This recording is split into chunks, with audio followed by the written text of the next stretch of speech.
Good morning and welcome to the February DAC trainings. Today we have Jennifer Stafford with us that will kick our meeting off. Well, good morning, everyone. Thank you, Shara, and welcome to the February DAC training question and answer session. This is the first ever question and answer session the Division of Assessment and Accountability Support has offered, and we welcome you today.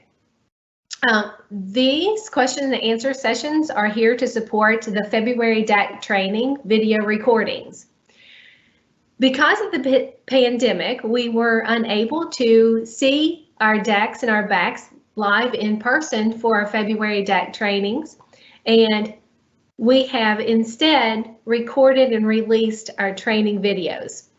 These question and answer sessions are here for you to answer your questions and to clarify any information or uncertainty that you have as far as the trainings. These sessions will not present anything new. We have information that was shared through the February DAC training recordings, and we're here to clarify those. So the processes, the procedures that we have presented during those February DAC trainings are still current and they are still in effect. We have had, since we released those trainings, we have had other information that has been shared.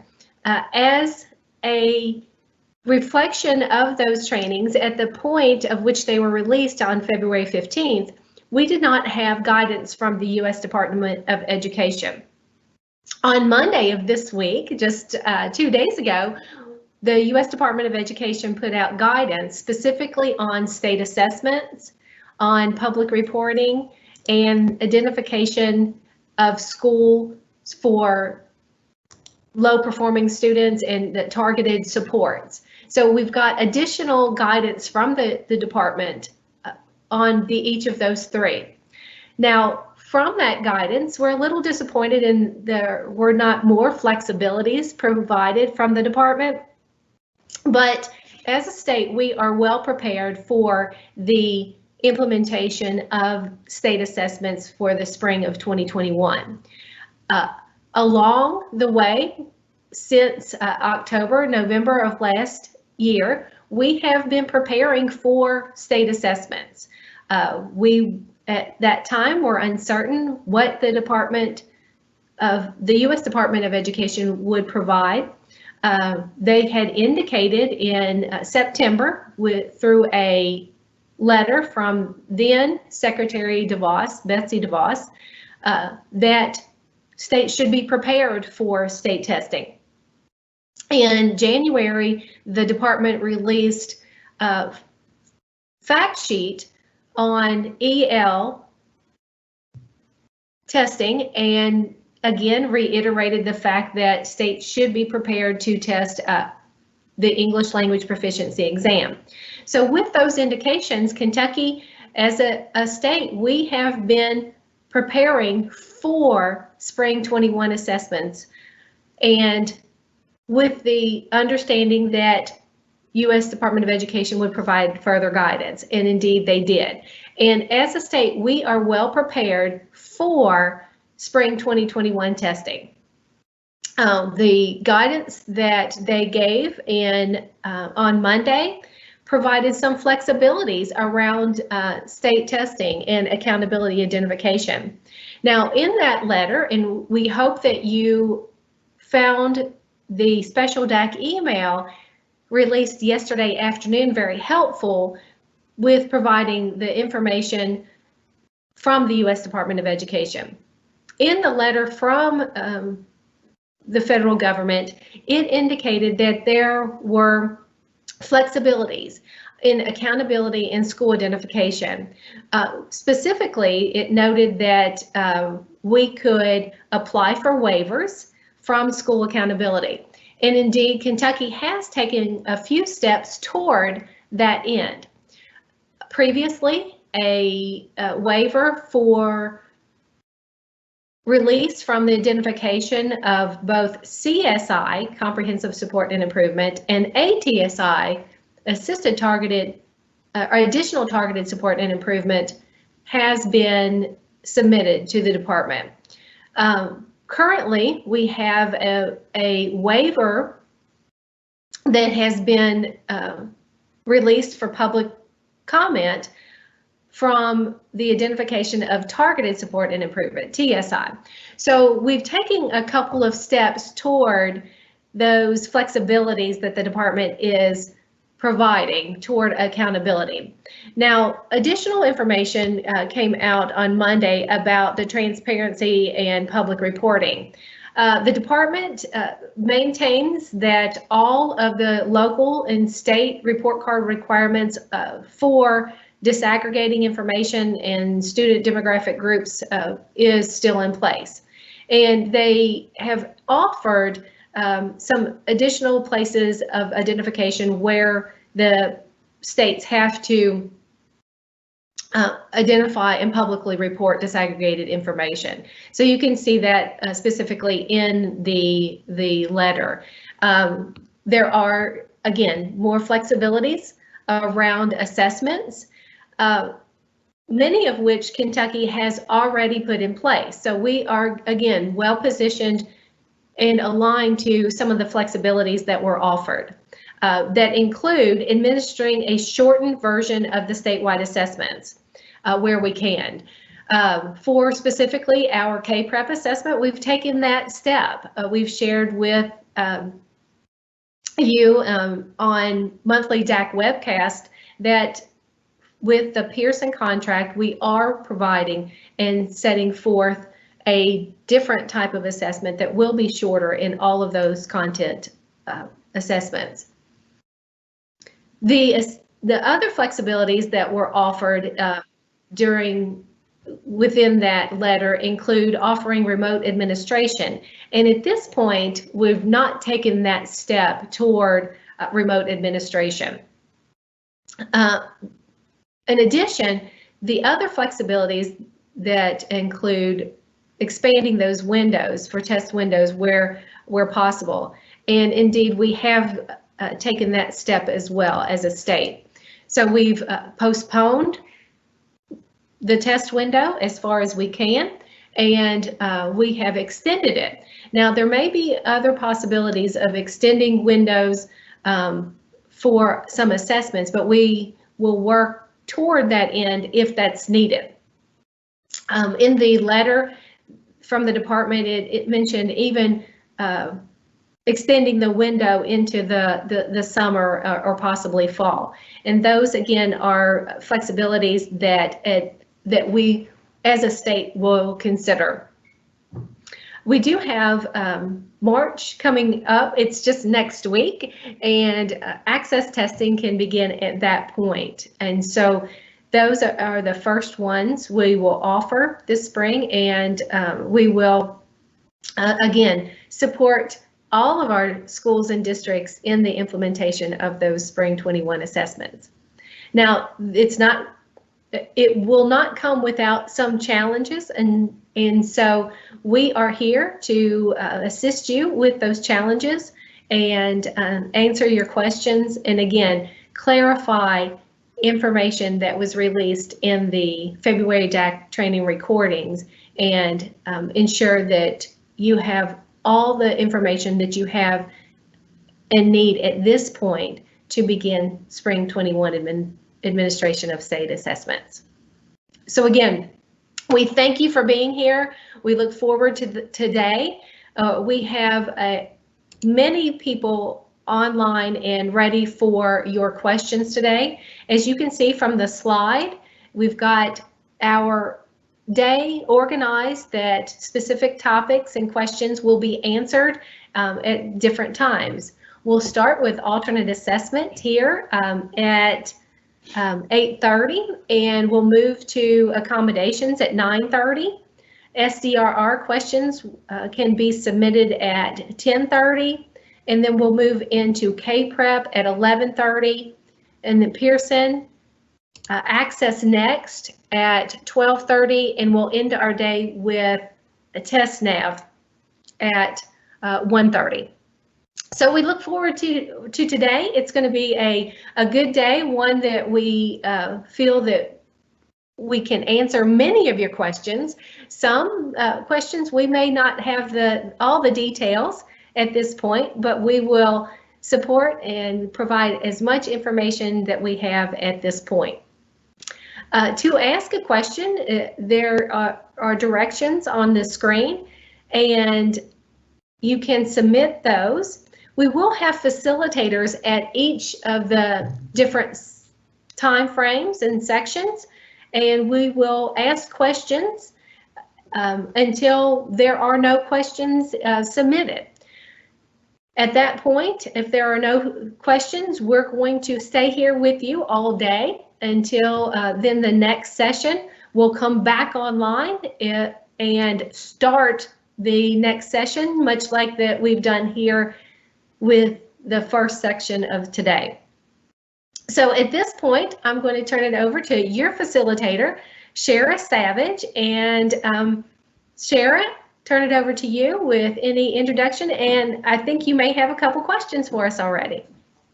Yes, thank you, Jennifer. And welcome to the question and answer portion for the alternate K-Prep. I am, as Jennifer said, I am Shara Savage. I'm a program in the Division of Assessment and Accountability Support, and I am your facilitator for this session. To submit your questions, please type them into the Q&A box represented by the icon of the speech bubbles with your question mark that you can see on the slide. Joining us to answer your questions for this session is Kevin O'Hare. He's also in the Division of Assessment and Accountability Support. We would like to keep our questions related to the topic of alternate K-Prep for this session. If you have questions related to other topics, please join the other sessions today or next week, or by email at dacinfo@education.ky.gov. And Kevin, we have our first question of the morning, and that is, what training or quiz mentioned on slide 16 closes on March the 1st? So good morning, everyone, and thanks for joining us. I appreciate the introduction, Shara. So the training that this is referencing on slide 16, of course, that's from the alternate K-Prep training released as part of the February DAC series. That's the overview and attainment task training that was originally required, or was originally intended to close on February the 10th.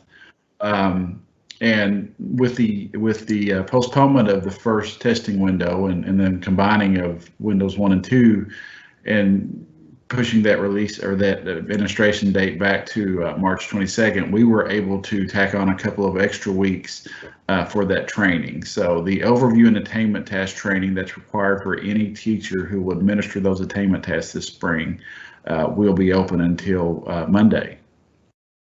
Okay. All right, we have another question for you. Will there be any additional trainings or guidance offered for teachers who will administer the alternate K-Prep this spring? So what the Division of Assessment Accountability Support has done is we have actually worked on some of the additional guidance that aligns with that special guidance document that came out on February 15th. We have also worked on developing a PowerPoint that will host a series of different topics, such as the information that was provided in that guidance document, what to expect when receiving materials this spring, specific materials that DACs and BACs and test administrators will see, and just important topics like that. And so we will be hosting a series of alternate K-Prep office hours beginning on March the 8th. And so there'll be specific information shared out hopefully in the upcoming Monday DAC email, and then I will also try to follow that up with a special alternate assessment email so that teachers will have access to that as well. Okay, thank you, Kevin. And we have another question. The webcast last week indicated that we should make a good faith effort to get all of our virtual students tested. The DAC training videos, however, indicated that if a student is marked virtual in IC, then they are not expected to be tested. Can you please verify this with all students, but especially with the alternate assessment students? Yeah, yes. Jennifer, I see you pop in there. Do you want to take this one, or would you like me to proceed? Sure. Let me make some statements, and then Kevin, you can follow up about specifically alternate assessment. Okay. So thank you for that question about the testing of virtual students, and that's where I think that a lot of our questions will lie in the clarity. So in the guidance, what we've specifically stated is there should be a reasonable dedicated effort to test all students. Specifically, we think that the students who are in person, whether that is full-time in person or whether that is part-time in person, if they're on some type of hybrid A/B schedule and so forth, all of those students that are in person should be tested. Then for our students that are completely virtual, they do not come back at any time during the spring window. And because those students who are in person during that time frame, that is either for your alternate access, your ACT testing, your K-Prep or your alternate K-Prep, all those students during those testing timeframes that are in person, whether full-time or part-time, should be tested. And then those students who are completely virtual, a reasonable dedicated effort should be made to allow those students to have the opportunity to test.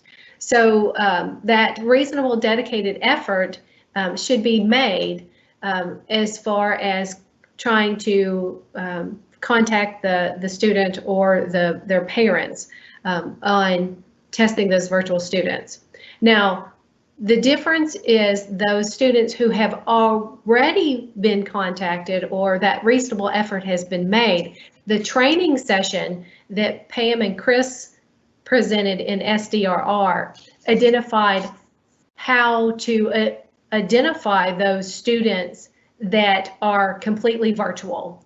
And so what we were trying to do within that training was to say, these are the list of your students that we see that are completely virtual, so that you would have that kind of verification or check to understand who the department is seeing as completely virtual students. So that's the difference in that, whereas the training was trying to help you identify who those students are, because that's the process that we will utilize to understand who your completely virtual students are. So I hope that was clear, and I'll turn it back to Kevin to make some statements on completely virtual and alternate students. Yeah. Well, thanks, Jennifer, and that was exactly the information that I was thinking as well. Is I think with the students, you know, our goal is to try to test as many students as possible, and you know, we continue to emphasize that if the student's available to be tested and there's access to that student, we definitely want to try to get them tested. But you know, first and foremost, we want to make sure we're following those safety protocols, masking, social distancing, and all those guidance requirements set forth by the CDC as well as your local health departments. But with the alternate, one of the things that we're focused on is, you know, we test the students one-on-one, the administration, and it has to be face-to-face, and a lot of that you know, occurs because of the severity of the students' needs. They may be more maybe in a state where that they would require more one-to-one administration, and so that's a lot of the reasoning behind the way the alternate is assessed in that one-to-one face-to-face administration. And so as we did know, we want to try to make every best effort to test all of our students, even our virtual students, if possible. However, I think when we continue to emphasize those students that we're unable to test, that's those students that we're not going to have access to under any circumstances. And when we say no access for alternates specifically, you're not going to have any in-person access, whether it be on school grounds, whether it be off school grounds at an alternate location, or whether it be in the home. You may not have any of those levels of access to that student, and it could be because maybe the parents are fearful of the situation and afraid of illness. And so a lot of our alternate students, they do have high levels of health issues, and so that's duly noted. And so that could be a situation where there is no access in person at all to the student, and with no ability to access them in person whatsoever. Obviously, we couldn't administer a test in that way. So Sarah, I think. Okay, thank you, Kevin. So the next question we have is in the guidance document for alternate K-Prep. It states that if a student is 100% virtual, then you do not have to test that student. If we follow CDC guidelines and the family is okay with it, are we allowed to go in to the house and test an alternate K-Prep student? Yeah, thanks, Sharon, and that's a similar question there, I think, and it kind of ties back into the first one, in the sense that we are going to encourage to test all students, and absolutely, if the parents are okay with having access to that student in any capacity, whether it be in the home or someone had asked me a question a couple weeks ago about what if the parent's willing to let the student come to one of the churches and test them. That's completely okay, as long as plans are made in advance and that all safety protocols are followed. Then absolutely. So we would definitely say that if they're okay to come into the home, that would be similar to what we would be providing services in a homebound situation. So absolutely, if they're virtual but they're okay with making arrangements to get their child tested, then by all means, please do so. Okay, thank you. So another question has come in. Can only one attainment task content area be administered in one day, as is the protocol under normal circumstances? So that's a great question. Thanks, Sharon. That's a very good question, and that's one of the I'm going to call it a highlight in our upcoming special guidance presentations. Is we do have, we are, as Jennifer noted early on, we want to be flexible this year. That's kind of our goal, is to try to be as flexible as possible. And I think the flexibility, has to come in all forms and fashions. And so we are going to step away from those former parameters of restricting assessment to just one content area. And one of the things that we'll highlight in that special guidance doc presentation is that it used to be one content area was reading task A through C. That was considered one content area. So we would still consider that one content area. Task A through C for reading would be 15 questions.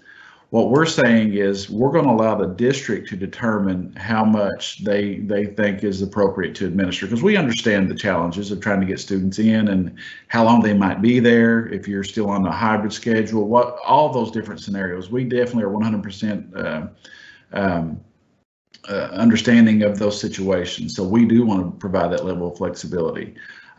So one thing that we are going to emphasize, though, and we will do that in the training, but throughout, is if at any point during any assessment, whether it be the first task A through C on question 3, if that child becomes frustrated or agitated, overwhelmed, or any of those scenarios, we would ask that testing stop immediately. We don't want to put the student in a place where that it's too much for them. We don't want to, put anyone in any type of harm's way or any safety protocols to be relinquished. So, we are going to allow that flexibility to administer more than one content area, but as we've emphasized in the past, we want to make sure that the students' priorities are put first. So we would definitely, and our teachers do that. By all means, they do that. So. Okay, thank you, Kevin. Has SRD opened yet? If so, is this the same process as in the past? So the SRD, the Student Registration Database, it has not opened yet. It actually will open for DACs and those with DAC level access on March the 8th. So on March the 8th, those that have went in and completed that registration process that we asked for back in September and requested DAC access, you will then be able to go in and review the Student Registration Database, or SRD, and you'll be able to look at your rosters for each school in your district, and you have the ability to add students, remove students, whatever that process might be. One of the key things to remember, though, is that you also have to go in there and activate your teachers who you want to be able to enter scores. And this year also survey results from the Quality School Climate Safety Survey. So we will, on March the 8th, that will be one of the topics in the Monday DAC email, is the Student Registration Database access for DACs, as well as the Career Readiness Database for that, for the ESAR and the CWEC. Okay, thank you. So next question is, slide 8 shows that students taking alternate K-Prep will be tested in social studies. To clarify, these students will not be taking the social studies field test. So I can see where there's easily confusion there. The social studies field test is represented for the regular assessment. I think the focus there has been for the regular assessment. Students taking the alternate K-Prep, the expectation will be that students in grades 5, 8, and 11 all will take the social studies assessment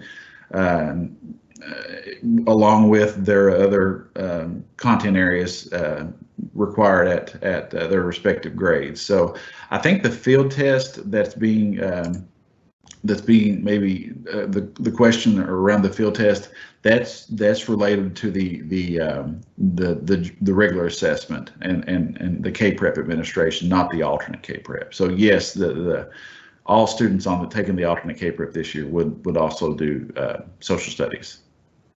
Okay. Next question. Can you confirm that students that are remote learners and are alternate assessment will not take the K-Prep? So they just want to confirm, I guess, the information from earlier. So what I can confirm is, first, that we are encouraging all students to be tested if at all possible. That is one thing that we definitely want to continue to encourage. If they're able to be tested, then we would encourage you to do so. Any student that you're going to have access, and most of my comments here are going to be more directed towards alternate assessment. Any student that you're going to be able to have that in-person interaction with, whether it be on school grounds, off school grounds, or at the home hospital setting, you're going to have, and when I say you are, I mean the test administrator, a certified test administrator, is going to have access to that student in a face-to-face capacity. Then those students will be tested. The students that would not be tested are going to be those students that you're not going to have as a test administrator any in-person contact with whatsoever. They're going to be virtual. They're in the home. The only way that you have to communicate with them is through maybe email or through a platform such as Teams or Google Drive or whatever the way that the instruction has been provided. But you're not going to have any whatsoever, 0% in-person access to the student. Then obviously we couldn't test those students. Okay. So, and to follow up to that, the chart, and I'm not sure what chart that they're referring to, but the chart leads me to believe that we are not So are we expected to test these students? So you answered that question.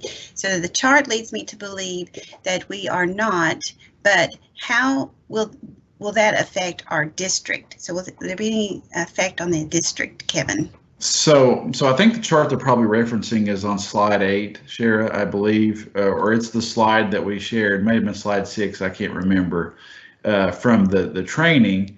But I think the chart that they're referencing is the, and I think it's down a couple. It may be slide 4 or slide 6, I can't remember. No. There we go, slide 5. I was right in the middle. Yeah. The average. We'll take the mean of the slides. So I think this is the slide we're talking about, the question at hand. And so if you look at the examples here, students A, B, and C, we have access to all of those students in person. Okay, there is access to a student, whether student A is coming to school, whether it be every day or hybrid.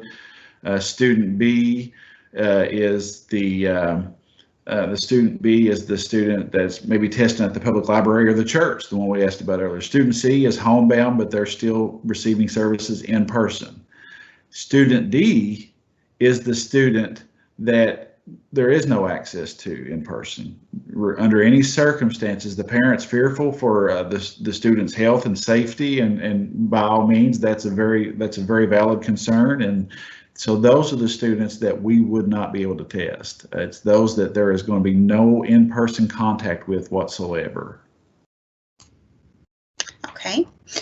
All right. So going back to what you said earlier, if a student is tested at home or a church, what is the process for a trained proctor taking the materials? So what is the process for taking the materials off school grounds? So we would look to the district policies. We would want to make sure that you're following the administration code policies, and that the test security is modeled. All test administrators, including those that complete the alternate assessment, are required to receive the administration code and the inclusion of special populations trainings. And also all these should be a certified teacher, and that they should have received that overview, combined overview and attainment task training, and completed that quiz. So none of those policies have changed. If you were taking them to a church or off school grounds, that would be the same process you would follow if you were providing services to a homebound student and taking it to the home and administering the test to the home. You would still follow those same security processes. You couldn't, you would want to make sure the materials are secure. You would want to check them out and check them back in back at school, or that process that's occurred in the district. You wouldn't want to leave them out in the windshield of the car, in the back seat, just unattended. They are test materials, so following that same process that we've had in the past. Okay, thank you. So at this moment, we only have one other question, and I believe it's been answered, but we'll clarify one more time. Will there be any consequences or actions if we can't assess students? So if we can't test these alternate assessments, will there be any consequences or sanctions? So going back to Jennifer's earlier comments, one of the things that we did discuss was that the U.S. Department of Education did release guidance on Monday stating that there would be spring assessments. They also, in their guidance, noted that there would be availability for waivers to be applied for when it comes to accountability. So in that sense, I think our commissioner, Dr. Glass, has shared on numerous occasions, as well as been supported by the Kentucky Board of Education, that we will submit waivers, any of those that are available. And so if the accountability waiver was granted for Kentucky, then those students that did not test for the reasons based upon what Pam Powers and Chris Williams will share more guidance on in Sdrr and marking those virtual students that didn't test, then the impact obviously wouldn't be. If there's no accountability, then there's not going to impact the districts. Okay. Do alternate assessment students take both surveys, the QS, CS, and the OTL?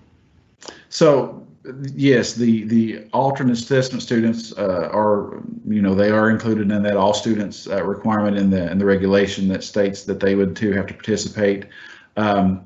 So when the survey will be provided with the test materials, and with those test materials when they receive in that binder, the first thing that you're going to see right behind the directions will be the Quality of School Climate and Safety Survey. Questions 1 through 5 will be about school climate, questions 6 through 10 will be about school safety, and questions 11 through 17 will make up the opportunities to learn parts of the survey. So there will be 17 questions. That's the first thing that is given to the student before any assessment begins. And then those results will be recorded, just like the attainment tasks are recorded on a paper copy, and then they're entered into the student registration database. Okay. All right. Now, what type of documentation do we need to show that we were unable to test the virtual student? So I think that I don't think there's going to be documentation on the teacher's part. I think that the DAC or the BAC, however the process will be identified within each district, they are going to make sure and follow those guidelines that Pam Powers and Chris Williams will talk more about in the 10:30 session with Sdrr. But I think that the process will be the same for all students, whether it's alternate or those taking K-Prep. If they're unable to complete the test, then no documentation necessarily. It's going to be more directed towards how they're recorded in the attendance part of Infinite Campus. Jennifer, I've seen that you've joined us back here. Do you want to add more to that? Sure. Thank you, Kevin. And I agree with everything that you've said so far. We do have some uncertainty as to what will be reported. Your question before this one was about what if there's going to be any type of sanctions or anything like that. We're asking that a reasonable, dedicated effort be made to test the students who are remote, if possible. And a reasonable, dedicated effort may be a phone call to the student or the parent or something of that nature. What we're uncertain about at this point is what will be expected to be publicly reported. And I think that's where the Kentucky was hoping for a bit more flexibility from the U.S. Department of Education in the terms of public reporting.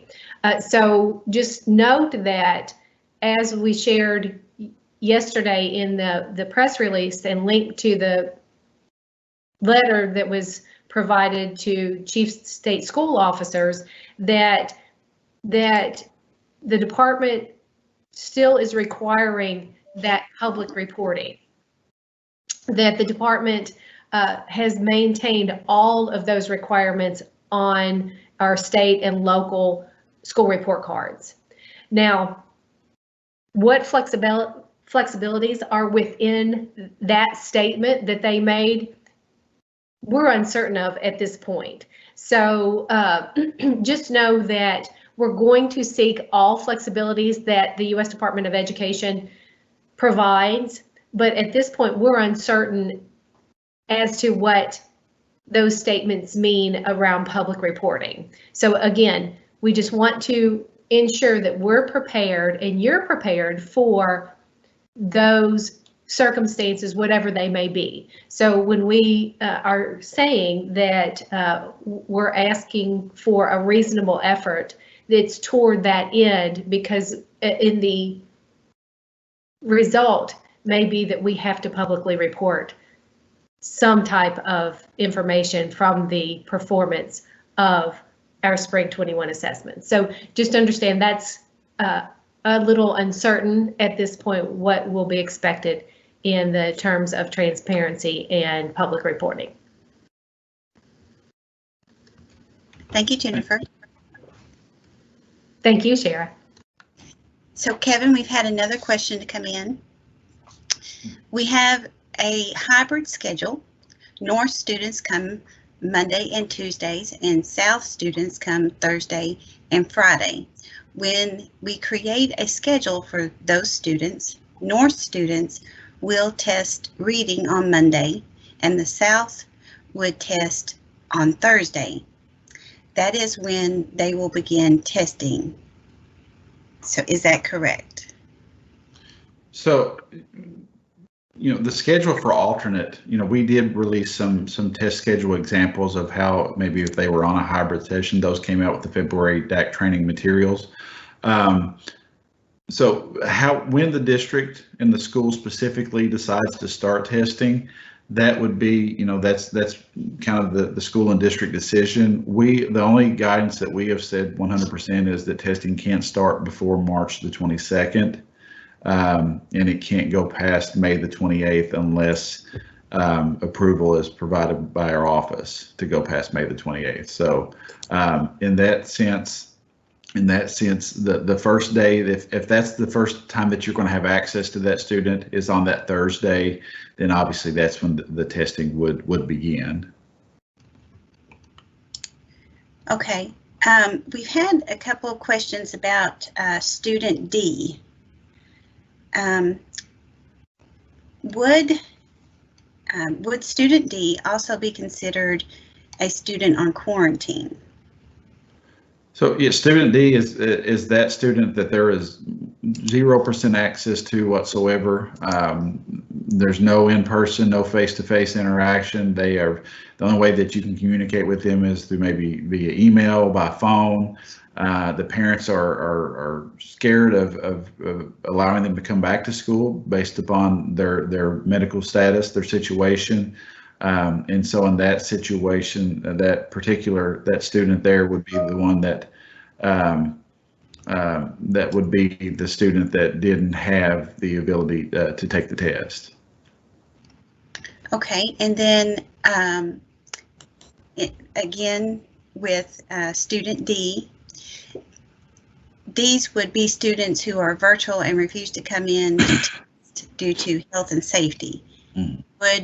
We would complete a non-participation, is that correct? That's not, no. The only way that the non-participation would be completed this year is if they were medically unable to take the test. And this would be for those students that maybe were coming to school, but for medical reasons they couldn't test. What you would do is what we noted in the trainings through Sdrr. If the student's unable or is unwilling to come in to take the test, and they are completely virtual, no in-person contact whatsoever, those would be the students that would be marked that way in the Infinite Campus process. And then we would just, over the summer, we would just identify those students, and we would compare that to our test rosters to see those that were 100% virtual with no access and who didn't take the test. So a non-participation would not be required. And the same process there, Shara, for the student registration database. If you've got a student that didn't test, we are going to be giving more attention to the process that was completed through Infinite Campus and the actual rosters in Sdrr. There's going to be a cross-check conducted there by our data team. And so that's where the biggest part of the information is. So you don't necessarily have to flag them as a non-participation because you wouldn't file a non-participation. You would just follow the process that the 1030 session Sdrr gave more guidance and direction to. Okay. All right. Thanks, Kevin. So we have someone, they're asking if they understood correctly, Kevin. General ed assessment may be simplified. Will the alternate assessment be shortened as well? Well, see, that's a good question. And in our reality, the alternate assessment was already shortened. And so, to be 100% honest, there are federal guidelines in place through IDEA as well as the Every Student Succeeds Act. And within those parameters, we are required to give a full-scale assessment. So I think we're already, when I say we're already simplifying the test, we're shortening the test as much as we possibly can. You know, when we look at a full-scale set of standards that the Kentucky Academic Standards represents, we're only testing 10 of those. And so our test is only built around 10 of those, could be 50, 60, some words up to 70 standards, but we're only testing 10 of those. So in that scenario, our test is shortened from the get-go. Our testing window is always extended. So K-Prep and the general assessment, that was shortened based upon where it was a year ago and the time frame, or the length of the test and the number of items. But ours is about as small as we can get it, and still be able to comply with, if we have to determine cut scores, if we have to, you know, for validity purposes. So I think our test is probably going to remain standard as it has. Okay. All right. How will we identify in SRD that the student did not test under exemption, or do we delete their name? So in that situation, I would be cautious to go into the student registration database right off hand and delete them. You may want to wait towards the latter part of the window, but if they're not going to test, they're not in there to test, then you can delete them from the student registration database. No, as we shared earlier, no non-participation would be filed in that sense. Okay. So we have a couple more questions, and that we've, so I think we still have some confusion about testing or not testing. So with this question, with the lengthy window provided for alternate K-Prep, should we continue to make a reasonable, dedicated effort to bring the student in throughout the window, or should this effort be restricted to only the beginning of our testing window? So I think that the best advice I could give is, you know, we're going to encourage you to test every student if possible. By all means, when testing does occur, for alternate, it has to occur in a face-to-face interaction, an in-person interaction. So, you know, we want to make sure that you're following all safety compliances through the CDC and your local health department. Masking, social distancing needs to be incorporated. But we are going to encourage you to test all students if at all possible, even those that are virtual. So, you know, I think that you want to make that attempt, but if the parents are unwilling or to allow the student to come in to take the test, or allow the test administrator to come into the home to administer the test, then that would be the situation where we wouldn't have to be, we wouldn't be able to administer the assessment. Okay, so since the U.S. ED has stated that the testing could be extended to the fall, if a alternate assessment student returns in the fall, will we be expected to test a student that misses testing this spring in the fall? So I'm going to, based upon what I know at this time, the way that we administer assessments is based on what the grade placement of the student in Infinite Campus. So if they moved from 6th grade to 7th grade, they were promoted, then obviously they wouldn't be expected to go back and retake a test this fall. That's what I know at this time. However, I've seen that Jennifer has joined, and so I'm going to look to her for guidance. Yeah. Thanks, Kevin. And that is a good the question. We appreciate that. So the guidance from the department has said that we may look to extend the window into the summer and the fall. We did that last year with ACT, where there were multiple opportunities for students to take the ACT into last fall. And Shara led that effort, and so that is a step that could be taken, but at this point, it's not something that we have investigated too far at this point.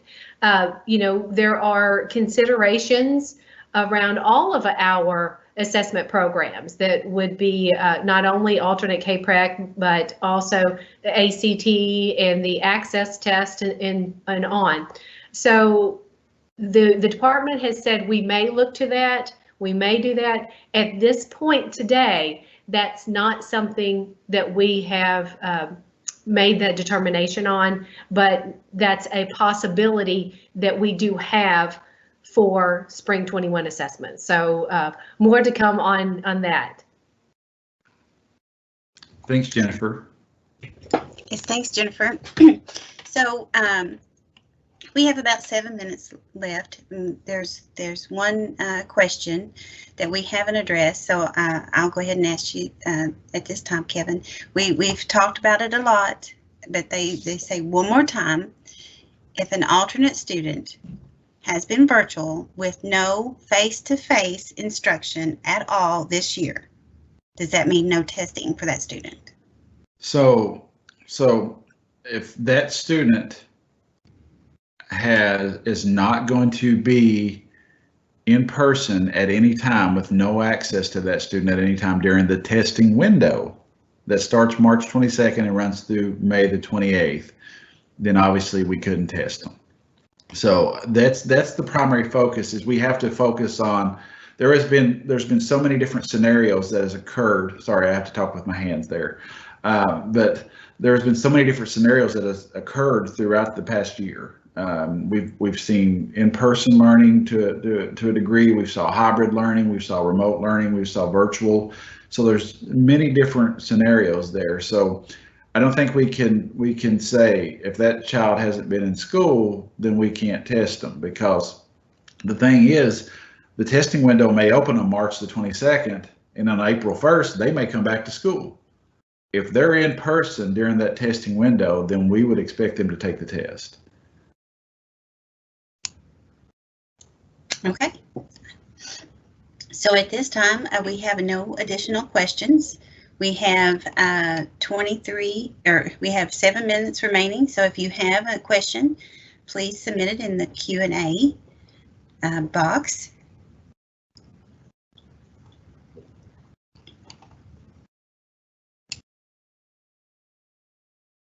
Well, Shara, this Kevin again. I know we've got about 5 minutes left, but I do want to thank everybody that joined this morning for the alternate K-Prep section, and they were all great questions. Absolutely, 100% great questions.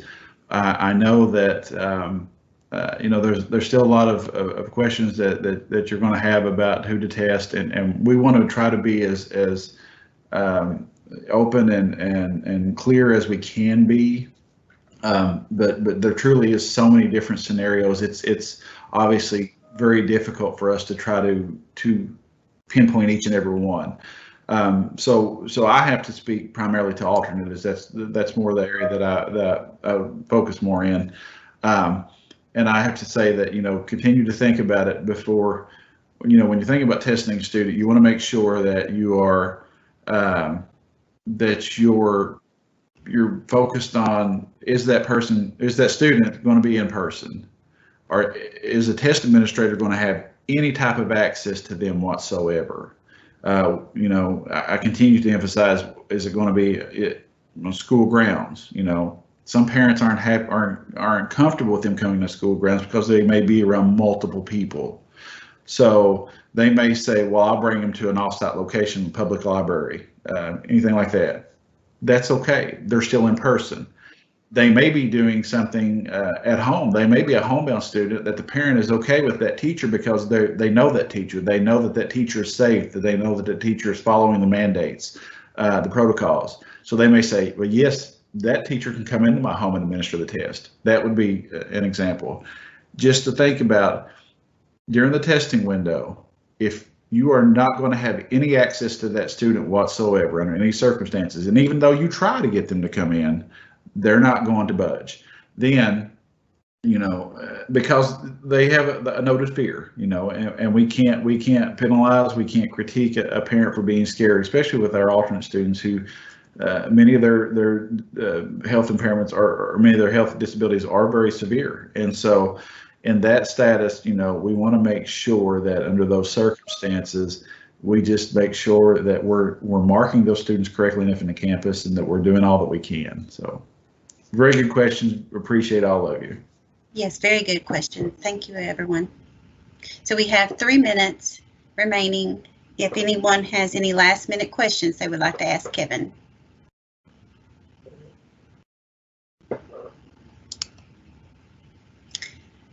So I don't have any additional questions popping in the Q&A box.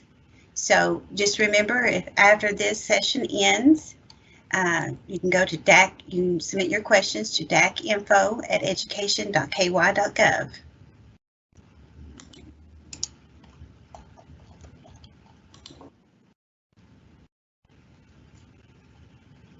And also,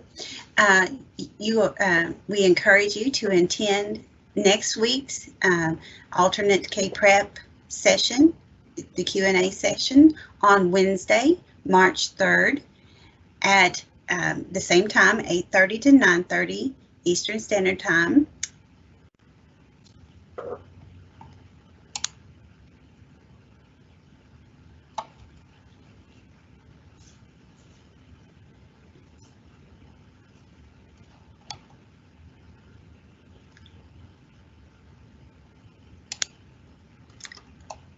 Kevin, I'm still not seeing any additional questions come in. We have about 1 minute remaining. Okay. Well, like Shara noted, if you think of a question this afternoon, you're more than welcome to send those through dacinfo@education.ky.gov. Or join us again next Wednesday on March the 3rd and ask those questions that you might have. We will do our best to be open and honest and try to give you the answers that we know at this time. There may be some stuff, as Jennifer shared on a couple of occasions, that could be still determined. So. Okay, and then we do have one last question. Do we stay right here for the next session as well? Yes, you do. Yes. So this wraps up the alternate K-Prep Q&A session, and we thank you all for joining us for this session. And now I will turn it over to Jennifer Larkins, and who will be your facilitator for the next session. Thank you, everyone. Thanks, everybody. Have a great day. Thank you, Kevin. And thank you, Shara, for facilitating our first ever session on our February DAC training Q&A session. I'm going to kick off this section again. We're going to now transition into accommodation questions. As I did earlier, I just want to welcome everyone who may be new to this section of the Q&A session by stating that we've had some new guidance that has come in this week from the U.S. Department of Education. That guidance was shared in a special DAC email yesterday. Press release was shared, and then OAA, we sent that out in a special email. So that guidance was around the expectation for states to administer spring 21 assessments. It was about accountability and the flexibilities that were offered through waivers or addendums to the ESSA state plan, and then the transparency of in public reporting. Now, although that we had hoped for a few more flexibilities within that guidance from the department, we are situated now in preparation for administration of Spring 21 state assessments. We had noted since October, November of last year that we kind of expected to have to administer state assessments. The former Secretary Betsy DeVos had shared in a letter in September that states should prepare for that.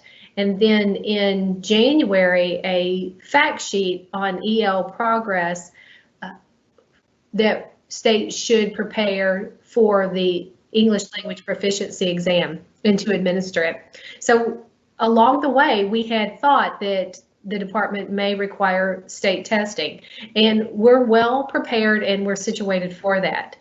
So with that, we have guidance, we have those trainings from the February DAC recordings that have been released. Those were released February 15th.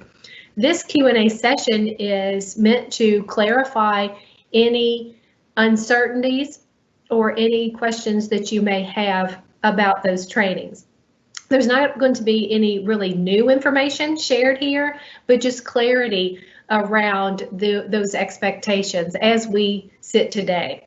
DACs and BACs, you are ready for Spring 21 testing. We have the guidance, you have the trainings, and you are preparing for state assessment. So it's not a situation that you're not prepared for. So we're going to help you through this. We're here to answer your questions and hopefully ease your mind as we go through and in preparation for our Spring 21 assessments. So at this point, I'm going to turn it over to Jenny Larkins, and Jason Howard, who is going to facilitate and answer questions on accommodations. So thanks again for being here, and we want you to leave today with all of your questions answered. So Jenny and Jason. Jenny, I think you're muted. Well, thank you for sharing that, Jason. I went through a lot there. Sorry about that. I apologize. So yes, once again, welcome to the accommodation session with question and answers today. I'm Jenny Larkins, as has been mentioned, and with me today is Jason Howard, Program Consultant in the Division of Assessment and Accountability, and he has along with him today representatives from Pearson, Candy Gessling, Greta Erickson, and Scott Wilson, who will be able to assist if needed.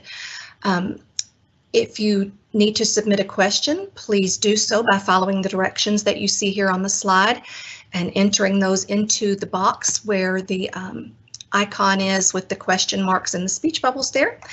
And we already have some questions, so well, let's get started with those. Jason, your first question, please explain how the text-to-speech works and how the read aloud works.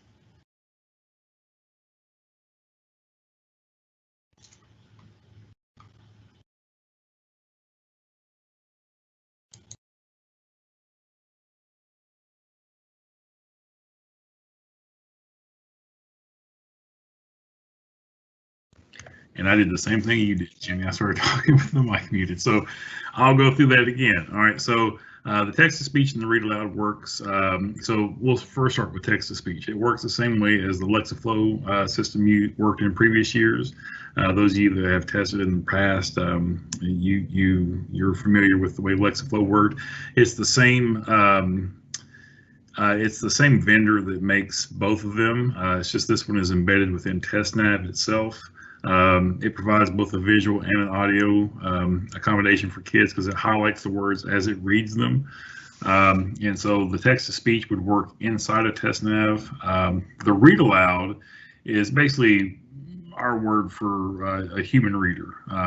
So what would happen with a read aloud is that, you know, if I'm say giving a test to Jenny and she's getting the read aloud accommodation or the human reader, I would read directly from the computer screen to her. So I would sit down beside her.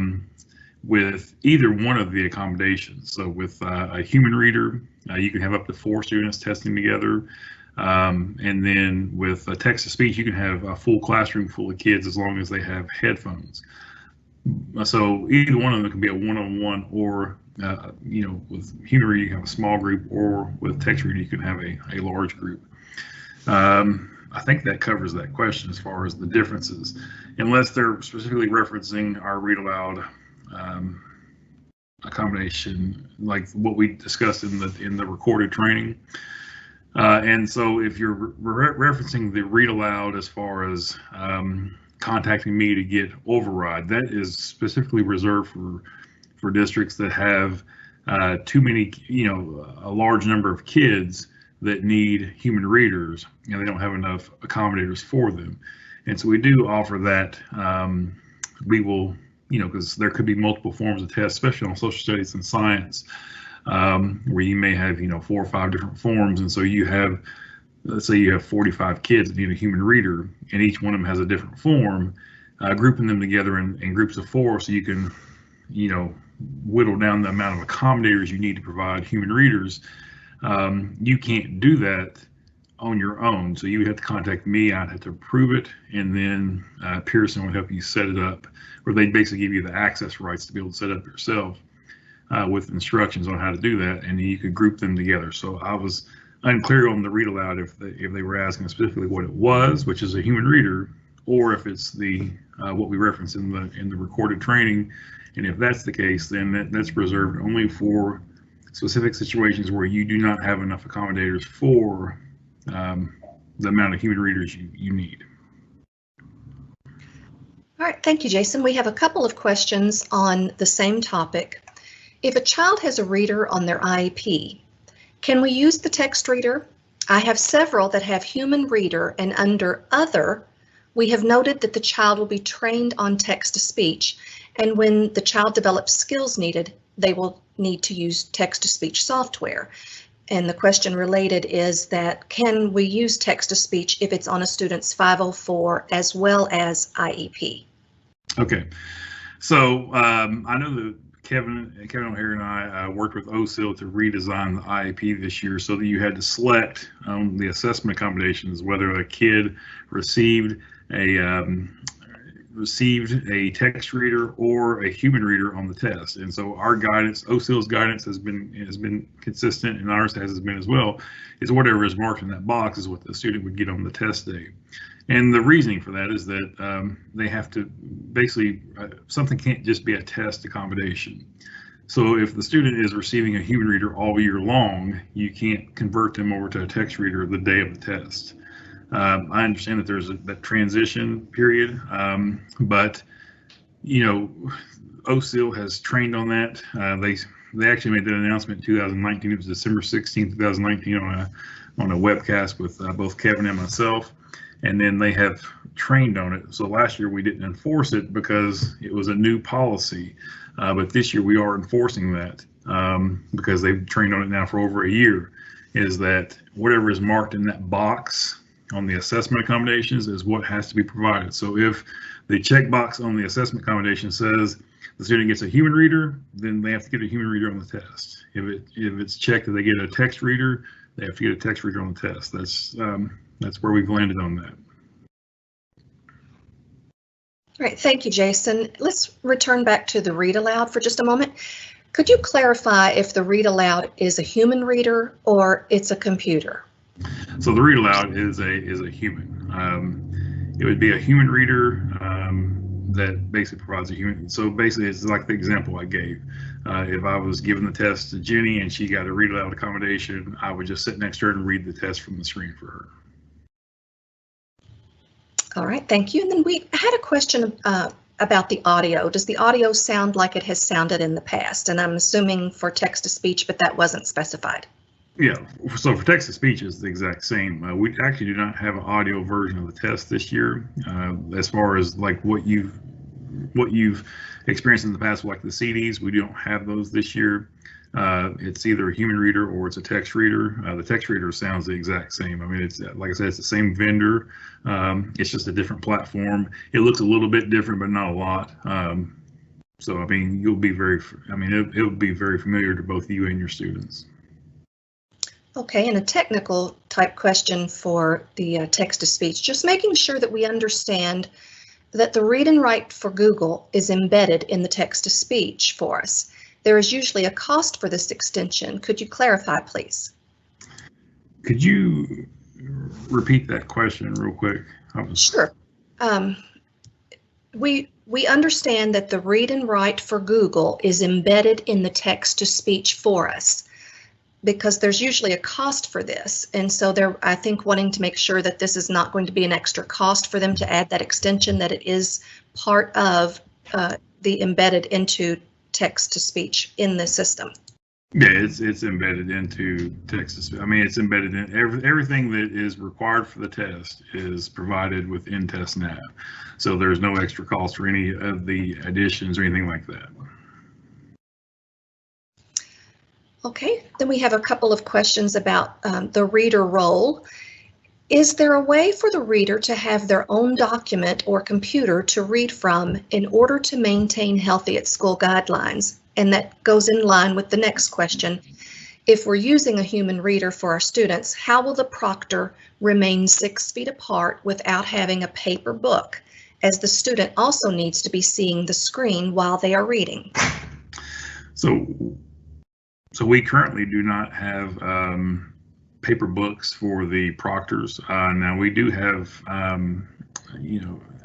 so currently, I mean, you would read from the computer screen is the guidance. I don't know if Jennifer wants to weigh in on that one as well. Like we do have separate paper books that we are printing off for kids that need those specifically for accommodations that they cannot take online tests, but we do not have a paper book for the proctor as of the moment. And I don't know of any plans for us to have one. So you don't, and you also do not have a reader script? No. So you would read from the computer screen, and you would read the script as far as what the testing and things. You'd read it out of the TAM. So. Okay, continuing with text reader. Just for clarification, if text reader is in the student's 504 and we have used that throughout the year, text-to-speech can be used on KPrep? Yes. So if they have been, if text reader has been marked and they have used it throughout the year, then yes, they would use a text reader, or text-to-speech is what it's called in TestNav. They would use that on, that's basically their version of a text reader. Okay. We have a question also about the scribe role. Can the scribe work the mouse or basically click things for the student? So where we've landed on that in the past, and it's consistent with this year as well, is that if the student, so this would basically be up to the proctor. So if the student has a scribe for like fine motor skills, like they can't hold pencils or they cannot, one of the reasons why they have a scribe is that they have issues like holding a mouse, holding a pencil, things like that, then absolutely. In that case, you would be able to also mark the bubbles or click things for them. If the student has a scribe because of, writing issues or something along those lines, but can operate a mouse, and the student wants to operate the mouse, then by all means let the student operate the mouse. So it really lands on, at KD, we don't want to make that call. I mean, you know your kids better than I do. I mean, you're with them every day. So if the kid can click for themselves, by all means let them click for themselves. If they cannot, and you make the determination, then you can click the answer choices for them. That's where we've landed on that in the past. It's always been our guidance to districts when they've asked that, is that you know your students better than we do, and so by all means you make the call on that. If the student can do it, let them do it. If they can't, then do it for them. All right, thank you. Now we have a couple of calculator questions. Please clarify, if the IEP calls for a human reader / handheld calculator, do you still need to get it approved before asking and filling out forms? So on this one, I'm assuming they mean the handheld calculator approved, and so we do not approve handheld calculators unless they do not. So basically, we have a chart that we publish, and it's also in the training they watched. And so if the student qualifies for a handheld calculator based off that, and that handheld calculator falls within the allowed calculators we have in our calculator policy, then there's no need to contact me for approval on that kid getting a handheld calculator. So that's for students that get the handheld calculators that are allowed on the allowed list, the calculator policy list that we publish in the TAMs. And so if that student gets one of those and they have a calculator marked on their IEP that says handheld calculators, then by all means you can give that, then you don't have to contact me. If they're talking about handheld calculators like a talking calculator, a large button calculator, things like that that are not allowed, they're prohibited calculators, then you would still have to contact me to get those approved. I have to do an IEP check, make sure that it's listed on the IEP correctly, that they have the need for it, and then I would approve it, and I'll fax you back the approval, and you can provide that one. So the question, it really depends on what they're asking. So I want to make sure that it's clear that if the student just gets a handheld calculator on their IEP, and it is not for a special calculator that's on the prohibited list, then there's no need to contact me for approval on that. You just go ahead and approve it and give the kid the handheld. If it's for a calculator that is not on the approved list, that is when you would contact me for approval, and yes, that still must be done. All right, thanks, Jason. The next question is about the online calculator. What are the steps to get the online calculator to show up for students with IEP on the non-calculator portion? So the steps would be basically, you would have to identify the kids that would get, so in their IEP, it would have to be marked that they get a calculator, and it would have to be for mathematics deficiency, and it would have to clearly be marked that they have received, used in the past, and during the classroom instruction, a online calculator. So it's marked in the assessment box online. And if they have all that, you would then contact me, and we will relay it to Pearson, and we will get it set up for that student that they could have. Basically, they would have the online calculator available on non-calculator tests. So that's the way that would work. It was just, you would get those kids together, the number of them, student IDs, things like that, contact us, and then contact me, and then we'll get it set up for you. All right. So we have a reader question. In a one-on-one session, could the student test screen be displayed on a projector screen to allow for social distancing with a reader accommodation? So let's see here. Let me think this through. So it's a one-on-one session. You're putting it on the computer screen. I don't see any reason why you could not, because you're not marking answer choice. Where the whole class would see it. So I don't see any reason why in a one-on-one session you could not display it. Okay, thank you. The next question, can students with accommodations begin testing before grade level test? So I'm thinking the general test. For instance, we will start testing May 6th. Can accommodations begin on May 6th when the grade bands will test the following week? So you would have to follow. So they're asking if they can start testing accommodations early, but testing begins May 6th, and they want to start accommodations on May 6th. So that wouldn't be early, would it? I mean, I'm not. Well, I think that their window opens on test 6, the way I'm interpreting this, and that, but they're not going to start testing the general students until the following week. They want to know, can they start accommodations before they start testing students who don't receive accommodations? That's my interpretation of it. I hope the questioner will clarify in the Q&A box if I'm not correct about that. Yeah. I know that we've offered flexibility this year. I mean, I don't see any reason why we would not allow that. But I will defer to, if Jennifer is on and she wants to make a different call, I by no means will have any issue with that, but I don't see any reason why we wouldn't allow that, because we've allowed that flexibility this year. I know that so I'll let Jennifer weigh in on that. Looks like she has Thank you. To say, so. Thanks, Jason.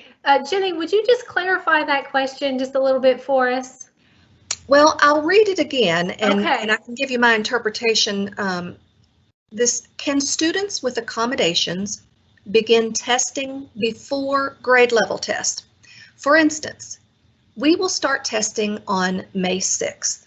Can accommodations begin on May 6th when the grade bands will test the following week? Yes, yes, they can, because we are being very flexible this administration year, and if you are making effort to test the students and it will help you, absolutely. We will provide all the flexibility that you need to administer the spring 21 assessment. So Jason, you're exactly right. So that flexibility will be there throughout the testing window. Awesome. Thank you. Okay, your next question, Jason. If a student's IEP has human reader marked, but in the notes, it also reads that a student can use a text reader as well, do we choose which one to use? So we would want to choose the one the student uses most of the time in the classroom. Yeah, and that goes back to the question I answered earlier. And in the past, in OAA, we have allowed you to be flexible in those situations. But OSIL in their training, I mean, my understanding is that they have trained doses and they've trained districts that you must select one of those accommodations for assessments. And in an IEP, you would mark that in the assessment accommodation. So you'd either mark human reader or text reader, and that's what the ARC has decided the student would get on an assessment. And so if human reader is marked in the assessment section of the IEP, that's the assessment accommodations provided, human reader is selected, then the student must receive a human reader on test day. The only way to change it would be to have another ARC and get it changed. Or, you can do a very quick amendment of the IEP and then put it in the conference summary of why it was done and all that. So OSIL has made that determination, and we have backed it in OAA. And so whatever is marked in the assessment accommodations is what the student is expected to receive. So it really depends on what's marked in that assessment box for that student. I know that, and it happens often, and me and Kevin and I both discussed that with OSIL when we were all considering those changes, and OSIL was, they made the determination that they would train it. We gave them a year to train it. Now we're enforcing it, and so whatever is marked in that assessment box is what the student gets, whether or not they use both in the classroom, which is very common. Usually kids that receive readers, they'll receive, multiple ways. I mean, they'll receive multiple platforms, different types all throughout the year.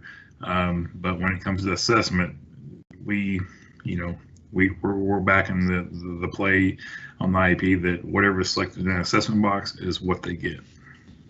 All right, thank you. If students have an IEP and 504 plan that states that they can use a handheld, can they use the handheld even though the calculator is on the test? So can they just choose to not use the online version? So if it states a handheld calculator, then absolutely, assuming they meet all the criteria for a handheld calculator, then yes, they can use a handheld. We do not by any means restrict the handheld from students that get an accommodated version of a calculator and it specifies handheld. The only time we do that is if the student receives an online calculator or they're a general student, then those kids can only use online. But if their IEP or 504 specifically states handheld calculator, we honor that. So they can use a handheld on every test. All right, thank you. Your next question, I have pulled an IEP and under reader, online/text has been checked. However, under other, they have specified a human reader may also be utilized. Do we ignore the human reader under other and go strictly by the box checked under reader? That is really a question I have to touch base with OSIL on. I know that when I've been in mutual trainings with them, they have been very adherent to the boxes, what you checked in the boxes. In that one, the other box exists and you've checked human readers. I would have to really touch base with them. If you want to provide, I don't know if we know who submitted that one, but if you wanted to provide like your contact, I can touch base with them and check on them. I don't want to overrule them on something like that. So I would go with whatever they have decided. So if they've decided the checkbox is what matters, then we're going to enforce that in OAA. So I would really want to consult with them before I answer that question. All right. Thank you. The next question, I marked handheld calculator on my students' IEPs because last year on the non-calculator portion, the Desmos calculator was not available. Since it will be available this year and we have already marked handheld, do we have to make them use the handheld or can they use the Desmos? So once again, this goes back to what has been consistently trained in OSIL, and then we have put in all of our guidance documents as well, is that whatever's marked in the box has to be used. I understand that, now that the online calculator is there, and you can always do a quick amendment and put it in the conference summary and change that before testing. There's still ample, not ample, but there's still time in order to get something like that done and approved. But if it's marked that they get a handheld, then they would need to use a handheld on the test. Okay, thank you. To clarify, accommodated students do not have to take the test content on the exact day that non-accommodated students are taking that content. Yes, so as Jennifer mentioned, we are providing flexibility as long as it's within that testing window for the district. So basically, if the district opens up on May 6th, you can start accommodations on May 6th or whatever that specifics may be for your district. Thank you. Another clarifying question, if a student gets a calculator per their IEP, do they get to use that on the non-calculator portion of the test? Yes, so if their calculator, so it's written on regulation and it's in all of our guidance documents as well, as long as the calculator is tied to a mathematics deficiency and they've used it consistently throughout routine instruction, they get a calculator on every single test, which means non-calculator, calculator test, it doesn't matter. You have to provide it for every test they take. So yes. Thank you. A student has a scribe marked on their IEP. If the student is not proficient in typing, can the scribe type for them? And what documentation needs to be included in the IEP to support that? So as far as IEP creation, that would go back to OSIL is what you would need to do to document a scribe accommodation. Now, as far as it goes, as long as it meets OSIL's approval and the scribe is marked, what our stance has always been. So in the past, I understand that we required technology to be marked and type as well as write, but that was because the test was paper and pencil. Once we moved to online, we switched over to allow scribe to also be a typist. That's included in we go over that in our inclusions training. We go over that in the DAC training that accompanied this, what this question and answer session comes from. We go over that in that as well.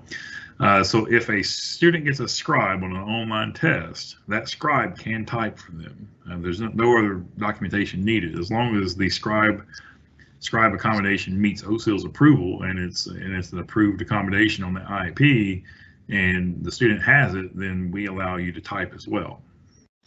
Okay, thank you. What if the IEP does not have a checkbox for human reader or handheld calculator? It only states reader or calculator. So I'm guessing the question maybe is what are the guidelines or flexibilities with that?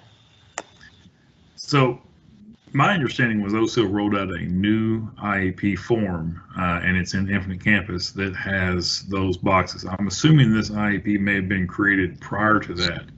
And maybe they just haven't done a new RKit for that student, but maybe it's upcoming. I would say in that instance we would go based upon the old guidance of what we. So if it's an older IEP, and not the newer IEP, I guess we'd have to offer the flexibility that we offered in assuming the IEP is not updated before testing with our old guidance, then that doesn't have check marks. It simply states reader. We probably have to, on that one, go with the guidance we used last testing year. But you would think that student would have to be coming due for another ARC. So it may be updated before testing. I don't know what their date is.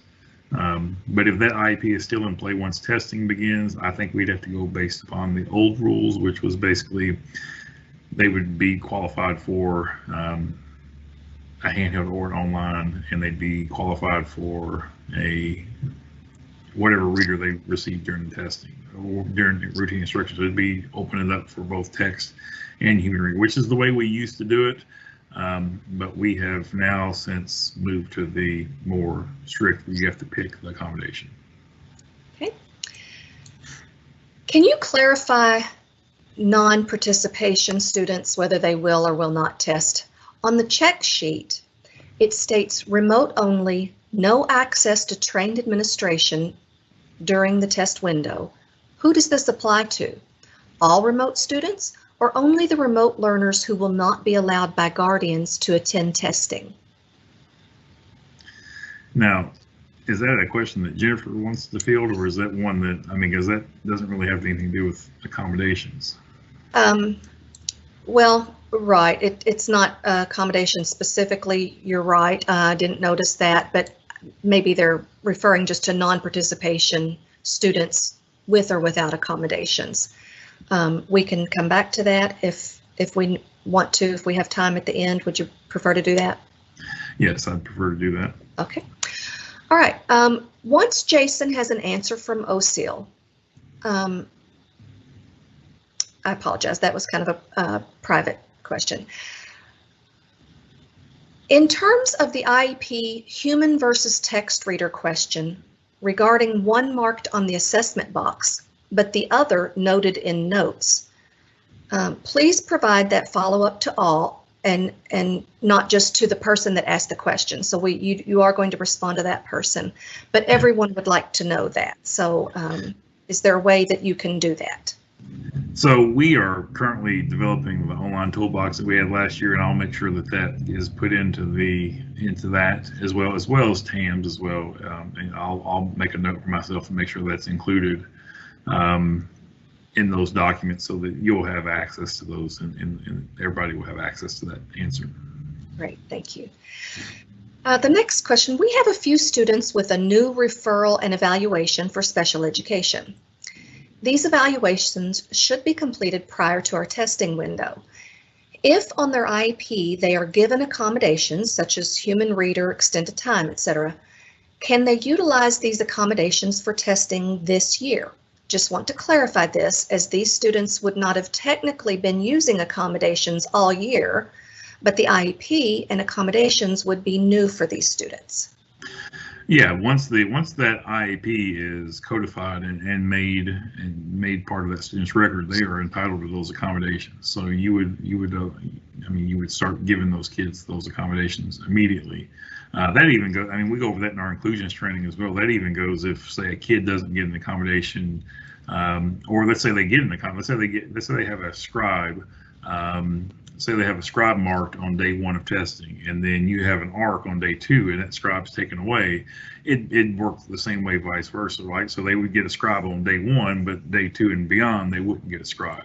So once that IEP is changed and those accommodations become part of that student's records, then they have to be provided or not provided immediately. So, you know, you can give them or take them away during testing, before testing. The thing we always tell districts is that whenever you modify IEPs or things right before testing, that you make sure you document well in there, because, you know, those are things that are red flags if we see a lot of IEPs change right before testing. And it doesn't mean anything's being done wrong. Like we in our inclusions training, in our regulation, everything, we encourage districts, like, do not deny a kid or an accommodation just to hold off for testing. Like if the kid needs it, go ahead and start giving it to them. So we encourage that fully. It's just that you want to make sure that if you're doing it around testing time, that you document it well with data, things like that, so that, you know, if we do look into it, we'll see that, yeah, this was all justified. All right, thank you.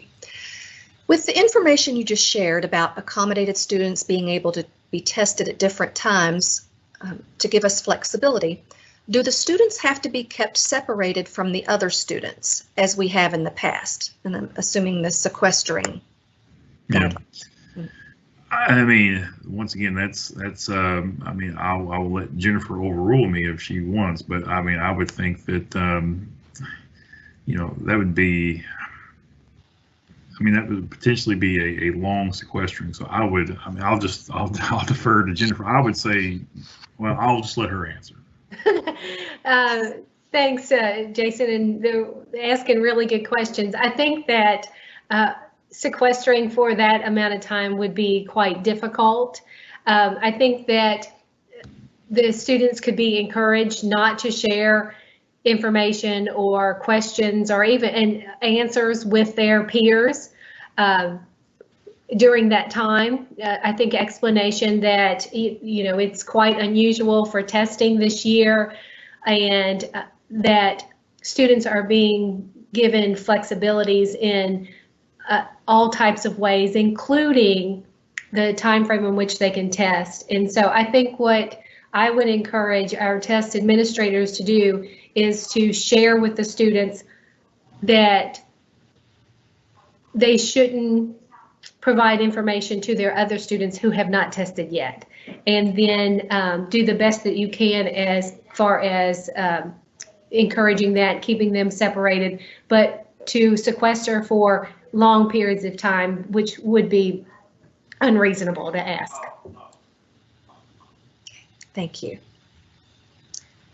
Okay, the next question for Jason. Student has scribe and voice-to-text assistive technology on the 504 plan and use both regularly throughout the year. From my understanding, speech-to-text is not an approved K-PREP accommodation. Will speech-to-text be an accommodation in the future now that typing is a component of testing? So the long answer to that question is that we've pushed for speech-to-text for several years now, and we were getting closer. And I'm hopeful that, you know, in the very near future, it will be part of testing. The major snag we run into, and this may be more detailed than the person wants, but I mean, the major snag we run into is getting a speech to text that does not have pass-through servers and things like that. Because what often happens with speech to text software is that when you speak in the computer, it's sent to a centralized computer, which then you know, sends a response back to the computer, and so that pass-through actually violates our administration code, and that may be more detailed than you want, but that's been the major holdup in getting speech-to-text into test, is that a lot of things like Google, and you know, I know that's a popular one in districts, even Co-Writer and other ones. I mean, they have a lot of pass-throughs that we can't allow on the test because of test security issues. Now, we are working with our vendor Pearson, and we are getting much, I mean, it's promising. I mean, I don't want to promise any speech text in any given year, but it's looking promising that it will be here in the near future.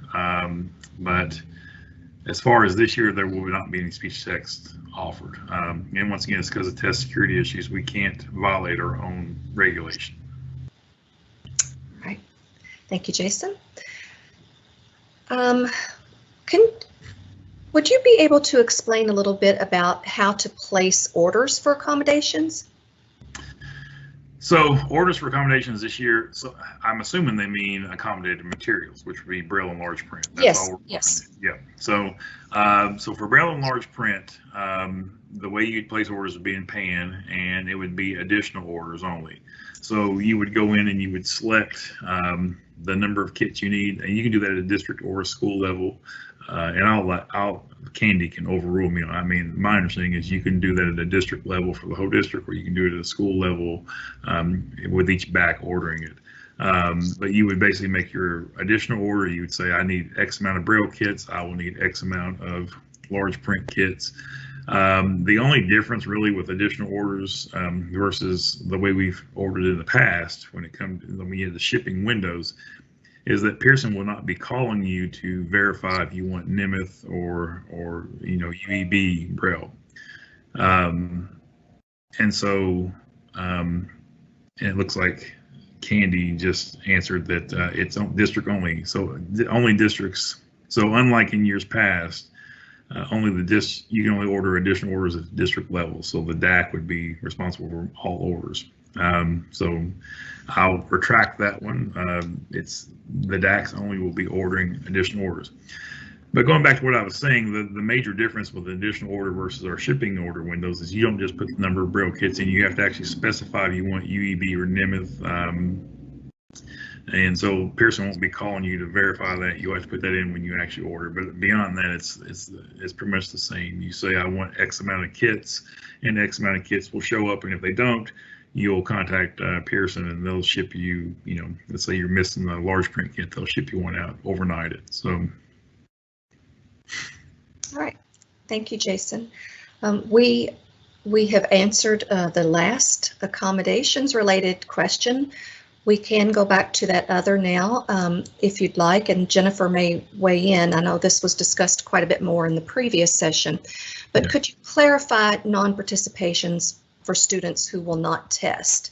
If, say, for example, they were remote only with no access to an administrator during the test window, is that a non-participation, or how does that work? Who does it apply to? Is it remote students only, or just those who will have parent refusal for testing? So that's a really good question. And Jason, I'll jump in here. And if you want to add to my explanation, then we can just go back and forth on it. So non-participations are changing this year. Amongst all the other changes that we are encountering, we are also encountering changes due to a federal monitoring of our state programs. The U.S. Department of Education does monitoring of all of our title programs, Title I, Title II, Title III, all of the title programs. And in that audit, what the state has to do is produce evidence and documentation of our processes.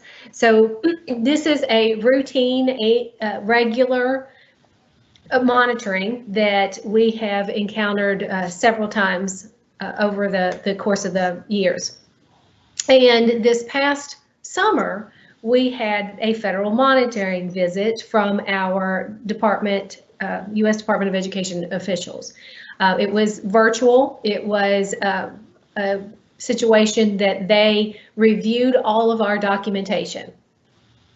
And as a result of that federal monitoring, there were several findings that need to be corrected. One of which is the fact that we are offering what's called an extraordinary circumstance.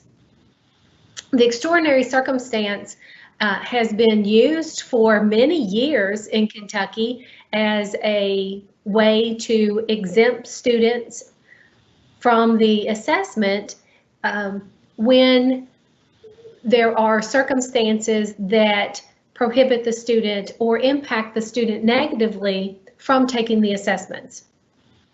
Now, many of these extraordinary circumstances, what we had defined as an extraordinary circumstance, will shift to a medical non-participation.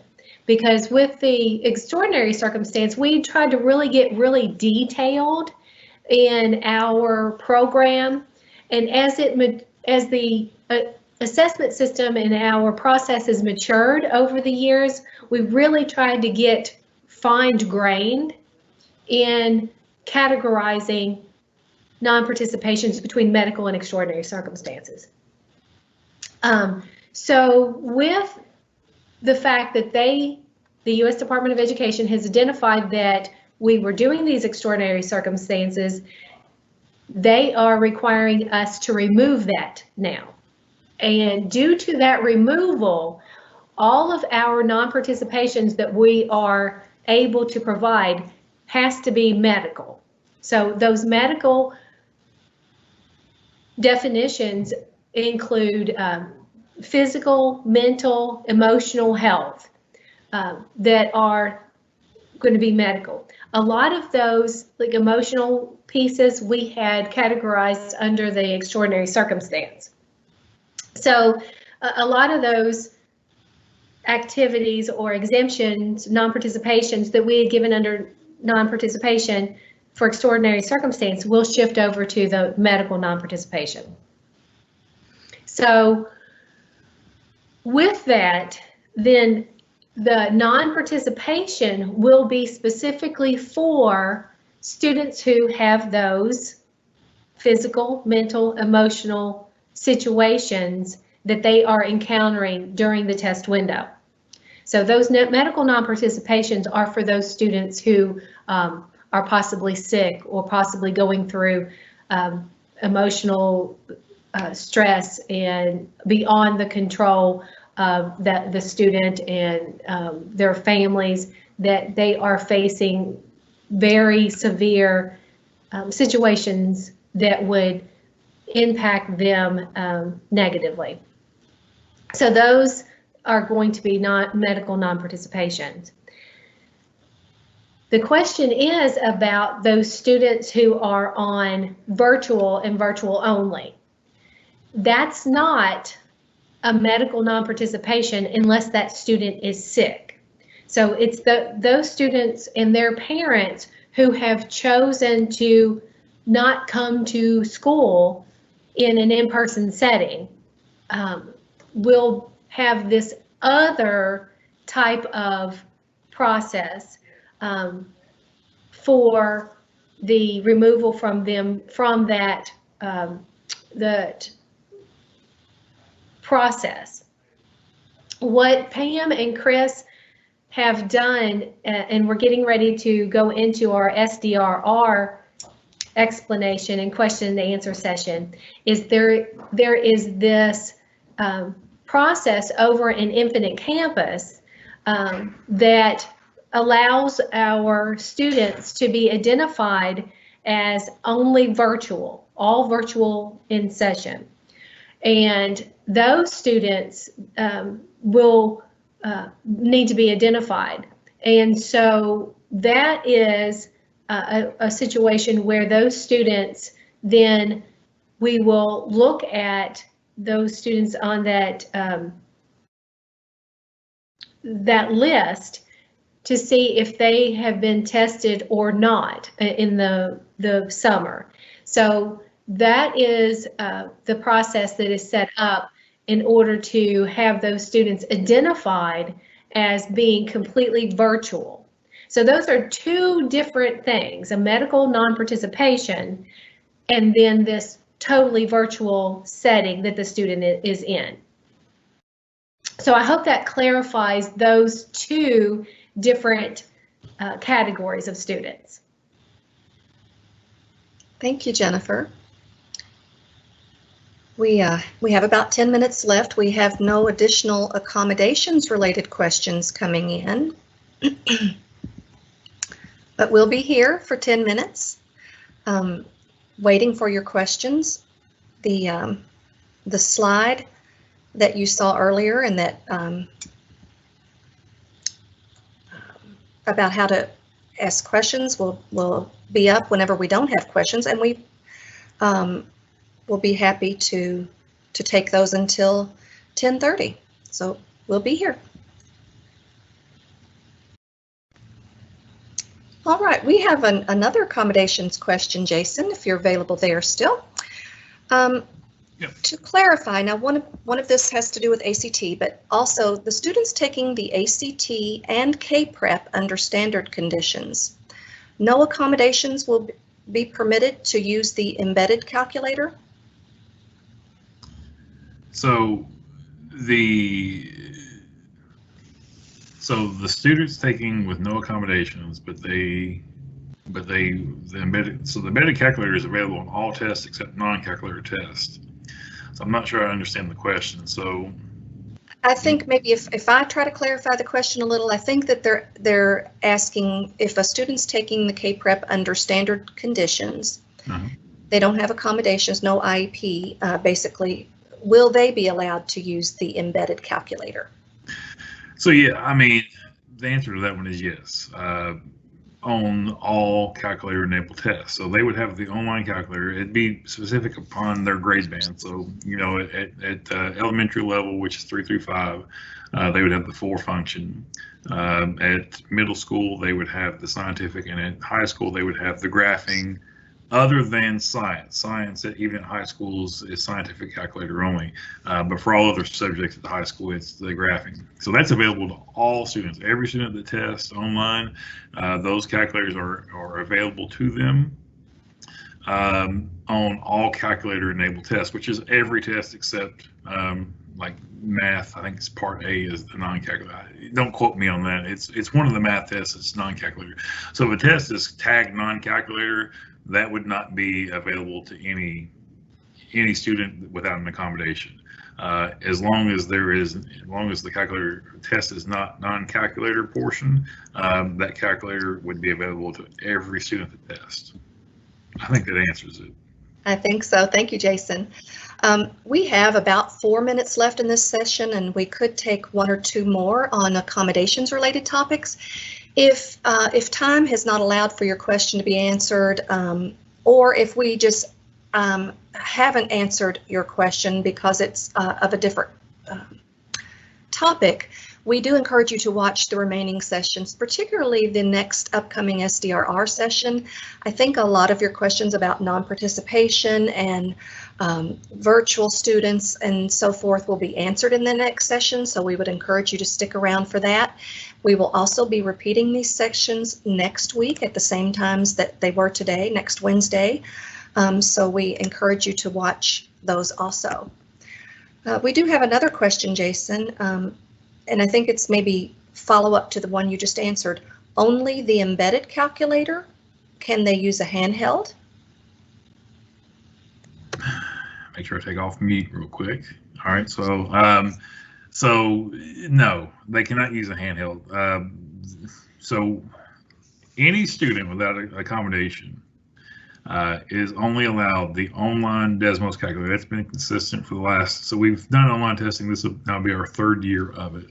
Our 2nd year of nothing, well, I guess we didn't have testing last year, but last year we were slated to have online testing across the board with field tests and everything else. So this is now our 3rd year of online testing, and ever since online testing has come about, our policy in OA has been consistent that only the online calculator is available to any general ed student taking the general test.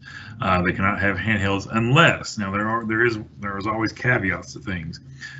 If for some reason they are taking the online test and the calculator on the test doesn't work.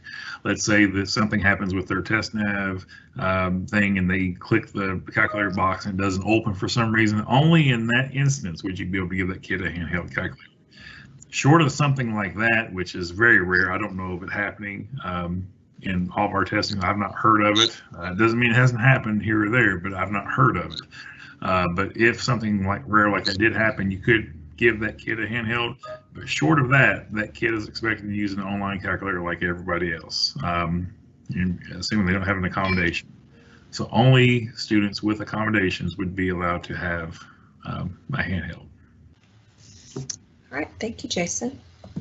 All right, it's 10:29, so we probably won't have time for more questions live this way, but please send those questions to dacinfo@education.ky.gov if you still have accommodations related questions, or again, join us next week, same time, for an additional Q&A session. Thank you.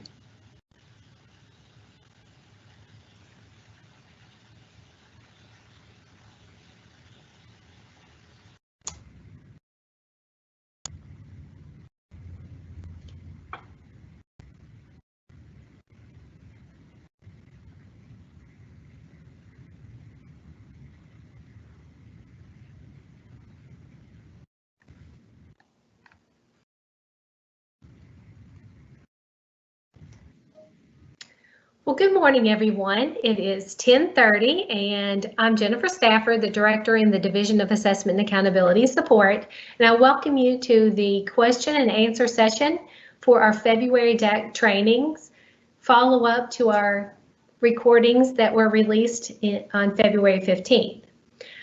If you've been with us this morning, we have had a wonderful couple of sessions on alternate assessment and answering your questions about accommodations. So we encourage you to submit your questions into the box as demonstrated here on the slide, and we hope to get to all of your questions today. The recordings that were released on February 15th were in place of our in-person February DAC trainings. Unfortunately, we were not able to get to see each of you in person this year. We hope to provide more in person next year when we get back to a more normal situation. But instead of you emailing all of your questions, we thought to support you with this live, in-person, virtual question and answer session. Since we have released those recordings, we've had a couple of things happen. Specifically this week, on Monday, the U.S. Department of Education released guidance on state testing, public reporting, as well as accountability and identification of schools for low-performing schools.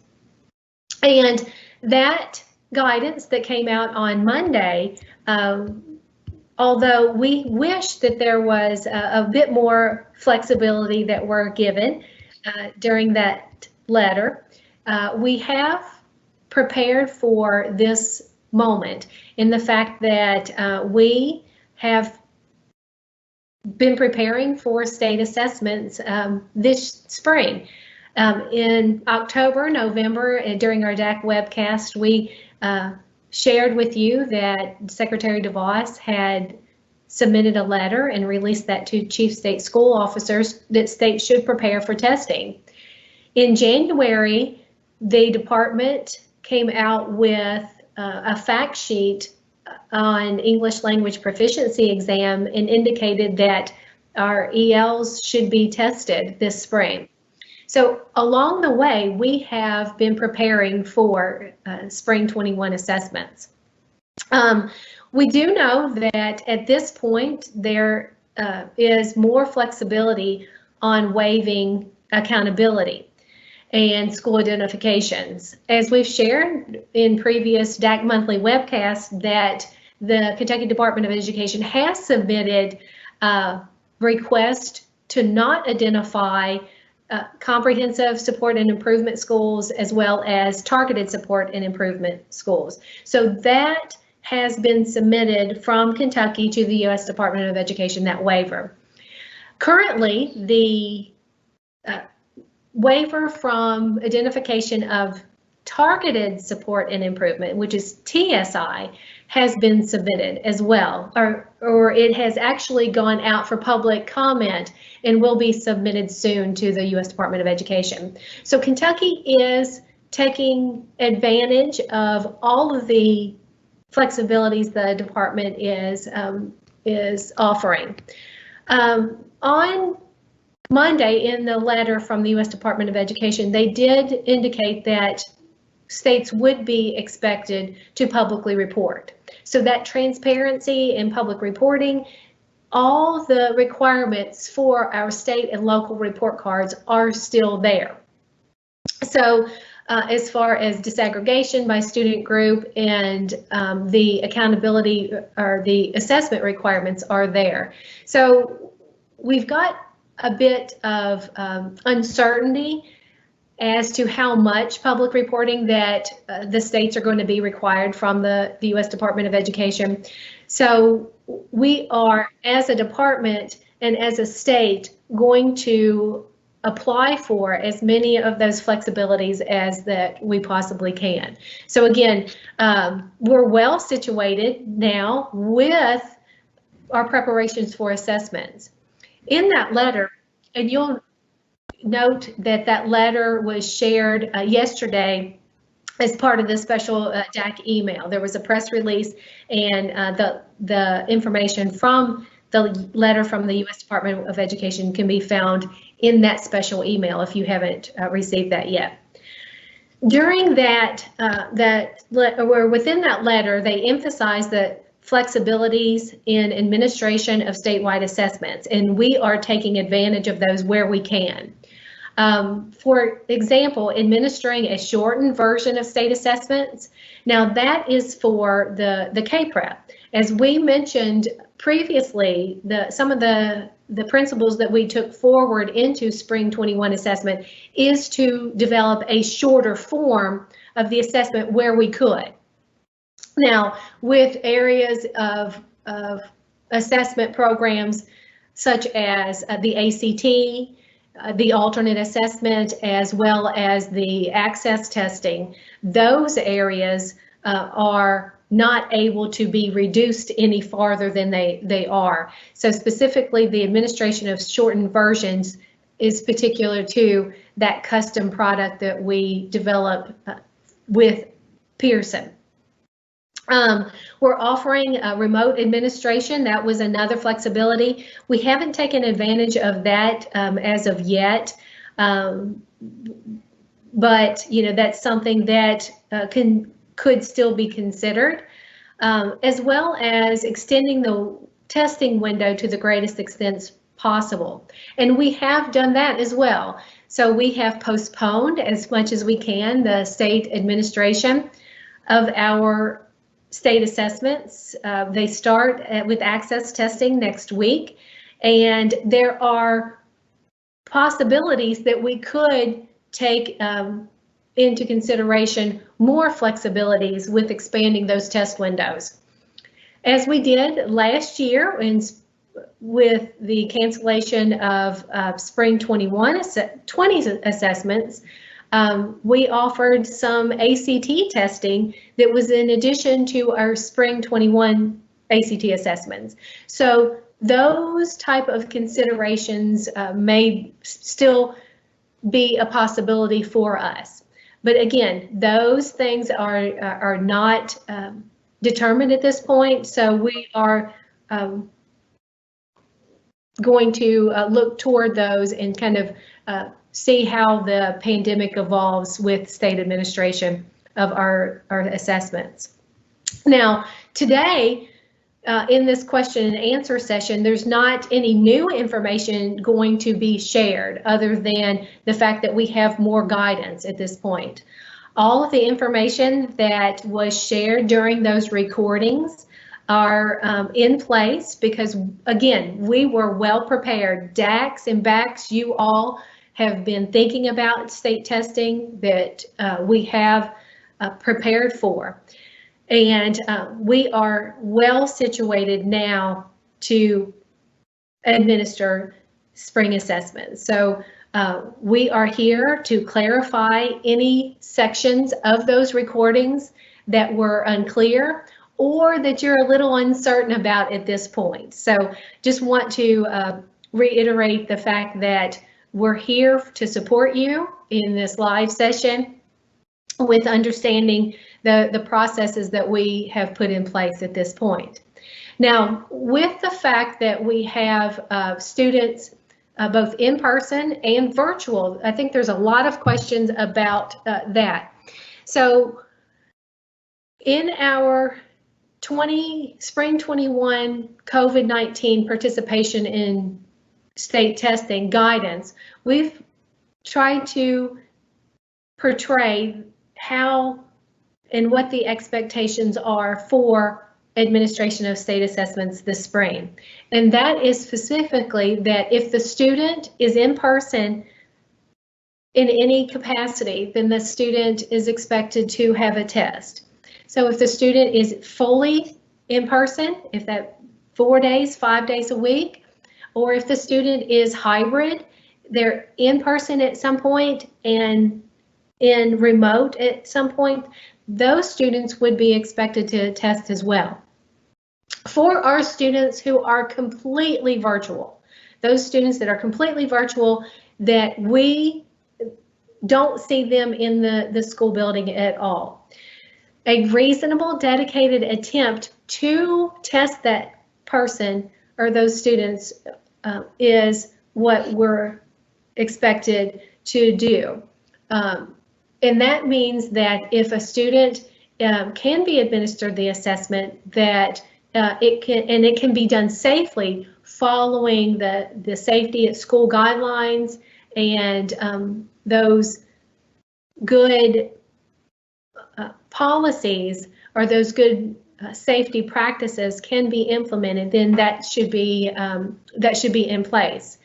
A reasonable, dedicated attempt to test the student who is completely virtual can be made, and so that all students have the opportunity and their parents have the opportunity to see where their students are performing at this point and how that the pandemic has impacted those students. So again, a lot of questions, and we look forward to clarifying those areas that were a little unclear or you still have questions about. So at this point, I'm going to turn it over to our facilitator and Pam Powers and Chris Williams for our Sdrr session. So again, thank you for being here with us, and we look forward to supporting you during these uncharted waters. Thank you, Jennifer, and welcome to the question and answer session for the Student Data Review and Rosters Application, or Sdrr session. Again, I'm Shara Savage, a program consultant in the Division of Assessment and Accountability Support, and I will be your facilitator for this session. To submit your questions, please type them into the Q&A box represented by the icon of the speech bubbles with a question mark that you see on the slide. Joining us to answer your questions for this session is Pam Powers and Chris Williams, also in the Division of Assessment and Accountability Support. Their guests today are Kevin Hill, John Wickheiser, Nathan Rome, David Curd, Jesse Carlton, and Josh Whitlow. We would like to keep the questions related to Sdrr for this session. If you have questions related to other topics, please join other sessions today or next week, or email dacinfo@education.ky.gov. So we have some questions already that's come in for our presenters today. The first question is, when will spring rosters open in Sdrr? Okay, Shara, would you like me to answer that? Anyone who would like to answer that? Yes. Okay, spring rosters for K-Prep and all of our other assessments in the spring, because we will reopen, even though we had some of our rosters open previously, they will all, be there again in spring rosters. So our spring rosters window is April the 20th. Is when they will open, and they're due to close on June 15th. Okay. Next question. Thank you, Chris. Next question to Chris or Pam. When in Sdrr do I upload medical non-participations? Okay. In Sdrr, what you'll do is, right now, is this for spring or is this for the other windows, like for ACT or for They didn't access. elaborate, so I would just Okay, say, well, let's talk about that, because it'll all be the same, same process, but for the access in the ACT, your rosters will be blank until when they open, and so you will add those non-participations, and there will be a place when you click on the non-participations off your student listing in Sdrr, and also in the spring, your students will be on that student listing already pre-populated for you. So with that, what you're going to do is you're going to go to your student listing, and then you're going to go to the non-participation of medical non-participation through the drop down, and then you will click on that, and it will give you another screen to be able to upload your particular medical non-participation into Sdrr. And that is the only one that you will be uploading that form, so you want to make sure that the form is filled out. You don't have to enter everything that's on that form. You just have to upload the form into Sdrr. And also, if there's any other information you'd like to add, about what is going on with that particular student, there will be a text box below that to be able to do that. And so you'll just save that onto your computer, and then the form, once it's filled out, and be able to upload that into Sdrr. And then that'll go through the approval process with OAA once it's done. okay. And then you'll just wait for approval. Okay. All right. Thank you, Chris, for that. I want to take a moment here. I introduced Nathan Rome as one of your guests, Chris. If he would, since he replaced Jill. So let's let him open his camera in it and say hi to everyone. Great. Hi, everyone. My name's Nathan Rome, and I replaced Jill Derbyshire following her retirement this past fall as the point person for the student data review and rosters application in Sdrr on our data side. Just to provide you a little bit of background about myself, I've worked for the Commonwealth for the past 22 years, with the past 14 years being in various IT capacities. And I came to work for KDE in 2017 and worked for 2 years in the Office of Education Technology prior to taking my position with in the Office of Assessment and Accountability. And I was very fortunate to be able to work with Jill and serve as her backup on Sdrr for over a year leading up to her retirement. So thankfully, I'll be able to, I was able to ride for a while with the training wheels on, so to speak, prior to assuming this role. And I look forward to working with each of you all, and want to encourage you to utilize our KDE assessment at education.ky.gov email address should you encounter issues with Sdrr for which you need any assistance. That mailbox is actually monitored by our entire division, and so we don't want your it'll do two things. It'll keep your inquiry from slipping through the cracks in the event that somebody is off, and it'll also allow us to make sure that it gets to the right subject matter expert to be able to answer your questions. Thank you, Nathan. So we have another question for the group. When will I see 100 days for my students? Okay, I'll answer that, Shara. Okay. For that, your students, when spring rosters open on April the 20th, your students will be pre-populated with your 100 days already. Now, we don't want you to just, not take a look at that, because, even though we have pre-populated that based off of, your windows, and then, what you have in IC for your students, your last 14 instructional days of your calendar, we still want you to take a look at that, make sure it's correct for each one of your students.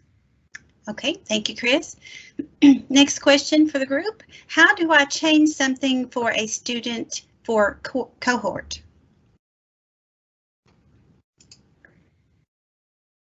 Okay, I can continue to do that if you would like that.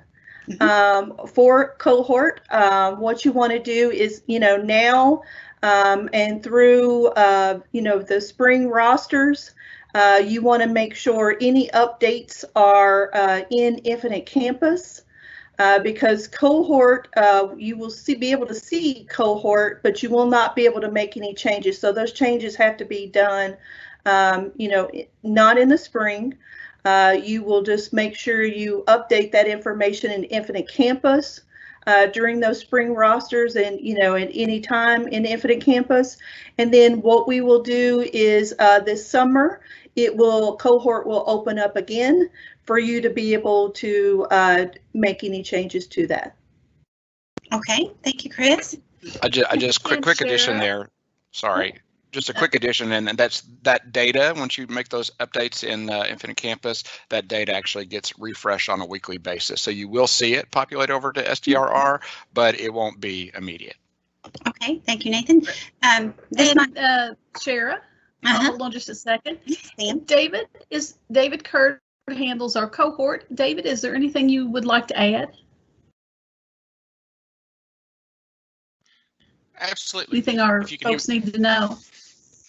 Up until about June, it will be updated monthly, and then once we hit June, it will be updated weekly. So there is a little data addition. It says data use or data as update, and you want to look at that. And so if you've made changes after that, that will not be in Sdrr quite yet.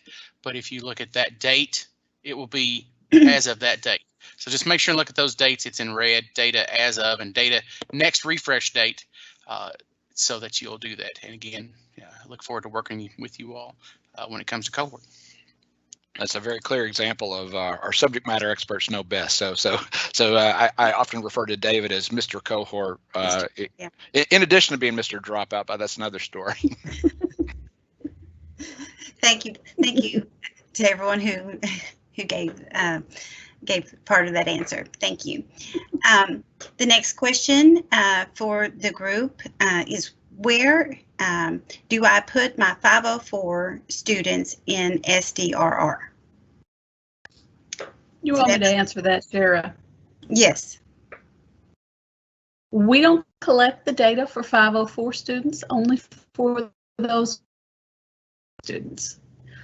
So some people choose to put down that they had some type of accommodation or something like that in their annotations field, but that is strictly up to you. That's a local decision. We don't use the annotations field here in OAA, but you may, so that you can document things that you're doing at the local level.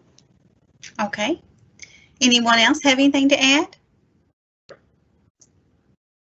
Okay, hearing none. We'll go on to the next question for the group. Now this one's an IC question. Who do I contact if I have questions about IC with regards to the data with in-person, hybrid, or virtual students? So Chris or Pam? I'll take that. I can take that. That's actually on slide 8. So if you have your Sdrr presentation up, if you look at slide 8, you have contact information for Josh Whitlow and Jesse Carlton. Now your best source probably that you want to start with is your DPP, because your DPP has had training on all of these blended learning groups and how to use them. And they've been getting that for the last several months, and they've been implementing those. So start with your DPP, and if that person can't help you, go ahead and contact Josh Whitlow or Jesse Carlton. Okay, thank you, Pam. Anyone else have anything to add to that?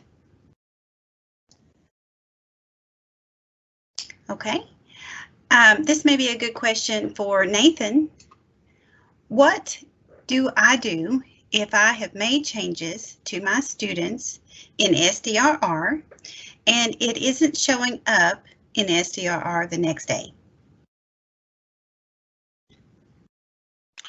I guess the short answer would be, so we do do that refresh. So if there is anything that is sort of abnormal to your expectations, you're looking in Infinite Campus, you know that you've made that change, you think there's been enough time for that refresh to have occurred in Sdrr, then don't hesitate to contact us via that KDE assessment at ky.gov, and I will be happy to look into things on the back end and see what's going on. All right. And let me add to that, Shara. Yes. If it hasn't refreshed in the night, go ahead and contact KDE Data Request. You can send them an email and they can look into it. If it's about the IEP, not that information not refreshing, go ahead and contact Amy Patterson in OCL. Okay. And you'll find all that contact information in the presentation. Okay. Thank you, Pam. So the next question for the group, Chris or Pam, you may answer this one. What happens if a student doesn't get tested?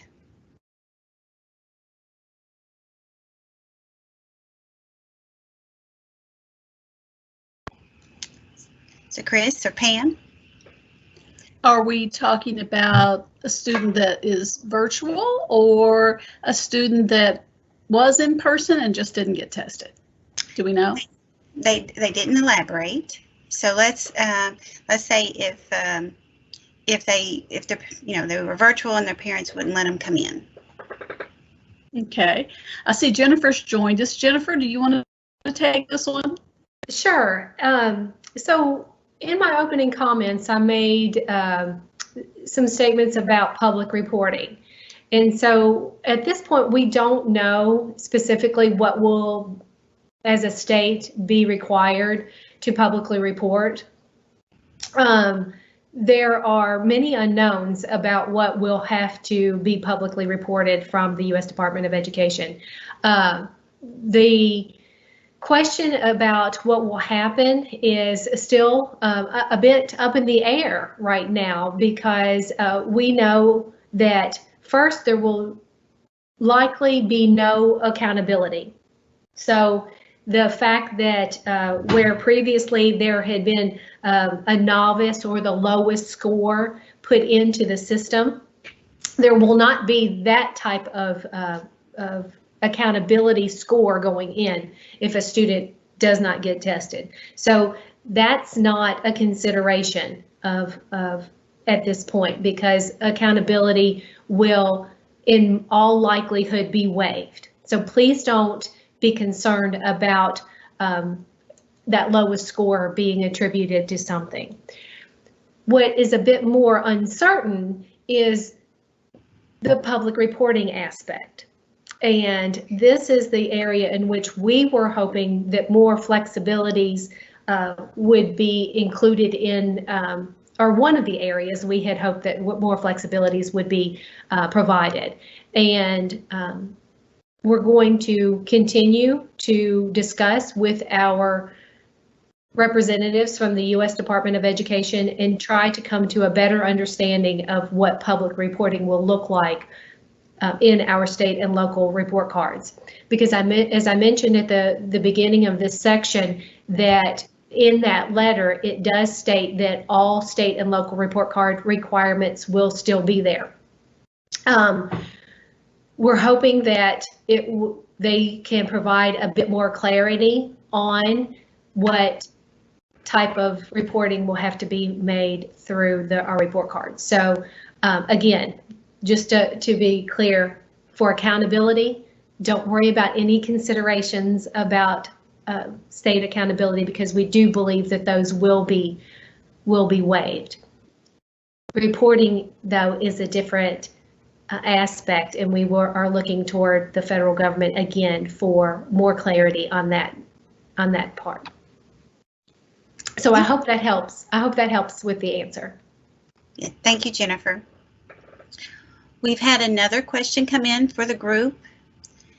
It says, I seem to remember that in some training or meeting that for the medical non-participation, we were told that a doctor's signature is no longer required.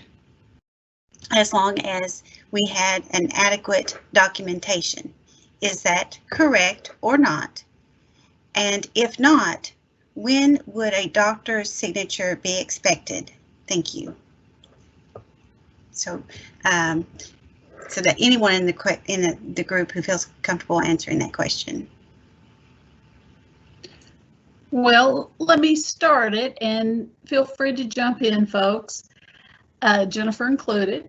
We've added an additional signature line this year, the superintendent or designee, and that is expected to be used for the cases where you could not get a doctor's signature for whatever reason. And we know that with the pandemic, sometimes it's difficult to get into various doctor's offices to get those signatures.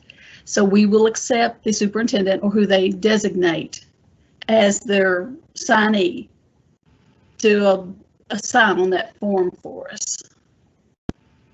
Okay. Would anyone else like to elaborate? Pam, I couldn't have stated it better. So just as you mentioned, that there is both, there are both signature lines on the form, but it could be one or the other to sign it. It doesn't have to be both signatures on there, meaning that the superintendent or the designee can sign it or the doctor can sign it. It doesn't have to be both. So just want to make that clarity as well.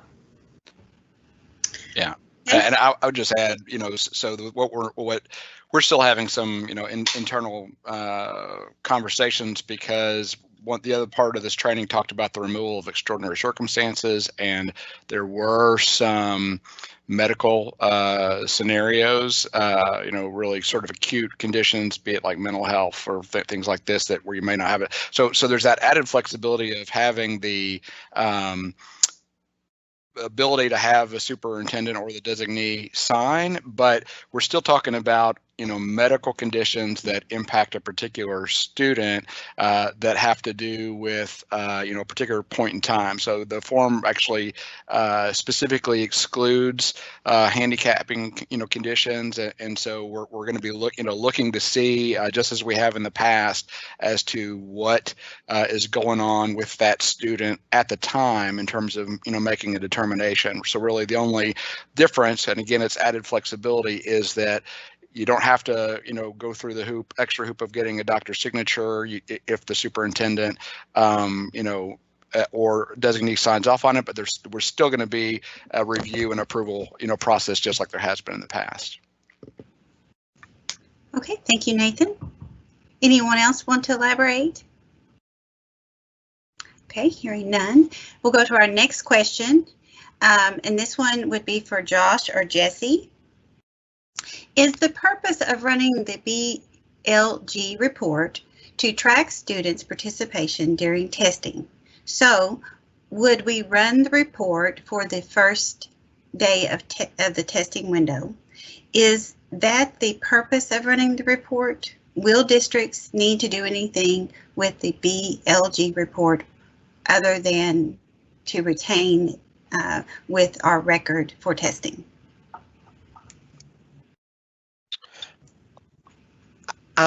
That's going to be up to you all on when you want those to be ran, OOA side. Okay. Mm-hmm. Okay, so I'm not sure if Pam wants to take over. Let me elaborate just a little bit. The way I understand it is that the BLGs are put on daily, so you would have to run a report for each day to know which students were assigned to a virtual or NTI. Okay. So that would be a daily report. Daily.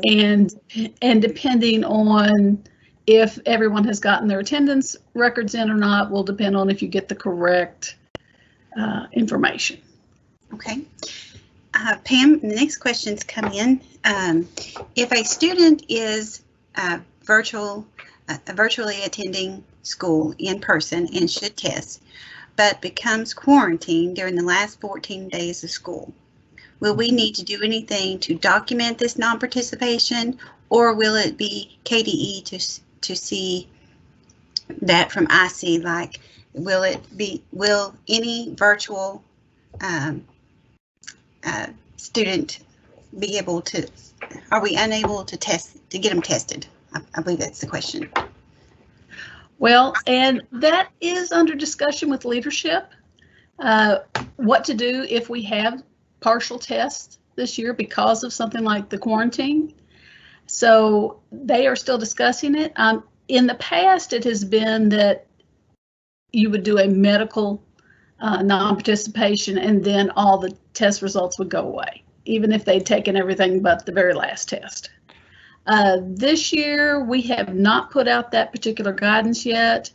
I don't know if someone, Kevin or Jennifer, would like to weigh in on that or not.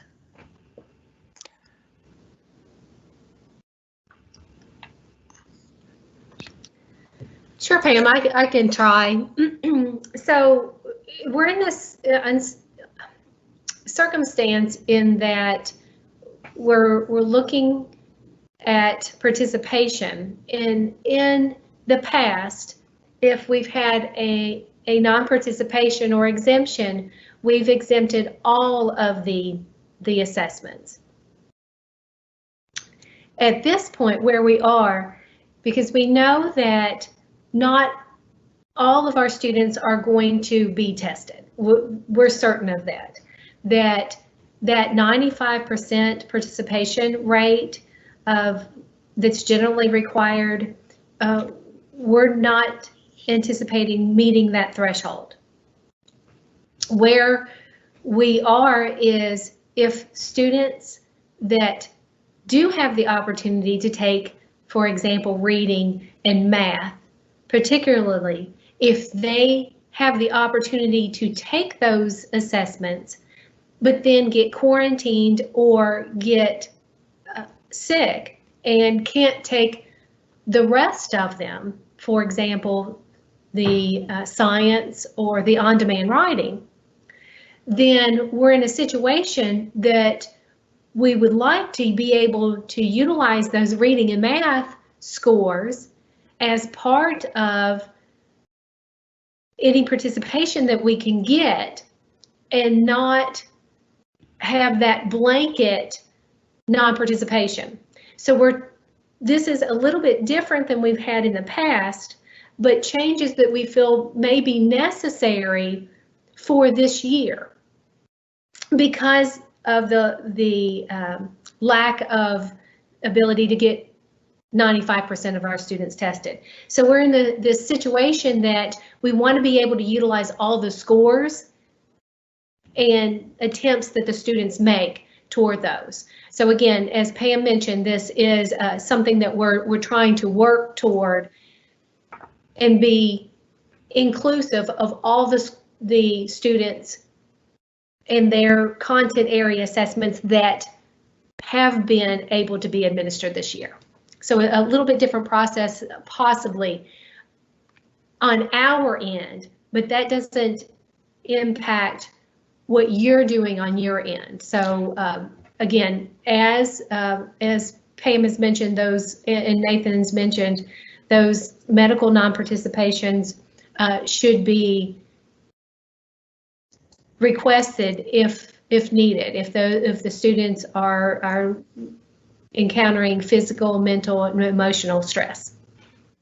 And just to add to that, so Jennifer alluded to future potential changes, and Pam mentioned that historically, when we had medical non-participations, it was for around K-Prep, it was basically either if they were granted a medical non-participation, then we excluded the entirety of their K-Prep testing, and we don't want to do that this year. And so we are actually looking at making system changes which will allow the user to apply for a medical non-participation for a particular test. And so I'll just say that those have been recently identified for our development team. Our hope is that they will actually be deployed and available for when the spring rosters open, but in any case, they'll be there for data review. So in the event that you don't have that ability, and we'll do some additional communication about where we are with that prior to opening this spring. Assuming we have it, then you can basically be able to go in and do that, medical non-participation application for a particular test and still have the other test be counted. Whereas, if that for some reason that functionality isn't yet available in the spring, you could potentially annotate that, and then we could handle that, in the fall. But our hope is to be able to, not basically take an all or nothing approach towards it. Okay, thank you, Nathan. We have a couple questions for you that you should be able to answer. What date will the information be pulled from IC to pre-populate rosters in Sdrr? That's a question, and I'll have to say I don't know. Is John Wickheiser on this call? Do we know, or maybe Mike Prater? Either of them, if they're on the call, would likely be able to answer that. What was the question again? I'm sorry. Go ahead. Go ahead. Correct. I'll let Shara repeat exactly how it's worded. What date will the information be pulled from IC to pre-populate rosters in Sdrr? Usually Sdrr will not open until like a Wednesday, and it's because of the data for IC that we are provided comes out of the warehouse. It is from the Friday before. So if Sdrr is opening, and this is off the top of my head, I don't have a calendar right in front of me, like on the 21st, which is a Wednesday, the data would be effective as of the 16th. So it's based on the Friday before it would be opening. Okay, thank you, John. So thank you very much, John. So just to drill into that a little bit further, so we're scheduled up in spring rosters on Tuesday morning, April the 20th. So it would be Friday, data from, I guess, the end of the day, Friday the 16th. Okay, all right, well, thank you. And Nathan, here's another Sdrr question. Nathan or John or Mike, will there be the ability to upload the medical exemption document as opposed to retyping the information in Sdrr? Yes, that functionality's actually been there for a while. So there's the ability to basically, once you've got that form, to scan it, into some kind of electronic format and then upload it to Sdrr. Okay, and Nathan, I believe this next one is for you as well. We have a student who is listed in IC as a missing child. Is this a reason for non-participation for the ACT roster and KPREP? Another caveat is that he turns 18 this week, this student, or this child that's missing, or listed as missing. Yeah, so I'll invite leadership to add to this answer, but unfortunately, with the removal of extraordinary circumstances, there are circumstances which historically we would have approved as a non-participation reason in the past, which are no longer going to be permitted by the federal government. So I can't think of a unless the student is withdrawn,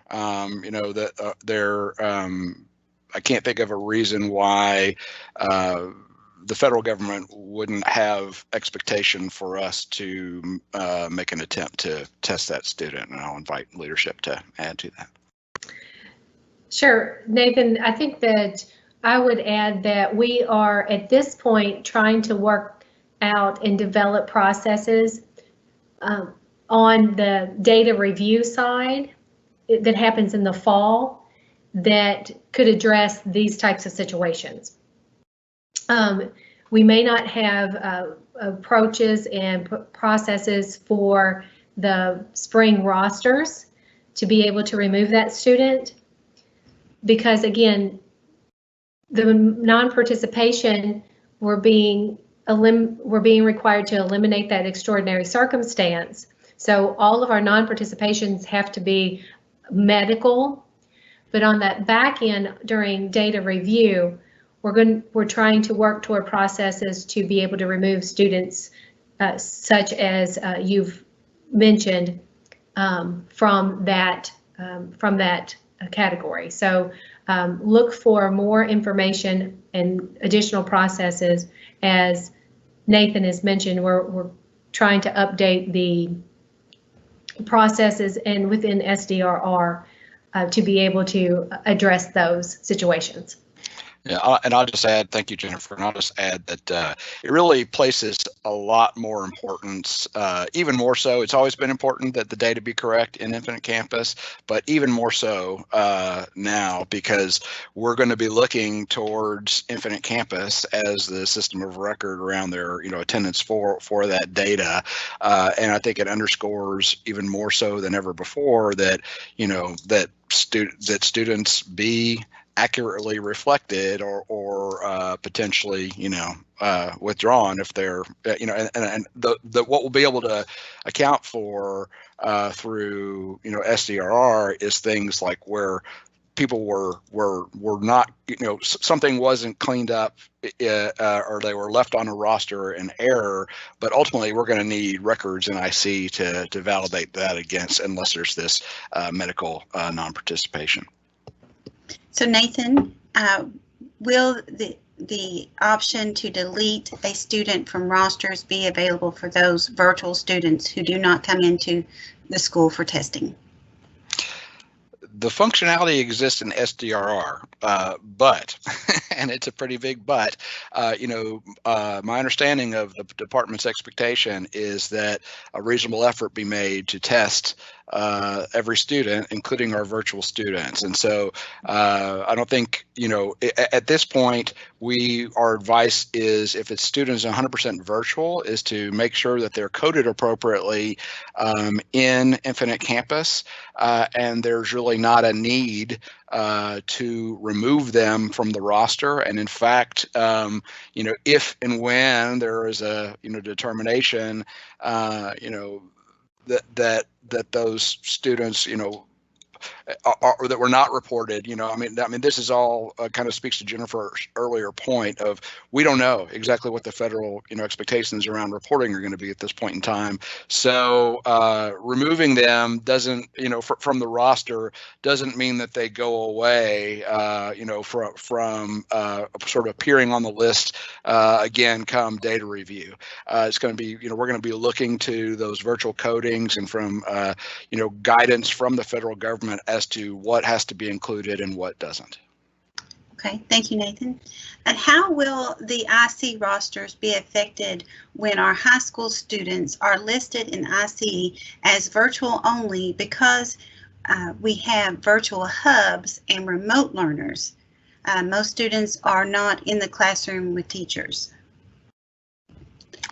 I'll take that one, Shara.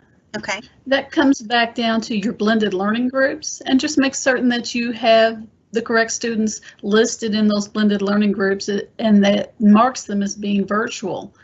And so we will take that information, and come summertime, we will compare it to what's on your roster. That's why you don't need to remove your virtual students from your roster. We'll do it for you. Okay. And how do we document in Sdrr that a full-time online or virtual student refuses to come in and take K-Prep due to fear of the virus? Well, there is no place in Sdrr to document that unless you just want to add it to your annotation. And we don't use the annotation field in OAA, but it is there for you to use so that you have a list of things that have happened that you may need to know come data review time. So some people are choosing to use the annotation field to note that. Okay, thank you, Pam. And another important point of that, Pam, too, is also with any annotations that you have in Sdrr is to, any annotations that you put, for your district use only, that, before the rosters close, you want to make sure you print all of those, student listings, your tickets that you've put in, any, transfers, whatever in, your spring rosters, you want to make sure you print all of that. And when you do print those, your annotations will be there. And that's very helpful when it does come, like Pam said, to, and I know Nathan has also said that as well. It's very important when it comes to data review, because then you'll have that record, if you need to make any changes too. Okay, thank you, Chris. The next question has come in. Does the superintendent need to sign the medical non-participation if the DAC has been delegated as a designee? There is a line for the superintendent's signature. Should that just be left blank if a designee is signing and is also the DAC? Go ahead and sign that. If you don't, remember, it's only there if you don't have a doctor's signature. So if you don't have a doctor's signature, you will need the superintendent or designee signature. And yes, there is another place for the DAC to sign, but that's on that first page, and everyone will be doing that. But we do need that signature on that the superintendent or designee line if we don't have a doctor's signature. Okay, thank you. And it's okay if it's the DAC. Okay, all right, thank you, Pam. Next question is, since every district started school at different times, how will we determine the 100 days? Is this still just calling previous districts as we've done before? I am guessing many of these will be a state score. I didn't understand that last part, but with the different starting of schools, how will we determine the 100 days? Well, that kind of brings us to that 100-day, the district test window collection that we'll be doing starting March 15th, I believe. And that's where you'll tell us when that last 14 instructional days actually hits. And we'll be pulling that information from Infinite Campus, so you need to get your calendars correct in there, and that will tell you immediately if they're correct or not. But the 100 days is based on that first day of your last 14 instructional days. So once all that information is in, and that closes at the end of March, export that file, and it gives you the test windows for every district across the state, so you'll know when their cutoff is. Okay, all right, thank you, Pam. So Chris or Pam, I think this next question could be for you. If a student is 100% virtual and they do not test, would the student be publicly reported as a 0 or not reported?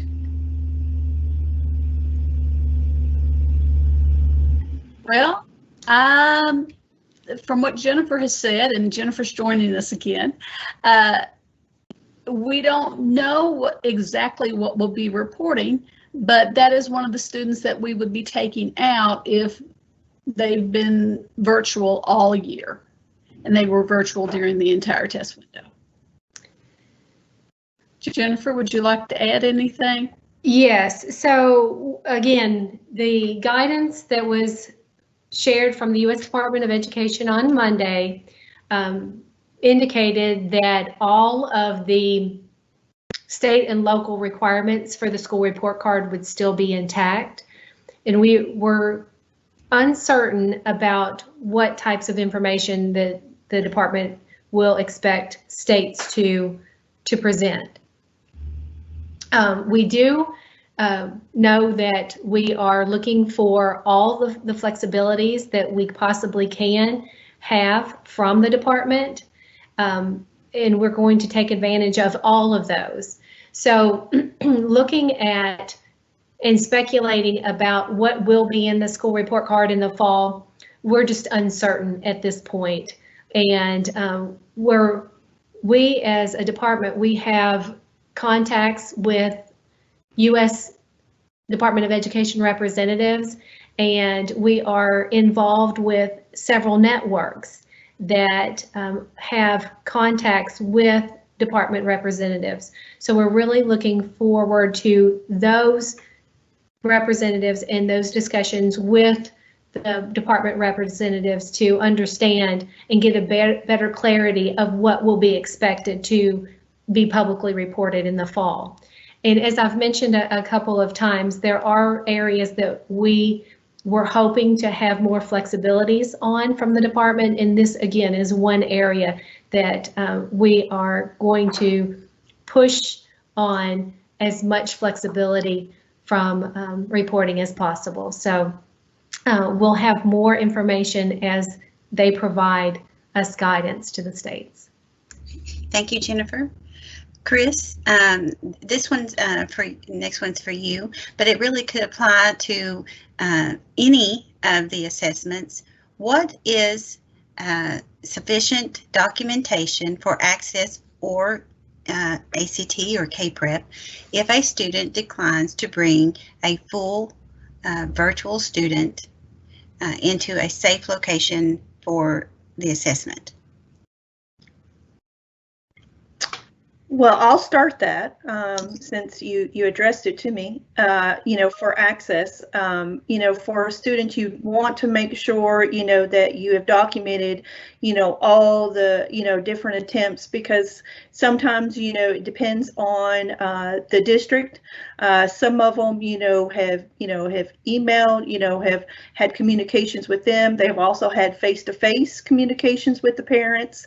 They've gone out, trying to, and then some have had communications, on the phone with a phone call for, whether that's, so it depends on all the communications that you've had with your district. And with the access window, it is a, a long window. So, sometimes, they may be hesitant at the beginning of the window, but, as it wears on and more people have been, vaccinated and things like that, they, and people are, going back, to in person, it has made parents, go back to rethink that and, be able to send, be allowed to send your kids to be able to test. So, you just want to make sure that any type of documentation you have, you keep in your district. You also can, want to annotate that, on your rosters, in the spring, because, during access and during ACT, it's only for, annotation, for non-participations. So, you won't see, all your students pre-populated in Sdrr during that time. So, you can keep that documentation and be able to, annotate that in the spring, so that way you'll be able to have, that copy as well, in case something happens with your, your printed copies, of what has happened. Would anyone else like to, add to that particular, Jennifer? Yes, I'm trying to get my myself. There we go. So I agree that I think if I were you, I would encourage your test administration, your test administrators, your building assessment coordinators to keep track of the attempt or attempts that they've made for students that are virtual. Now, how you do that is internal to you and your building assessment coordinators, and how you function as a school and district and community within your district. If you're asked, were attempts made, you want to be able to say yes or no with that. So I think that, having good documentation would be advisable at this point. And you may have a question that is, how many attempts would be considered sufficient? That's it. That's a reasonable attempt is what we've guided, and we have communicated that a reasonable dedicated attempt. So if you have in-person contact with the student, if you have a verbal contact, whether that is, a phone call, it could be an email to your students and parents. Just keep track of that type of communication that you have with your students who are completely virtual. And I would just add that, Chris alluded to this, but the access roster has the access testing period is much longer than K-Prep. So it would be Chris can chime in if she disagrees, but I think it would be premature to try to do anything through SDRR until the end of that window, because you've got such a long window in which to be able to make attempts. That's correct, Nathan. Thank you. It's a good point too. Okay, we are down to less than a minute for the SDRR session. There's many questions that specifically has not been answered. We will attempt to get these answered, but I think overall we have addressed them in some way. If it didn't get answered, please email us through dacinfo@education.ky.gov. And at this time, I will turn it back over to Jennifer Stafford to kick us off with the K-Prep session. Thank you. Thank you, and thank you, Shara. Thanks to everyone that was involved with the SDRR section. I'm sure that we will have many other questions as we go through this section. We're going to shift into K-Prep now, and a lot of the questions that we've had so far have been excellent questions, and we hope to answer. And so we hope that you can stay with us through the rest of the sessions, because we could possibly cover some of those questions can be asked during these different sections. But if you have not been with us during the previous question and answer sections of alternate K-Prep, the accommodations, and SDRR, we welcome you to the first ever question and answer session. These question and answer sessions are here to provide clarity and information from the trainings that were shared during the February 15th DAC Monday email. Those there were recordings that were released, and these question and answer sessions are meant to answer your questions that you may have from those recordings. There are really no additional new information going to be shared during this time, but we want to make sure that we clarify. The only things that are new for us is the fact that we have had further guidance from the U.S. Department of Education. The Monday DAC email had specific information about well, actually, it was the special email on Tuesday. This is only Wednesday. We've had a lot of activity this week. So the special email yesterday afternoon, on Tuesday afternoon, shared with you the guidance that was provided to chief state school officers from the U.S. Department of Education. And in that letter to chiefs, the U.S. Department of Education reiterated the fact that state assessments should be administered in the spring of 2021. Additional information that was shared in that letter was flexibilities around accountability and school identification, specifically on comprehensive support and improvement, targeted support and improvement, and additional targeted support improvement schools. In that letter, there was also information about transparency and public reporting. States are expected to maintain state and local school report cards. So those flexibilities that are provided and direction that was provided in that letter did specify that states would be expected to publicly report in the fall. Now, some of the flexibilities on assessments that the letter contained included some of the measures that we have put in place where we can. Specifically on state assessments, The department mentioned that we, as a state, could administer shortened versions of the tests. And that is a step that we've taken specifically with K-Prep.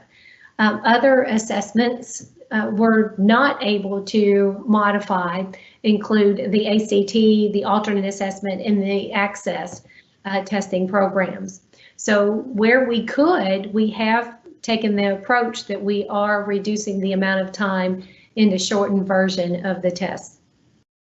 They also offered the fact for remote administration of state assessments. Kentucky has not gone down that road with our assessment programs, but it's not something that we could not consider. So it is something that we could continue to discuss, as well as extending the time for the testing window where possible. And we have done that. We have postponed as far as we could the state testing windows, and we have provided as much flexibility as possible in administering those state assessments. We were hoping the department would provide some additional flexibilities, and we will continue to push the department in areas that we think that are needed and around the spring 21 as well as fall reporting. So again, we're here and we're happy to answer your questions. We want to get to as many of those as we can. We have a facilitator for this session. It is K-Prep. We're going to get to as many questions as we possibly can during our hour on K-Prep. And at this time, I want to turn it over to our facilitator, as well as Joy Barr and Ben Briley, who are going to take your answers or provide answers to your questions on the K-Prep assessment. So I'll turn it over to them. All right. Thank you, Jennifer. I'm Jenny Larkins, a program consultant in the Division of Assessment and Accountability Support, and I am your facilitator for this K-Prep session. As Jennifer mentioned, our moderators today are Joy Barr and Ben Riley, also program consultants in our division, and they are joined by Pearson representatives, Candy Gessling, Greta Erickson, and Scott Wilson, and they'll be available for support. We would like to keep the questions today in this session related to K-Prep. We will answer as many as we can, but if we run out of time, of course, you can always email your questions to dacinfo@education.ky.gov, including those that are not on topic. So we'll go ahead and get started, and we already have a few questions in the Q&A box. And the first one is, if we are lucky enough to get a virtual student to test, is it okay to give them all of their assessments that day, assuming we would include breaks as needed? Ben, I'll take that one. Yes, each of the test sessions need to be scheduled in such a way that they are given in content order, and that all of that is decided by the school or district. And if you can get, just for instance, if you are testing grade 5, and the students at grade 5 would have reading, mathematics, and on-demand writing.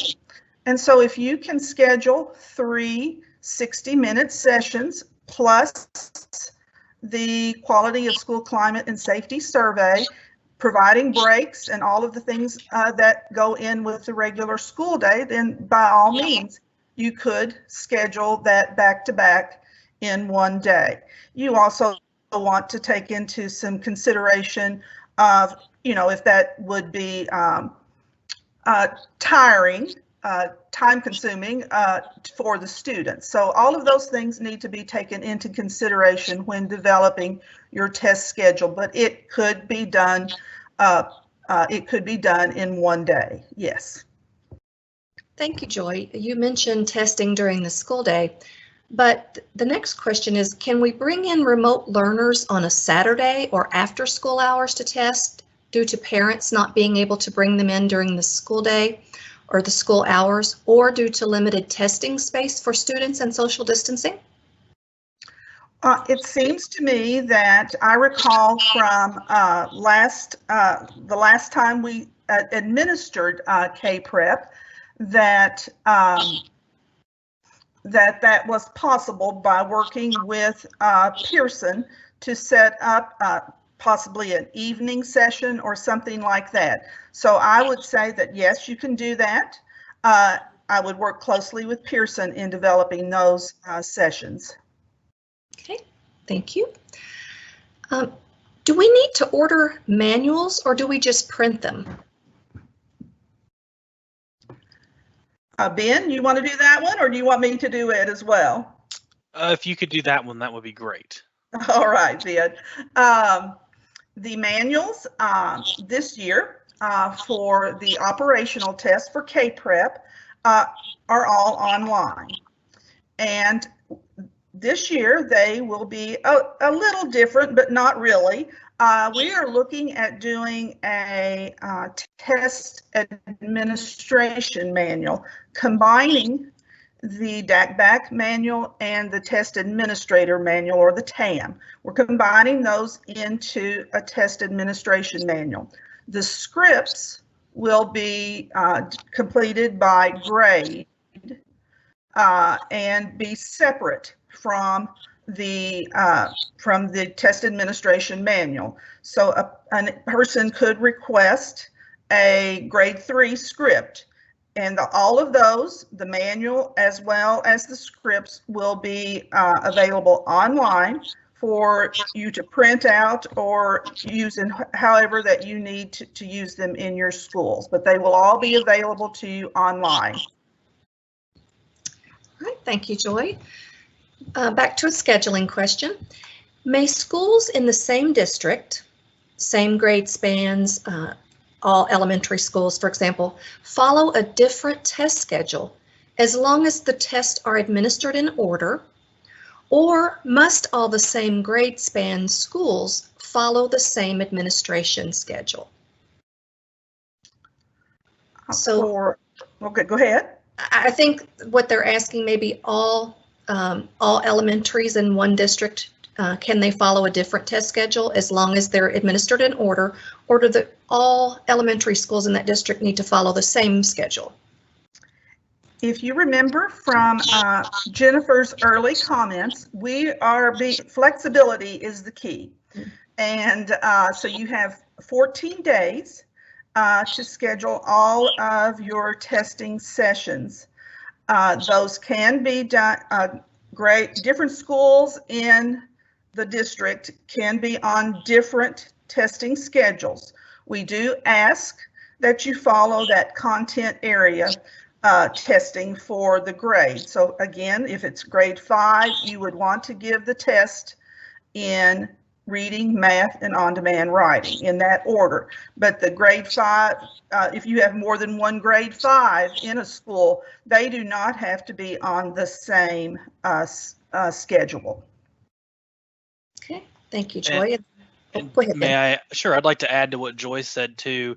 In the presentation on slide 8, we begin talking about that, but specifically on slides 10, 11, and 12, if viewers would like, they could go and review. There's 3 really great charts that talk about different scheduling related to that can help in planning your schedule out for your district and your schools as well, to help answer that question. Excellent, thank you, Ben. So we have a clarifying question, once again, sort of about scheduling. During the accommodation session, it was stated that students with accommodations could test before the regular ed students started testing without being sequestered. I just wanted to clarify that could we bring our virtual students in on a Friday, for example, and test them in several tests on one day, perhaps putting them ahead of their grade level. We would make sure and tell them not to be discussing the assessment. Would that same sequestering flexibility apply here? Absolutely. Absolutely. Awesome. Thank you. All right. Another question. Can the K-Prep be administered in a home or church setting with a trained proctor? We, at this point, are not able to administer the K-Prep remotely. So I actually, if they could bring a group into a church or something like that and have a session, that would be different than going to a student's home or to give the test remotely. But if it's a group, a session, and it needed to be administered at a church, a library, or something like that, that would be acceptable, yes. All right. That's right, Joy. Let me clarify that just a little bit. At this point, we don't have a remote administration, which would be the proctor at like a school or classroom and the student at their home. So that is not possible, that the student is sitting there with only his or her computer in their home setting and the classroom teacher in their classroom.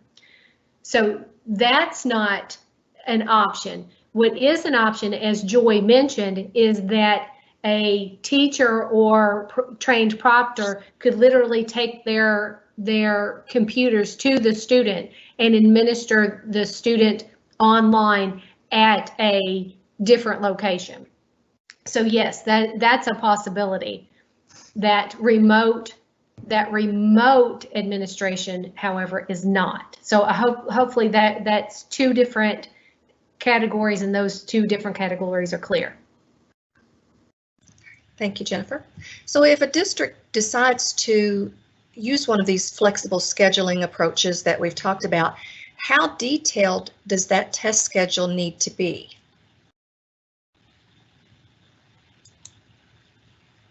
Ben? I'm going to let you answer that one. Okay. Well, I don't, it just needs to be, again, the testing schedule by day, what grade, what session is being tested, and the times that it's being administered, and show the breaks, just really the same as testing schedules have been developed in the past. Just what session is happening and the time that is required. Thank you, Joy. And someone else has asked, is the K-Prep window only 5 days, or can we use the entire 14 days? And especially thinking about the Healthy at School guidelines. Well, as again, that is one of our attempts to provide flexibility to schools and districts to try to make that reasonable, dedicated effort to get all students tested. You have the entire 14 days to test those students. I know that the test samples, the examples that were provided in the training showed 1 week. That was done, again, just as a sample of how you can get testing set up, but you do have 14 days to test all of your students. And Joy, do those 14 days apply to all students, or in other words, do virtual students have the same test window as those that are in person? Yes, 14 days for the district, yes. All right, thank you.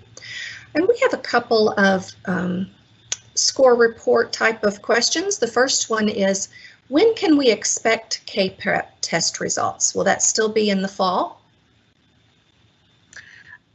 I'm just really guessing here. I would assume that we would be on a similar time schedule as we've had in the past. I do know that the test, the overall operational test has been condensed, has been reduced in both time and number of items. And I know within the survey itself that is given prior to the content tests, I would just continue to say it would be in the same time frame, possibly a little earlier, but we've not really haven't had that discussion yet on when those results will be back to share out. That's correct, Joy, and I would add that we have a variety of testing windows. We have some of our districts that are testing in their last 14 days of their school calendar is in April. The majority of school districts' calendars, the last 14 days will be in that May timeframe. We do have some districts that are their calendars end in June. So that's a wide variety and a wide length of district calendars to administer. So when we talk about reporting, we have to think about the fact that all of our districts and the time frame of they are administering the assessment. So if you are in one of those early testing districts that are testing in April, we've got almost a month and a half before scoring starts because we have all those other districts that are testing later in the year. So that takes into account the fact that those scores those scores won't be returned because of those later testers, and so that pushes it back just a little bit for reporting. So Jennifer, when those scores come in, will they include student level data? Yes, they will. They will have student level information as well as school level information as well. All right, thank you. So Joy, this was a question that was asked earlier, but the person wants clarification. Just to be sure, a trained test proctor can go to an individual home, for example, or another place and give that exam? Another, it would be a different location to give a testing, like have a session like at a library or something, bringing a group in. Okay, thank you. The next question. If all of our students in the testing room have submitted their session of the test, do we still need to wait the 60 minutes since they cannot go back and check their answers once they have submitted? Or can we move on to the next session if all students have finished their session? Yes, if all students have submitted their responses, making sure that all of that has occurred, then by all means, you can either go back to regular instruction or on to the next test session. Okay, thank you. We have a question regarding TestNav. Will classroom teachers monitor time on the TestNav app, or will the app itself keep the time?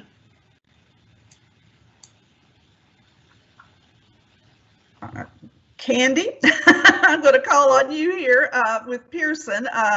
That is one of our later sessions, but we may be able to answer that now.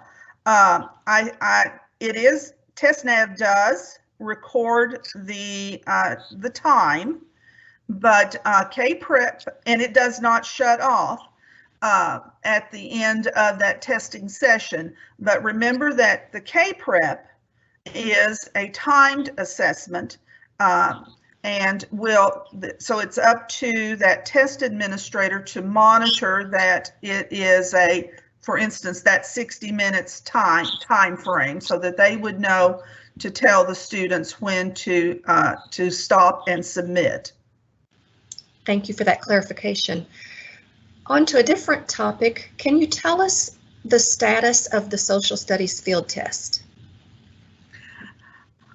Well, as of today, we are still planning for the administration of the social studies field test to be given during the K-Prep window. Again, that last 14 days.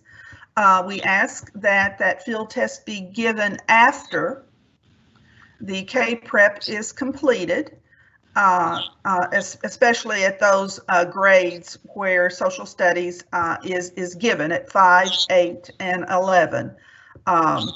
So it is still in the plan that we will be administering that field test. Thank you, Joy. And so is the field test optional? So I can take this, Joy. As Joy has mentioned, the social studies, we are prepared to administer the social studies field test. And as Joy has mentioned, that we're really hoping to get that in this year. But it's dependent really on the return to school of our schools, in-person sessions of our schools and districts. To have a successful field test experience, we need a variety of students to participate in the field test. We need our representation from all of our student demographics, all of our race, ethnicities, our service student groups. There are students who receive special services, and we also need a variety of student performance. So we need really high performing schools, as well as really those schools that are in those support groups. So we need a variety of schools. So and students to have a successful field test. With that, we will wait to see how our schools and districts return to in-person administration. So because all of our tests are to be administered during an in-person session with a tested administrator and the students within the same setting. So we're going to have to see if the students are returned to school in order to make those definitive plans for the social studies field test. And with the question, Jenny, that you just asked, whether it's optional or not, those are, again, all of those things we've got to determine. We will look to our district assessment coordinators if the time comes that we are going to administer the social studies field test. We'll look to you for your participation in that. So we'll either have to get volunteers, or we will ask schools to participate. So more to come on that one as well. Thank you. We've had a few questions come in asking for clarification about a couple of things that have already been discussed. The first one is they just want to be sure they understand correctly. Each school is free to schedule testing sessions based on their particular needs. We do not have to plan the same test for the same days across the districts. That is correct for this year, yes. Okay. And the other clarifying question is around the administration, sort of off-site type of administration. So would you repeat whether or not can they send proctors to a home, or is it only in those group setting situations in a place like a library or church? Would be places such as a church or a library where a session could be set up, yes. Okay. Right, so I would also add to that, if it is possible to administer that the K-Prep assessment in a student's home, that's always been the case. I mean, that's not a variation from what we've done before. The only difference is that now that we have it online, then your session will have to be have that support of the computer and the Wi-Fi network, or that secure access to the online assessment. For administration of paper pencil, then a paper pencil assessment may also be administered at a student's home. But you want to ensure that all parties feel very comfortable in that. If the student, the parent, the test proctor feels comfortable and those safety protocols are followed that the department has released, following all those safety guidelines. If everyone feels comfortable, then that may happen in a student's home. But again, as Joy has mentioned, it can happen in a variety of places as well. Okay, and then the final clarifying question was around being able to test students, students in special education or virtual students prior to other general education students, as long as it's during the testing window. Can you confirm that they can do that? Yes, and this was a question that we were asked earlier in our accommodations section with Jason Howard. And as Joy said too, the flexibility is what we are trying as at all possible to be flexible in administration. So if you are giving a dedicated effort to test students for this year, we really appreciate that so much, and we understand the situations and challenges that you are in and you're facing, and we want to be as flexible as possible during this time frame. So absolutely yes. Thank you. Okay, what is the maximum number of students permitted in a test session? Obviously taking into account social distancing. For example, can 160 students test in reading in the gym at the same time?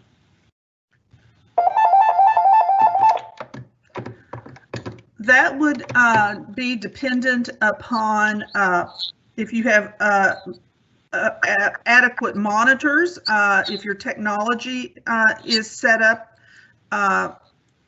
in such a way that can happen. I don't think there's a limit to that. Again, I think it would be it's up to the school, and it's up to how much again your technology set up, and most importantly, good active monitoring. All right.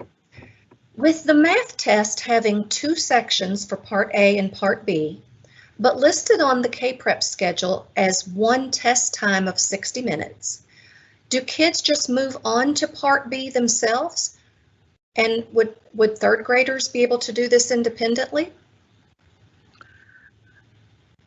The answer is yes, that is the intent, that because there is a separate seal code, the entire math test is 60 minutes.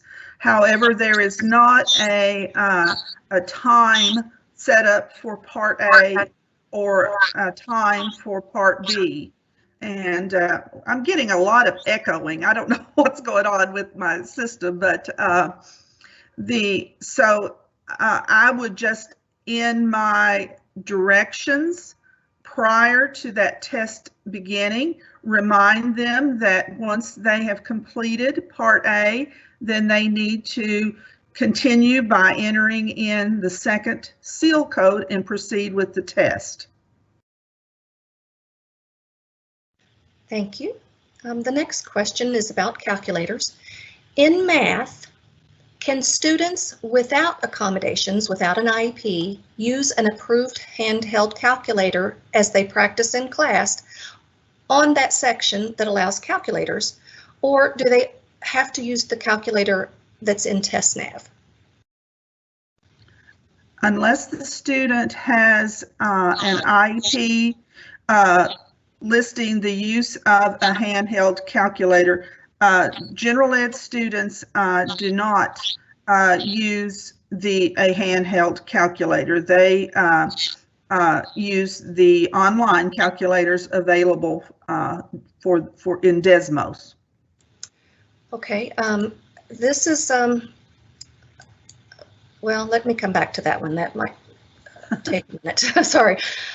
We have had several questions asking, do students that have been virtual all year have to be tested? I know we've addressed this in the other sessions, but for K-Prep, do students that have been virtual all year have to be tested?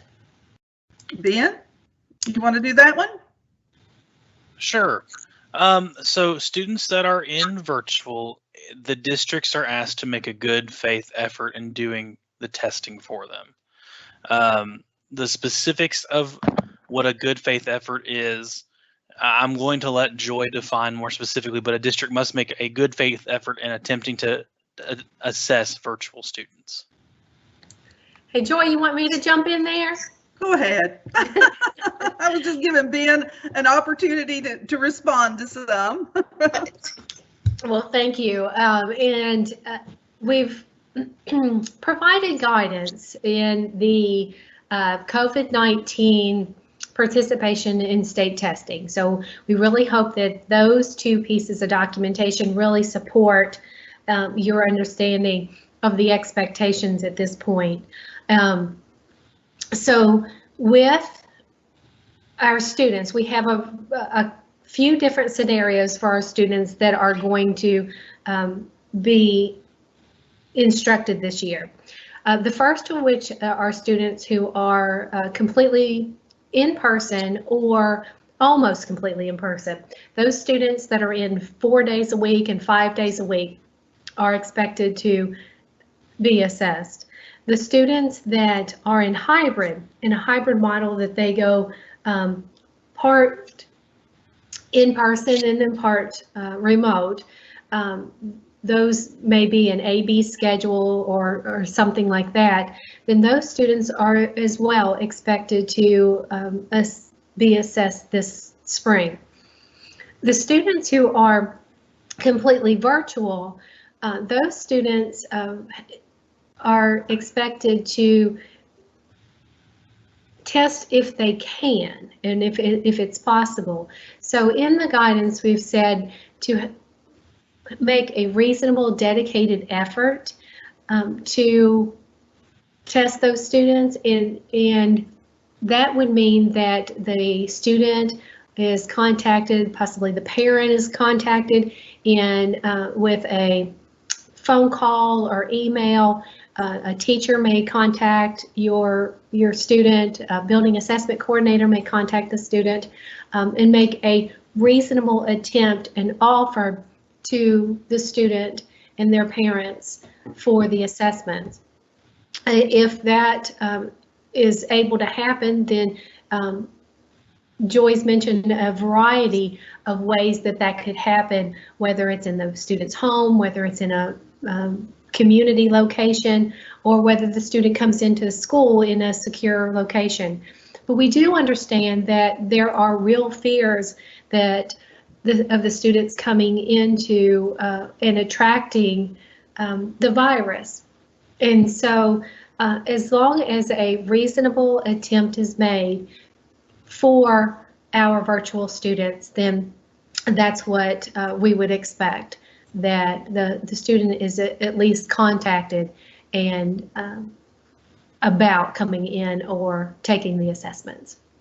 Thank you, Jennifer. You mentioned, I think you've answered the question. We have quite a few questions coming in asking about to what extent would you consider a good faith effort, and I think you've addressed that there. But then also someone wants to know what documentation will they need to show that they have made a good faith effort to bring those virtual learners in? Will a particular form be sent out by KDE to document communication with parents?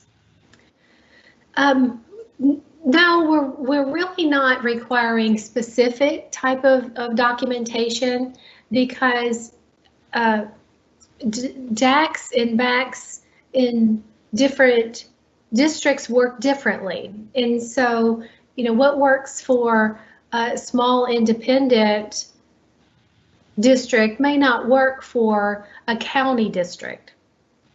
And so we really haven't provided specific, you know, absolute 100% you have to do this. But for, I guess what I would say is what works best for you and the type of documentation that you would provide or you would keep is up to you as the district assessment coordinator working with your building assessment coordinator and your test administrators, because what works for one may not work for the other. So I think what I would encourage our DACs to do is, if your ask was a reasonable attempt made, that you can say yes, that a reasonable attempt was made. Thank you. Jennifer, I know that this has been addressed in earlier sessions, but we've also had a couple of questions about if they just can't get students to test. Is this going to affect their accountability, and will their scores be 0 in accountability and so forth? Great, thank you. So we mentioned the fact that the U.S. Department of Education has offered flexibilities on accountability. So please take the accountability consideration off of your shoulders, that Kentucky will apply for all waivers and flexibilities that the department will provide. They've provided specifically an addendum to the SSA state plan, and that was for identification of CSI, Comprehensive Support and Improvement, and ATSI, Additional Targeted Support and Improvement. That addendum has been submitted. In addition, right now, we have out for public comment the waiver from identification of TSI. If you want to look back at Monday's email, we announced how that was released last week for public comment. And so that waiver will be submitted soon to the U.S. Department of Education.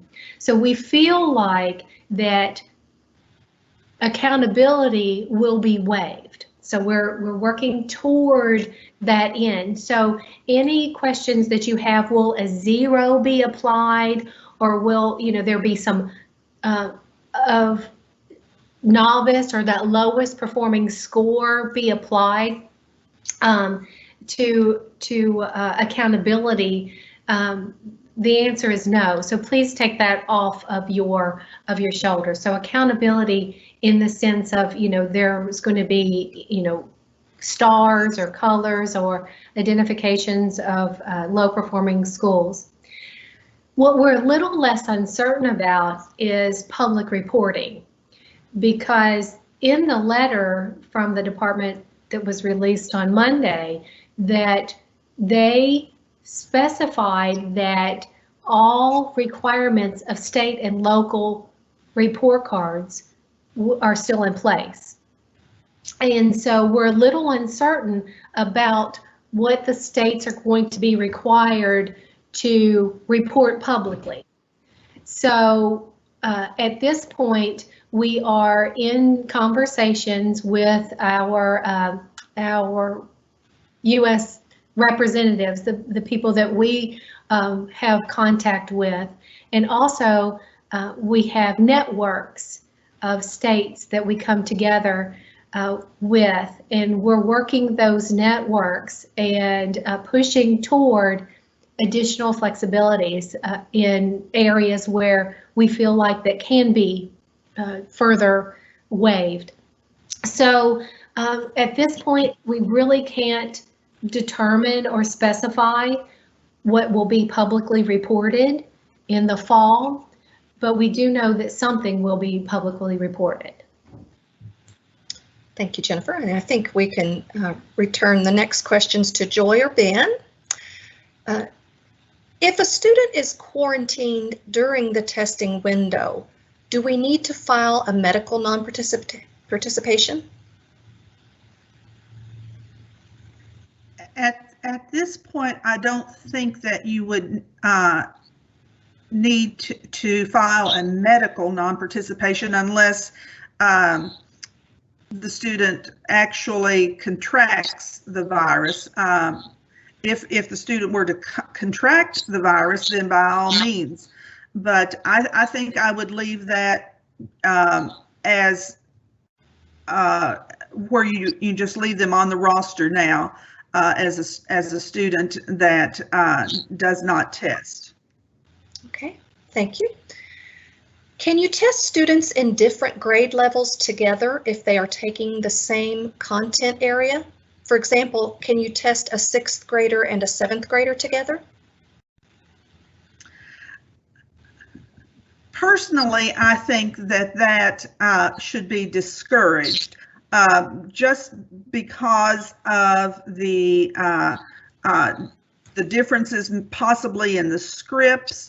And I know that the sessions are the same time.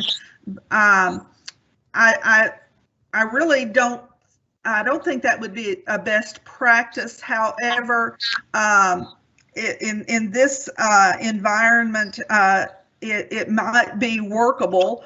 Again, I don't really think it's a best practice to have the different grades in a same session. However, when you are administering makeups to one student at a time, those are likely in the same session. So for this, again, I'm going to say I think you can do that. I would look at whether or not you think it would be a best practice. Thank you, Joy. We have a clarifying question about the one you just answered about quarantine. You said that that staff would not need to complete a medical non-participation if the student were just in quarantine but not contracted, but would they need to record anything in Sdrr? I think that is going to fall under that blended learning groups from Sdrr. I would just make a note or somewhere a document that student is in quarantine. Maybe make use of your annotations there in Sdrr that student is quarantined and unable to come into the school or else and be tested. Okay, thank you. All right, we have the next question is, we know K-Prep will be shortened. When will we see the number of items document for each grade level content area? And I think that's available to share on a slide now if we can, and Joy may have more to add. Yes, you have that available to you now for the K-Prep. It was slide 7 in the K-Prep training. It also is available as a handout for you to use in setting up your testing sessions. And this is a good chart for you to use when developing your testing schedule. It shows the assessments by grade, the content assessed, the number of items by type, and again the testing time. And again, we've made efforts to reduce the number of testing time. All sessions are 60 minutes, with the exception of on-demand writing, which is 90. The number of items, be it multiple choice, short answer, whatever that item is, the number of those has been reduced. You will see that again, the number of like extended response and short answer, those types of questions also has been reduced. And so we think that we have tried to attempted to make it a little more flexible for you in developing your testing schedule. Thank you, Joy.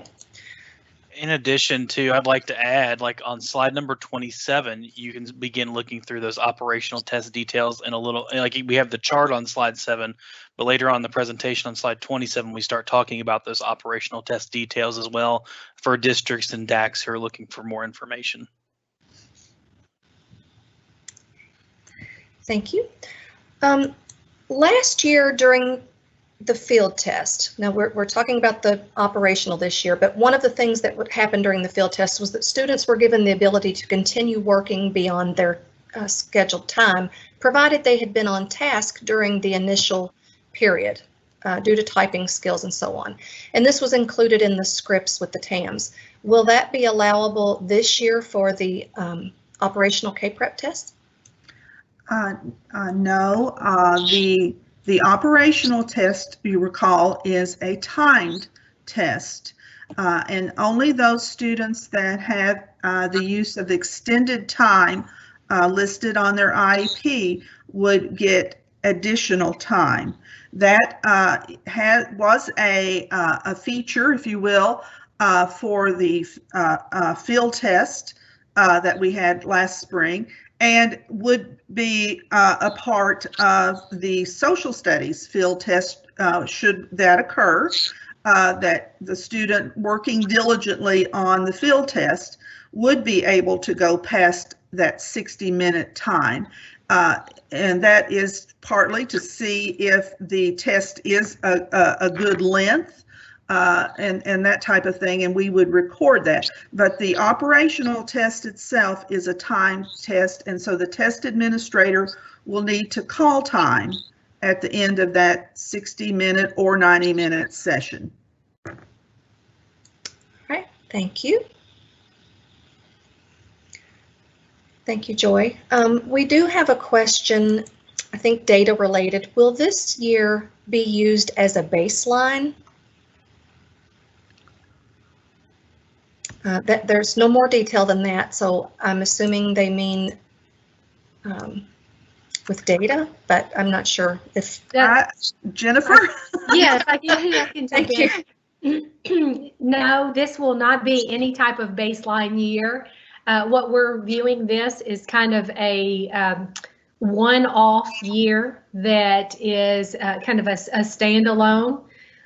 There will be, again, have to be public reporting as required by the U.S. Department of Education. But as far as baselines toward a new accountability system, no, that it would not. Okay, great. Jennifer, we've had a couple of questions about the 95% participation rate. They know it's going to be difficult. You've acknowledged that. They're worried about funding. That maybe they might lose for their different programs, and what other outcomes that might happen for schools that are not able to reach that 95%.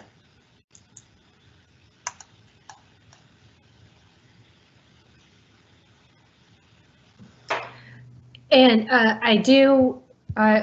we do not expect as a department that the 95% participation rate will be achieved this year. And that's one of the reasons why we have pushed on state testing as well as public reporting too. We do not think that we'll get to that level. And I'm trying to find right now within the guidance document. So on Monday, the U.S. Department of Education, we've mentioned several times that their letter, I'll specifically look at their letter under the accountability in school identification. And I apologize, but let me just read this. It says this flexibility would explicitly include, so it is including, waiving the requirement that the academic achievement indicator be adjusted to account for the participation rate below 95%. So the way that we are interpreting that statement within the department's guidelines is that they are also recognizing that the fact that 95% participation will not be achieved this year.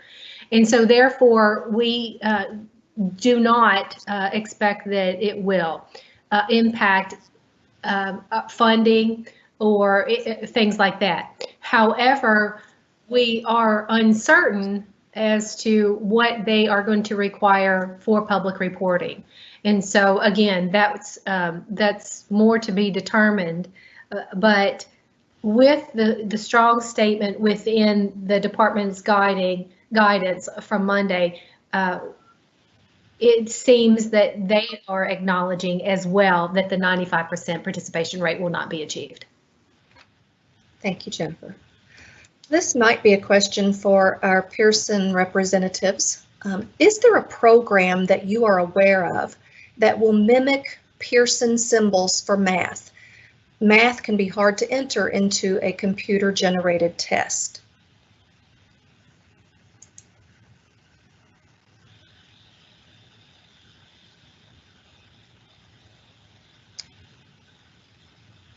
I'm going to let Scott answer that one. Yeah, this is Scott Wilson from Pearson. Can you hear me? Yes, Yes. we can. Okay. I'm assuming you're talking about the math ML or some of the math symbols in the equation editor. I am not aware of any program, but I would encourage folks to use the practice tests that are available.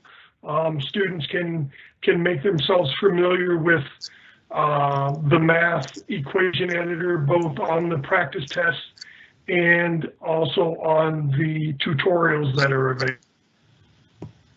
Okay. Thank you, Scott.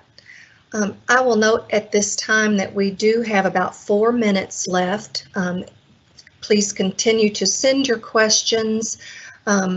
However, we do have a lot in the Q&A box right now. So if your question is not able to be answered in this session in the remaining 4 minutes that we have, please email them to dacinfo@education.ky.gov, or be sure to attend the K-Prep session next week, next Wednesday, at this same time that the session was held today. We have a couple of questions asking for clarification on something that you had said earlier, Joy. One thought that students would be able to test longer than the administered time, that though TestNav would not shut off, KDE guidance has typically been, at least for last year's field test, that if students are working diligently, allow them to work beyond the stated time, and that that is possibly in other training materials. Again, the K-Prep is our operational assessment, and it is a timed test. The sessions are either 60 minutes or 90 minutes, and so the test administrator will need to call time at the end of that test session. And yes, in TestNav, it does not shut off. So what the student or the test administrator rather, needs to be aware of this and just call time at the end of that 60 minutes, just as we have done in paper testing world. The field test, the social studies field test, will be able to go on past the 60 minutes if the student is working diligently and determined by that test administrator. Thank you, Joy. This is the question that I skipped later. I was afraid it would get into things that maybe are more standards related. They are the person is thankful for a shortened test, but they're wondering how confident we are that the standards will be assessed in this shortened assessment, and hopefully that's a question that we can give a quick 1-minute response to. We have about 1 minute left. Or do you need them to email that? Jennifer may want to weigh in on this. I know that the program standards group in the Office of Teaching and Learning worked very diligently to try and make the test to test the standards with our assessments. Again, we did attempt to shorten the test, making it more of a standardized approach where the questions do not take as long to respond. I would feel confident that that it has been addressed, I think, in the assessment. Thank you, Joy. And go ahead, Jennifer. I was going to call time, but if you want to add something, go ahead. Sure. And obviously, the more questions that you have, the broader range of standards that you can cover. So with a shortened test, we are confident that the content standards are being addressed to the breadth of which it's comparable to what we've had before, but it's not the same because obviously it's a shorter test with a fewer amount of questions. Okay, thank you.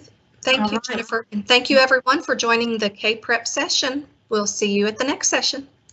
Thank you. And I want to say thank you to Joy and Ben and our Sdrr. We had a wonderful group of cross-agency individuals. We had people from our communications division here in OAA. We had the data division in OAA. We've had OFO. So appreciate everyone across all of the department for coming and being part of our first ever question and answer session.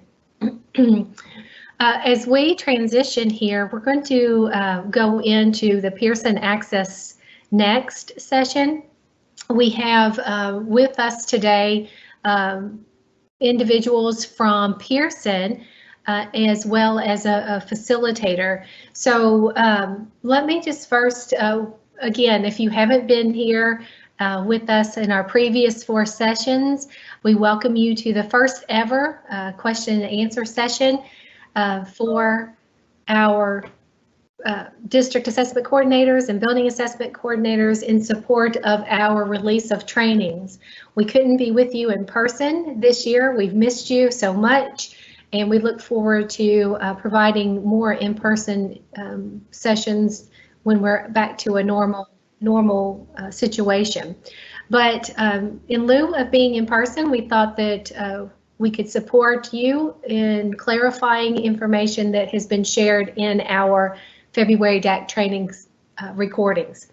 No really new information is going to be provided here, just clarifying what information has been shared in the reporting. On Monday, the only announcement that we have is, as you've been made aware, and I'm sure you've seen the information that came out from the U.S. Department of Education on Monday that does provide guidance toward our states toward administering spring 21 assessments. It provided some guidance direction also on accountability, identification of schools, as well as public reporting. So we've got some further guidance and direction from the department. Where we stand right now is, as a state, we have been preparing for Spring 21 assessment. So we're well underway to meet that requirement from the U.S. Department of Education. So as DACs and BACs, we are ready, we are prepared. Now we don't have all the details yet, and we'll work through those, and we'll work through those together. So again, we're here for your questions and to provide clarity and support in this Spring 21 administration. So at this point, I'm going to turn it over to your facilitator, and Pearson. Thank you, Jennifer. Welcome to the question and answer session for Pearson Access Next, or PAN. I am Shara Savage, a program consultant in the Division of Assessment and Accountability Support. And as Jennifer alluded to, I will be your facilitator for this session. Please, to submit your questions, please type them into the Q&A box represented by the icon of the speech bubble with a question mark that you see on the slide. Joining us to answer your questions is Candy Gessling from Pearson, and she is joined by Scott Wilson and Greta Erickson from Pearson as well. We'd like to keep the questions related to PAN for this session. If you have questions related to other topics, please join the other sessions today or next week, or by emailing dacinfo@education.ky.gov. And Candy, we have our first question that's come in. How do I perform a work request in PAN? Okay, in PAN itself, if you are, it's for the DAC or the BACs only, you would go in and it's really hard to explain when I don't have it, you know, I'm more of a hands-on person, but what you do is you go into Pearson Access Next under work request. What you will do is fill out the information for the student that you are asking for their, you know, the record to become part of your district. If you are not able to find that, it might be because the student is actually brand new to the state.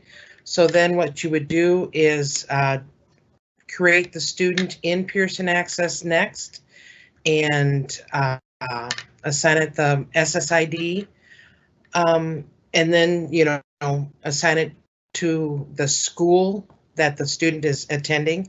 One thing new with the work request this year, it does indicate, instead of using the Pearson ID number as it was last year, we have changed that for it to be now the SSID. So it's not so much trouble for you folks to find that number. Last year, the Pearson ID was a number that was not shared amongst the districts or the DACs. So this year it is an SSID. And what you do then is once you fill out all the information for the work request, you will submit that. Up at the top of the bar, there is a little bell. Normally the bell is white, but if there's a bell that is red, that indicates that you have a work request. What you will do is you'll just go up and you'll click on that bell, and then it'll give you the information. You just click on that, it'll take you into work request. And what that is indicating is, for you as the DAC or the BAC, it is indicating that you have received a work request from another district. What you'll do is, if in fact that student is no longer in your district, you can click approve, and the receiving district will get the information, and then they can add that student to their sessions to test. Now, one thing I want to warn you, if you are requesting a student and it is saying that is unavailable, 90% of the time what you'll do, or what has happened, is that student has already been put into a session by the district that the student is originating from. So it has to be removed from the session and unassign the test before it can come to the receiving district. So, and 9 times out of 10, what you can do is you can call the other district and talk to the DAC and ask them to remove them from the session, or you can call Pearson and either Greta or I can remove the student from the session so that we can get your work request approved so that you can get the student listed into your registration information. Okay, thank you, Candy. The next question I have is, how do I switch between operational assessment and KAS, Social Studies Field Test Administrations on PAN? Right, and that is at the top of the screen, at the top of the bar. It says there's a drop, it'll say the test, and then there'll be a little arrow drop down. You just click on that drop down, and down below it's going to read 2020 summative, which will be this year's K-Prep administration or the 2021 KAS Social Studies Field Test. So it's just real easy. Just that little drop down at the top right-hand side of the screen, and then you can change and go back and forth between the two testing assessments. Okay, thank you, Candy. So I have a question that we need a little clarifying on. Okay. In the Kentucky Spring 2021 Pearson training for the operational testing handout, it says TaskNav will not shut off on students once time is up. KDE's guidance has been that if students are working diligently, allow them to work beyond the slated time limits. Could you elaborate on that and clarify for us? Yes, and that question was in the previous presentation. What has happened is the PowerPoint that we use for this year, last year it was for the field test. So then it was, if the student is working diligently, they can continue. And honestly, that is a mistake that we made. We did not remove that, but it is for the field test. If the student, and that'll be for the social studies field test. If the student is working diligently, yes, they can continue on. But as Joy had mentioned, for the operational, it is the 60 minutes, and then that is, 60 minutes for reading, math, and science, and 90 minutes for the on-demand writing. And that is something that we will update that PowerPoint and pass it on to KDE so that the corrected PowerPoint can get sent out to the districts. And very sorry for that misunderstanding. But again, working diligently and being able to extend, that is for the field test, the social studies field test. But operational, I believe, as Joy said, if they have extended time, then they can. But if not, it will end at the 60 minutes. Or 90 minutes, whichever test they're taking. Okay, thank you. At this time, we don't have any additional questions in the Q&A box. So we'll just hang out for a couple minutes to see if we have some to come in. So if you have a question, please submit those in the Q&A so that we can get all your questions answered. I'm sorry, can I add one? Oh, yes. We've been getting a number of DACs that have contacted Pearson and both KDE, indicating that their accounts are inactive. And what has happened with that, with not testing in spring 2020 or doing a fall field test in 2020, a lot of folks have not gone in and kept their account activated. If you at least go in at least once a month, that'll keep your account active. But we are getting a number of emails and calls indicating that, like I said, they're disabled or inactive. For those, if you are a DAC, all you need to do is contact Pearson. What we will do is go in and enable your account, and then it, let you know that we have done so. And what that'll do is just make it so that you can log in. If you are a DAC and you receive that information from a building assessment coordinator or an online test administrator, or what is another one? Technology coordinator. What you can, what you need to do is go to users or setup and then users. And on the left-hand side, it's an account status. It'll be enabled, deleted, or disabled. Just key in that user's name and just click on those three statuses. And if they're disabled or deleted, they will come up. What you'll do then is you'll just check the box in front of their name, go up to start, and click on all tasks.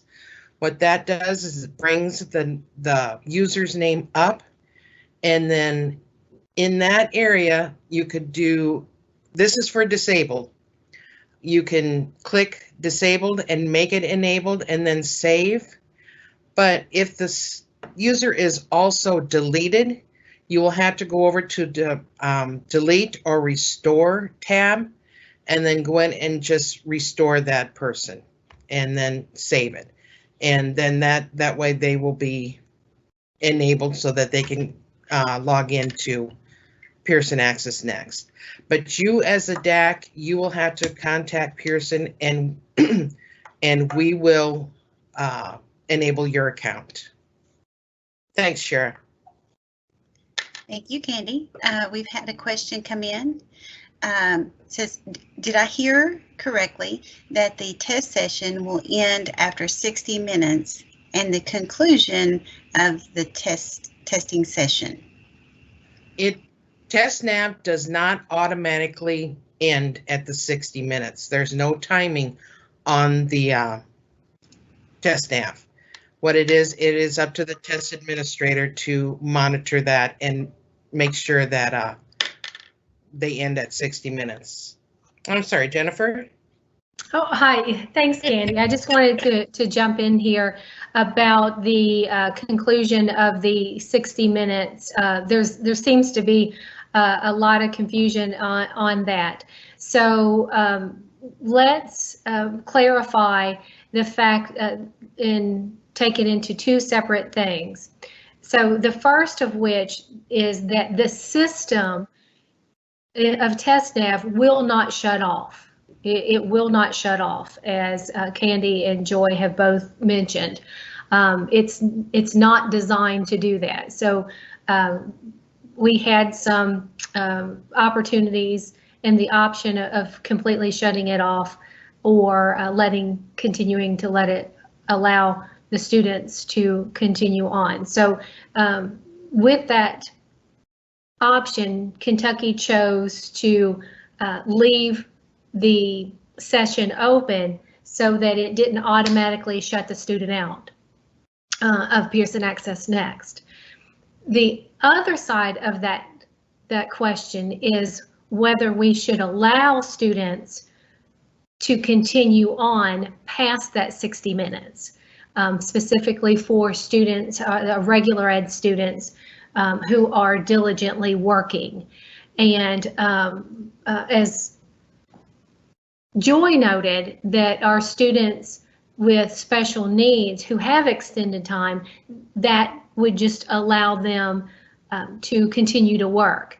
The question is the students that are regular ed without that accommodation, whether those students should be allowed to continue to work. And so I don't know that we have specific guidance on that particular piece. And as Candy, you've mentioned, we did look at the timing issue when we did the field test. So that's the reason we left it open to see if that was needed. But I don't know that we have that specific answer to say whether or not the test administrator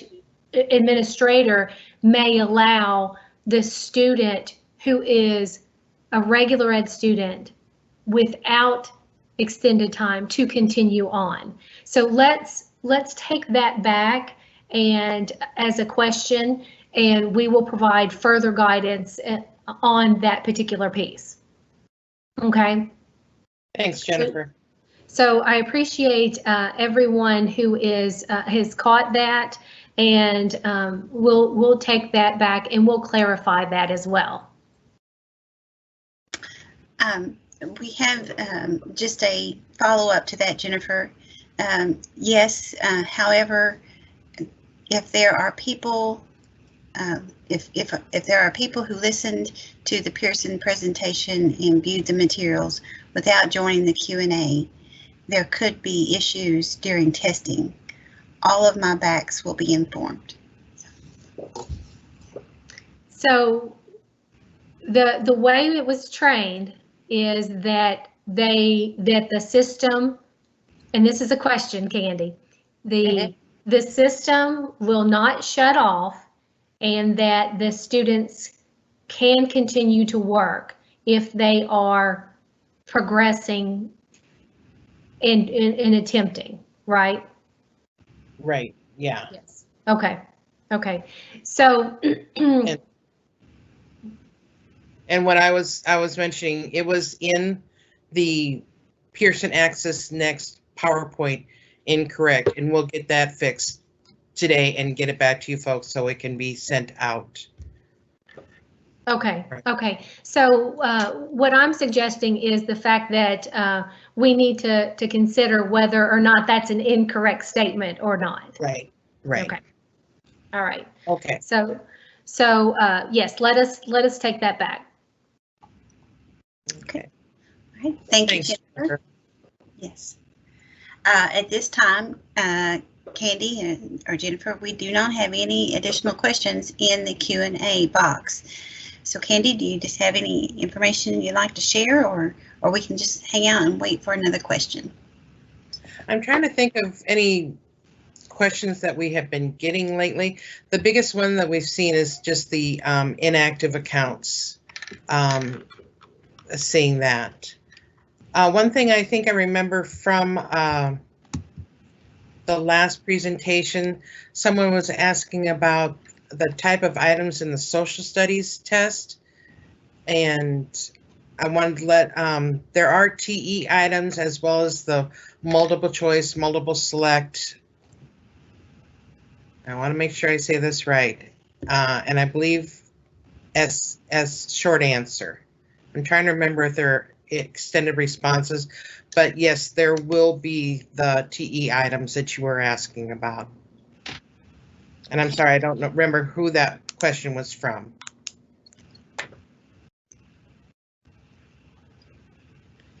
Scott or Greta, can you think of anything that we can share about the PA Next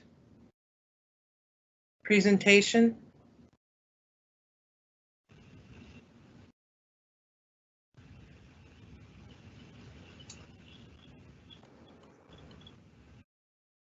I think it might be that, you know, folks. The only thing I could. Sure, go ahead. The only thing I could think of would be the text to speech, since it's new. Okay, yeah, and we're going to be covering that also in the TestNav 8. What we have been working on here at Pearson is instructions of how to add text to speech to a student's record in Pearson Access Next. There's going to be two ways to add that to a student's record. You can either do it as, well, first, KDE will be sending us a file, a student data file pulled from Infinite Campus next week. And what we will be doing is loading that into our Pearson Access Next system.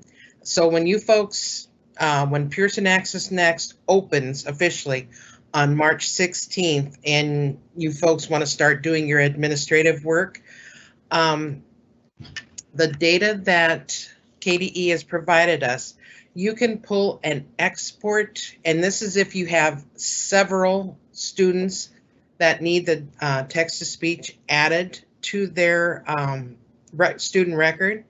What you'll do is you'll pull a student registration export from PA Next, and from that export, you can mark, I want to say it's in column G, add a Y, indicating that students that you want the text-to-speech on their tests, you put a Y in there and then save it and load that back up into Pearson Access Next as a student registration import. What that'll do is that'll load all those students that you marked Y with the text-to-speech accommodation. Now, if you want to do it just singly, one student at a time, what you would do is go into the Pearson Access Next, go to Setup, Students, and then key in the student's SSID. And this is if you're doing like 1 to 10, those are easy to do. Key in the SSIDs of the students that you want to add the TTS to. Go up to All Tasks, go to Start, All Tasks, and those students will be brought up on the left-hand side. And now since they're coming from IC, they'll all be assigned already their tests. Like grade 5 will be your reading, math, on-demand writing, grade 3 reading and math, that type thing. You will go in on that student, highlight it on the left-hand side where the student's name is listed, go to the tab, Manage Student Tests, and what that'll do is bring up the student that you have marked. On the left-hand side, you click on, let's say a grade 5 student. Click on the reading. It'll bring up their student record or their student data or demographic information. What you'll do is you'll click 2 buttons, one for text-to-speech and one for TTS Form 1 flag. Save it, and what that does is adds the text-to-speech to the test that the student will be taking. And you can do that individually, whether you want all 3 subjects or content areas, the reading, math, and on-demand writing, or you can just do it one at a time, or just for one subject. And then you save, and then you click out, or you just back out and go get the next student. And so that's the easy part with just single students. I see there's more questions. Yes. Candy, so what is the date that Pearson will pull students from IC? Okay, it's KDE that does the pull, and they are sending the file to us on March 1st. So their data folks, John, Michael, Kevin, they're pretty quick, so they would probably be pulled that Monday. I think Monday morning is March 1st. They'll pull it that morning and have it to us by the afternoon. And then we will work with it and get it loaded so that it'll be ready for you folks on March 16th when PA Next opens. Okay, thank you, Candy. So when we start creating test sessions, you have to have a date for these sessions. We would like to start as soon as it opens, March 16th, but may not know our exact test dates. What you can do if you don't know your exact test dates, just testing window opens March 30th. So what you, excuse me, what you can do is just put March 30th on that date and you can just go from there. We'll know from your information that is on Pearson Access Next, you can see in the session list when your actual date of your testing is. Okay, all right, and we had a clarification on the from our data guys on the previous question about when KDE will pull from IC, and they will be pulling Monday morning. It's Okay. March the 1st, but the data will be as of Friday, February the 26th, and that's Okay. from our data folks. Thanks, Okay. Michael. Yes, thank you, Mike. Okay, so now we've got a couple more questions in here. Does the tutorial or practice test give an opportunity to practice with every tool in the mathematics portion? Yes, it does. And one thing, I know KDE has introduced the Kentucky portal to you folks, and what we have done is all the practice tests for all content, the regular practice test and the accommodated practice test, all subjects are out there except for math. Those should be out there pretty soon. And yes, you can test all the tools there. Also, one thing is the tutorials. There are tutorials out there also on the KY portal, and those are fantastic. You can use that for every tool that is available on TestNav. Okay. And you can actually, how do you say, it's interactive. You can actually use the tool itself to see how it works. Okay. All right. Thank you, Candy, on that. So we have another question that has come in. That's great, Candy.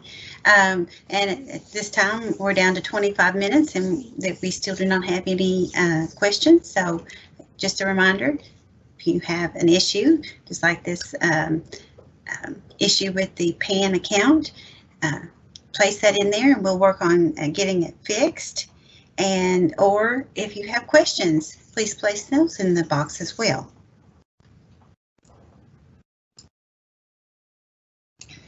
Okay, Candy, we've had another question to come in. Oh, not a question, just want to say no issue, just want to say thank you to Pearson to changing the workflow to function from the SSID and not the Pearson number. So You bet, Teresa. I know difficulties that you had last year, and we're glad to get it worked out. Yeah.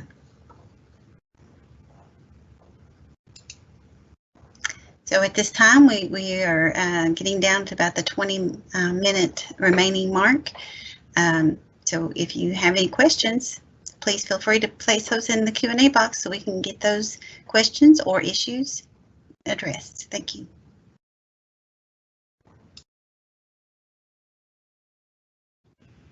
Okay, and then we've had a question. Does everyone have two Pearson Access Next accounts?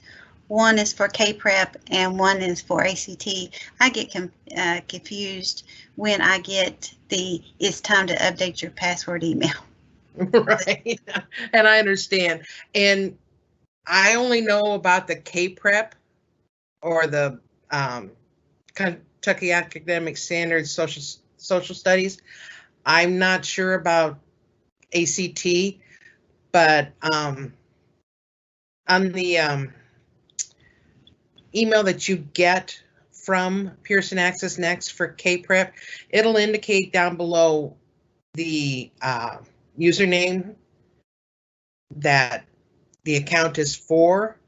So I don't know if it's different for ACT as what it is for K-Prep, but for K-Prep, all DACs were created with their school email address.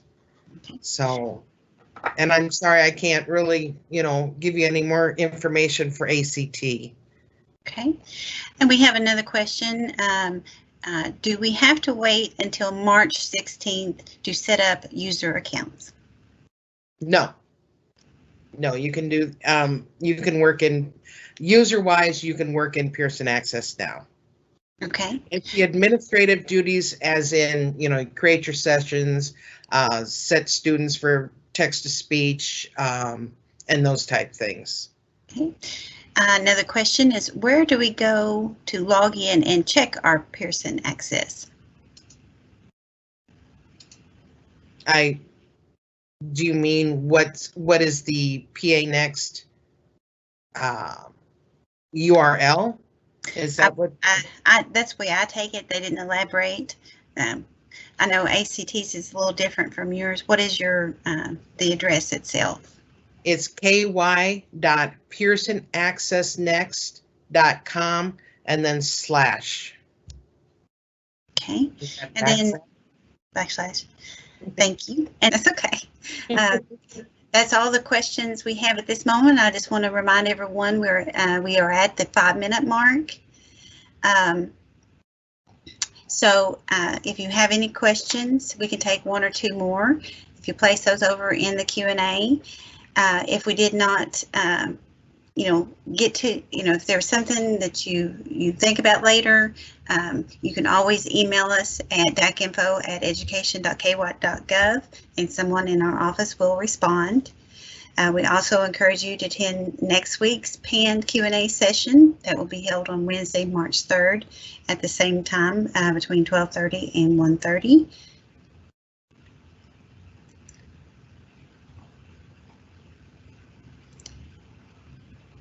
So we do have time for 1 or 2 more questions or an account issue. So if you just pop that over in the Q&A and we'll get you taken care of. Okay, and so we just have Heather Spielman from Hickman County. Could you check hers? So if you have any additional, and Heather, we will at this point. It's time for our test nav session.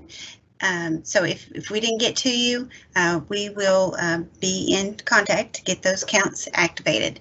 So at this time, to kick us off with our test nav, I'm going to turn it over to Jennifer Stafford. Thank you, Shara, and thanks to everyone. Thanks, Candy, for the informative session and the support that you are providing to our DACs and BACs during the K-Prep test Pearson Access Next session. Well, if you have not joined us for any of our previous 5 sessions, welcome to the February DAC training Q&A session.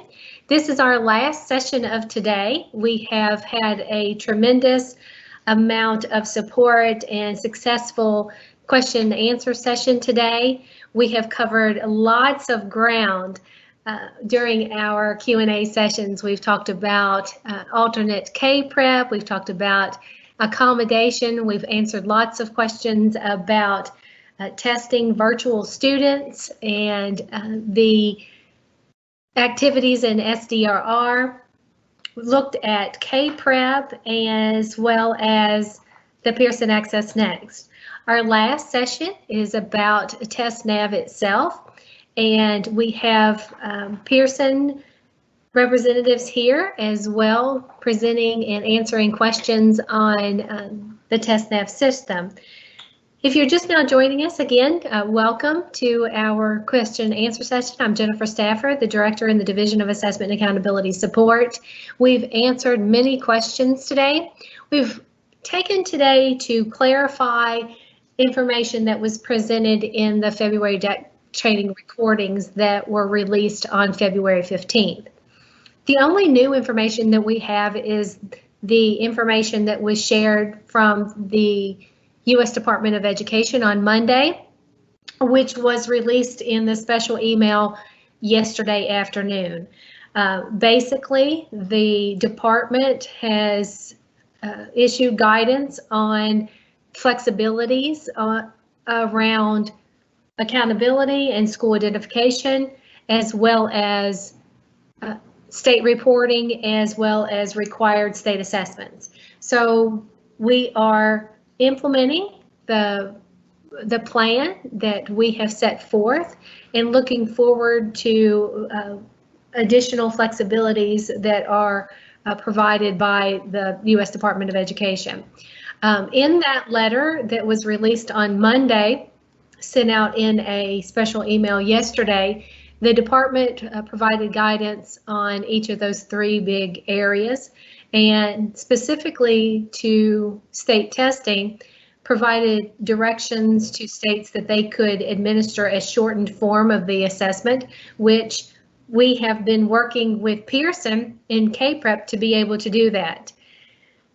The other assessment areas that we're not able to provide a shortened form include access testing, alternate K-Prep, as well as the ACT. So those assessment remains the same as they have been in the past.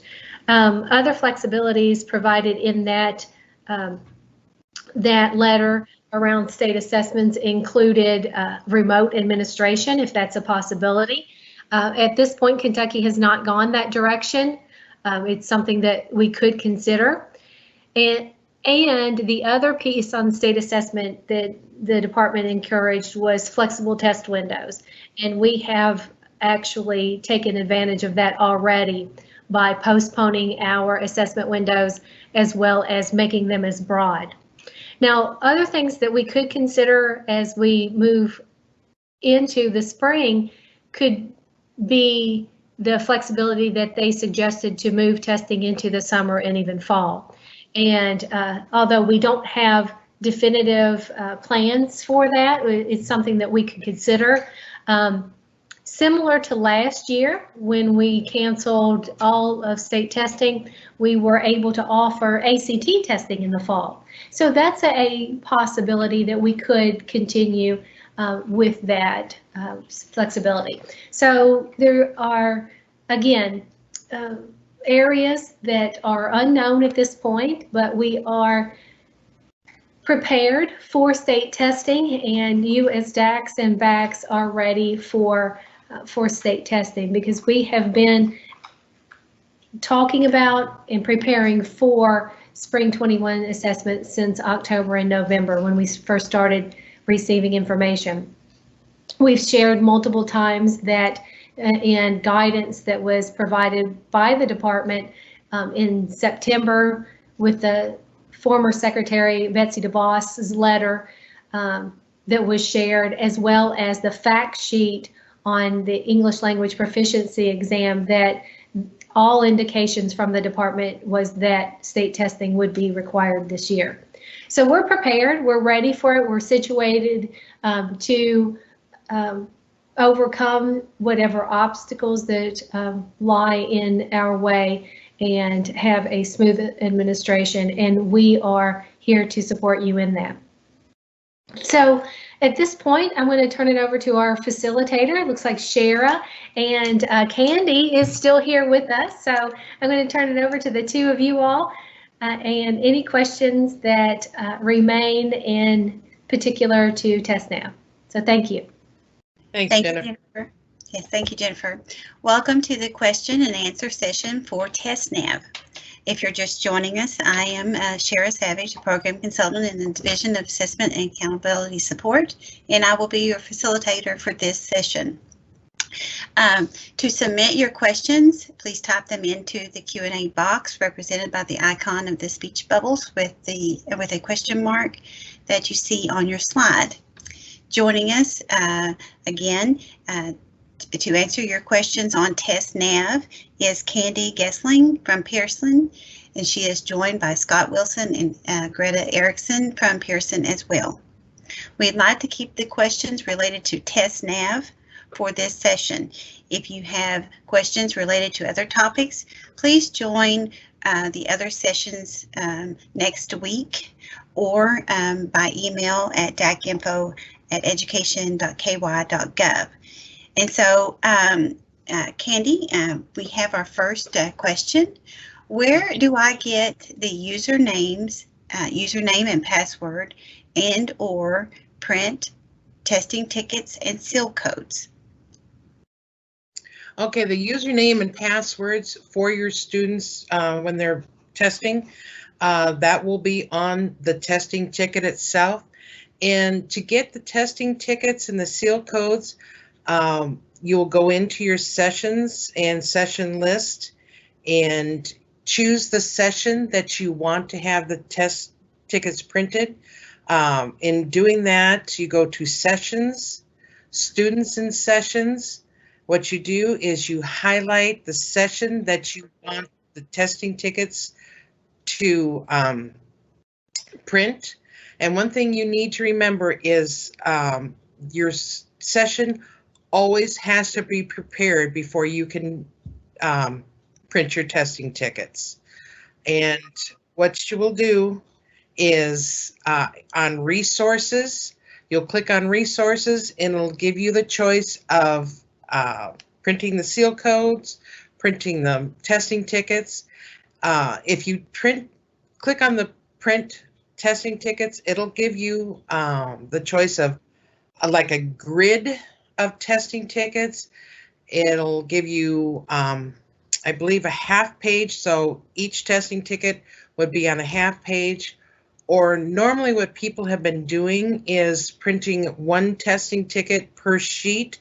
And what they then use, do with that testing ticket, the student can use that as their scratch paper, if they're allowed to use that for their the subject they are testing. Okay. When should the sessions be prepared? How much in advance of the test day?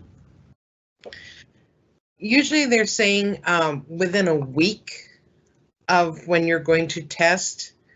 You can get the sessions all ready, and then like a week before testing day, go ahead and prepare your sessions. Get your testing tickets printed. One thing, your testing tickets being printed, they are secure. Also the same thing with your seal codes. So what you need to make sure is that they are kept in a secure place. And according to KDE policy, I don't know if it's behind one locked door or two locked door. That always confuses me, but they have to be kept secure. Okay, thank you, Candy. And what should be our first steps for TestNav and then also creating test sessions? One thing now, what I would say is your first step for the TestNav is to have your technology coordinator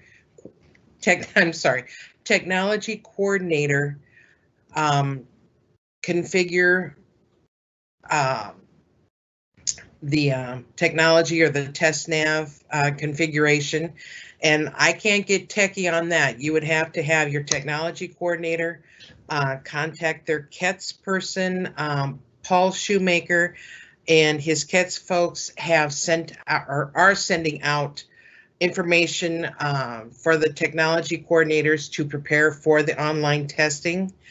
But the first thing would be to have them get TestNav ready for your district, your schools. Second thing is, I had indicated earlier, we will be getting an IC pull from KDE on March 1st. Michael Prater has said that the pull will be from the last date, active date on Infinite Campus as of February 26th. We will get the pull on March 1st and prepare that to be ready for you folks on March 16th when the Pearson Access Next window opens.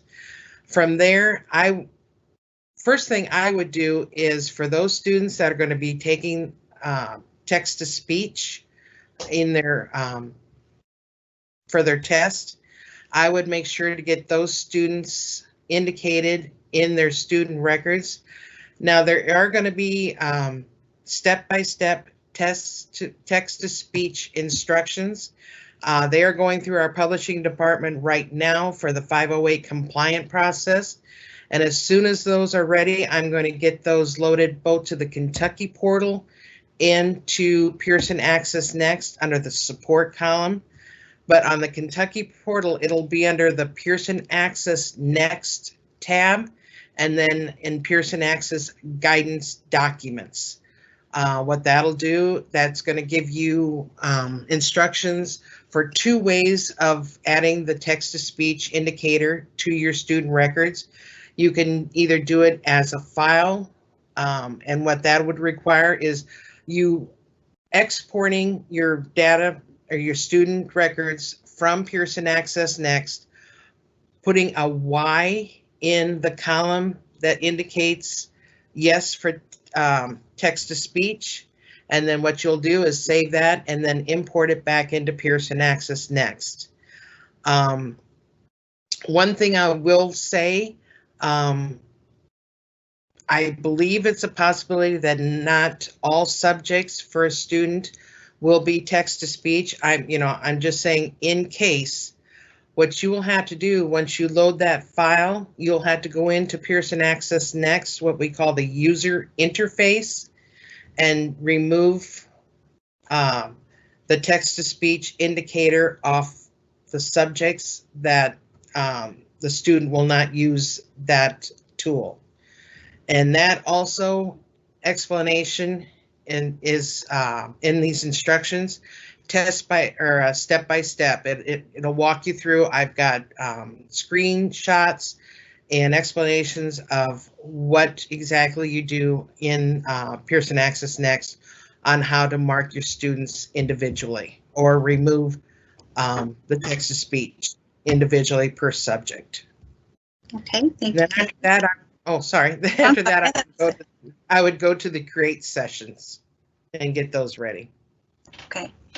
So you may have addressed this one, but someone's asking again, when should the seal codes be printed? How much in advance? Those can be up to, after the session is prepared, up to a week ahead. Or you can, if you don't want to have them laying around, print them that day. This is up to you. Okay. All right. Thank you, Greta. Or Candy. So we have another one come in, another question from Jefferson County. If a student is moved from one session to another, does the school need to prepare the session again? I know a new test ticket must be printed. I'm trying to, this should be, universal for everybody to know. I will make out or do a Q&A question for the DAC email, if that's okay with KDE, with this question in it, if you don't mind. And then I'll have the answer for you next week. Okay, thank you. And at this time, we don't have any additional questions. So just to clarify, Candy, we create the sessions after March 16th? That is correct, yes. The administrative type things like working with student records, create test sessions, preparing them, that is March 16th. Well, you can do it from March 16th through June 16th. But actual testing begins March 30th for both the field test and for operational K-Prep. Okay, thank you, Candy. There's no additional questions at this time. Candy, was you going to say something before? Yeah, I was going to kind of push the tutorials and the practice tests. Practice tests and tutorials are available. KDE has introduced our Kentucky portal that does now have all the practice tests, regular tests, and excuse me, and the accommodated practice test, except for the accommodated math practice test. That should be available here within the next few weeks or a couple weeks. And one thing, the tutorials, I can't push them enough. They are a very good tool, indicates that they have all the TestNav tools, and they are interactive. You can use those, every tool that is in Pearson Access Next, you can use them. It explains them completely. So I can't stress enough, they are good, both the practice tests and the tutorials are a good thing to have your students and administrators, everyone look at. They're very useful. Yes, I agree, Candy. Thank you for that information. Yep. We still at this time do not have any questions.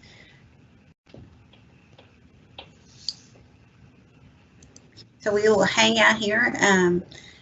We have 40 minutes remaining in this session. So at any point, remember to put your question, or if you have an issue, put it over in the Q&A, and we'll be glad to get that addressed for you. But we will be hanging out here for the next 40 minutes for you.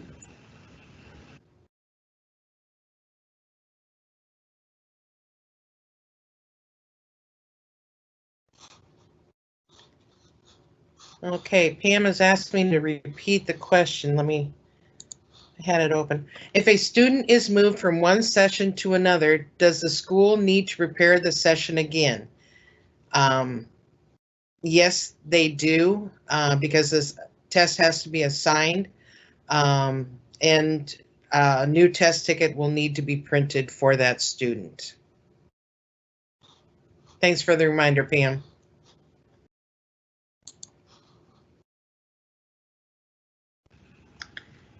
Thank you, everyone. We have 5 minutes left in this session, so we could take one or two more questions. If you have them, you can place them over in the Q&A box.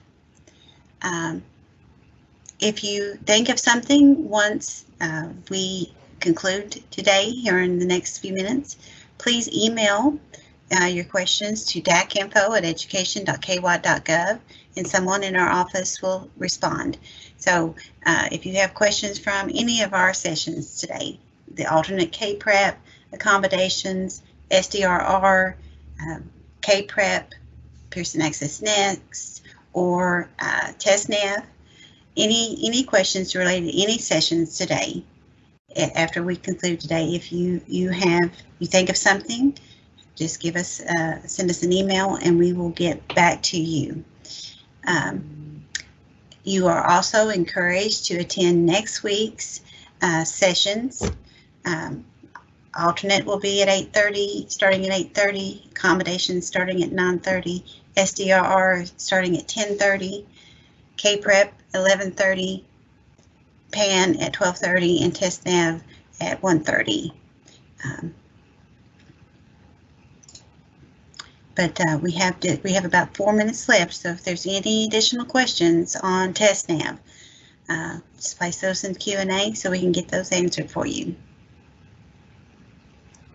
Well, we are down to the 2-minute mark, and since we do not have any additional questions at this time, I just want to take a moment to remind you, be sure to tune in next week